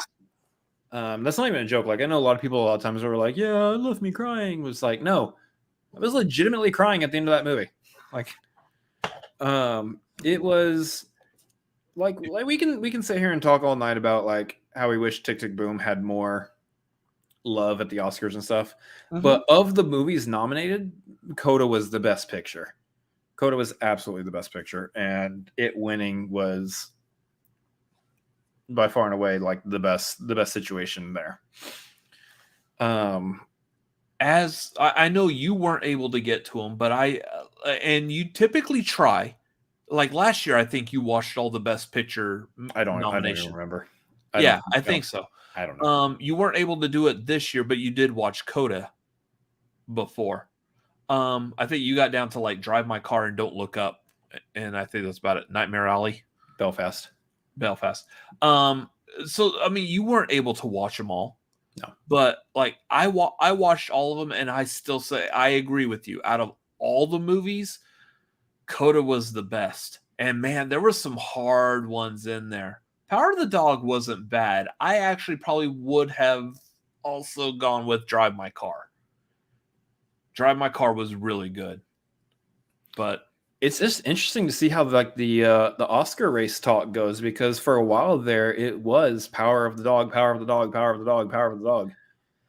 And then out of nowhere, coming out of left field, Coda's like, nope, we're going to spread the Coda love. And the Coda love.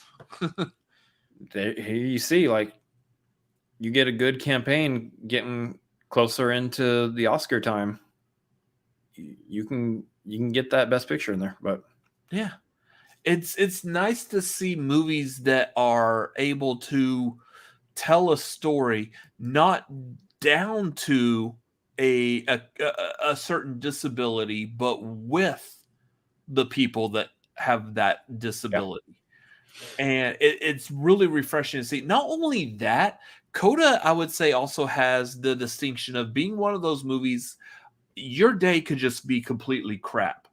You could have gotten laid off from work, or potentially received some bad medical news, or got slapped by Will Smith on public television, whatever. You could have had a really bad day, and this movie will make you feel good. Like it's a movie you can walk away.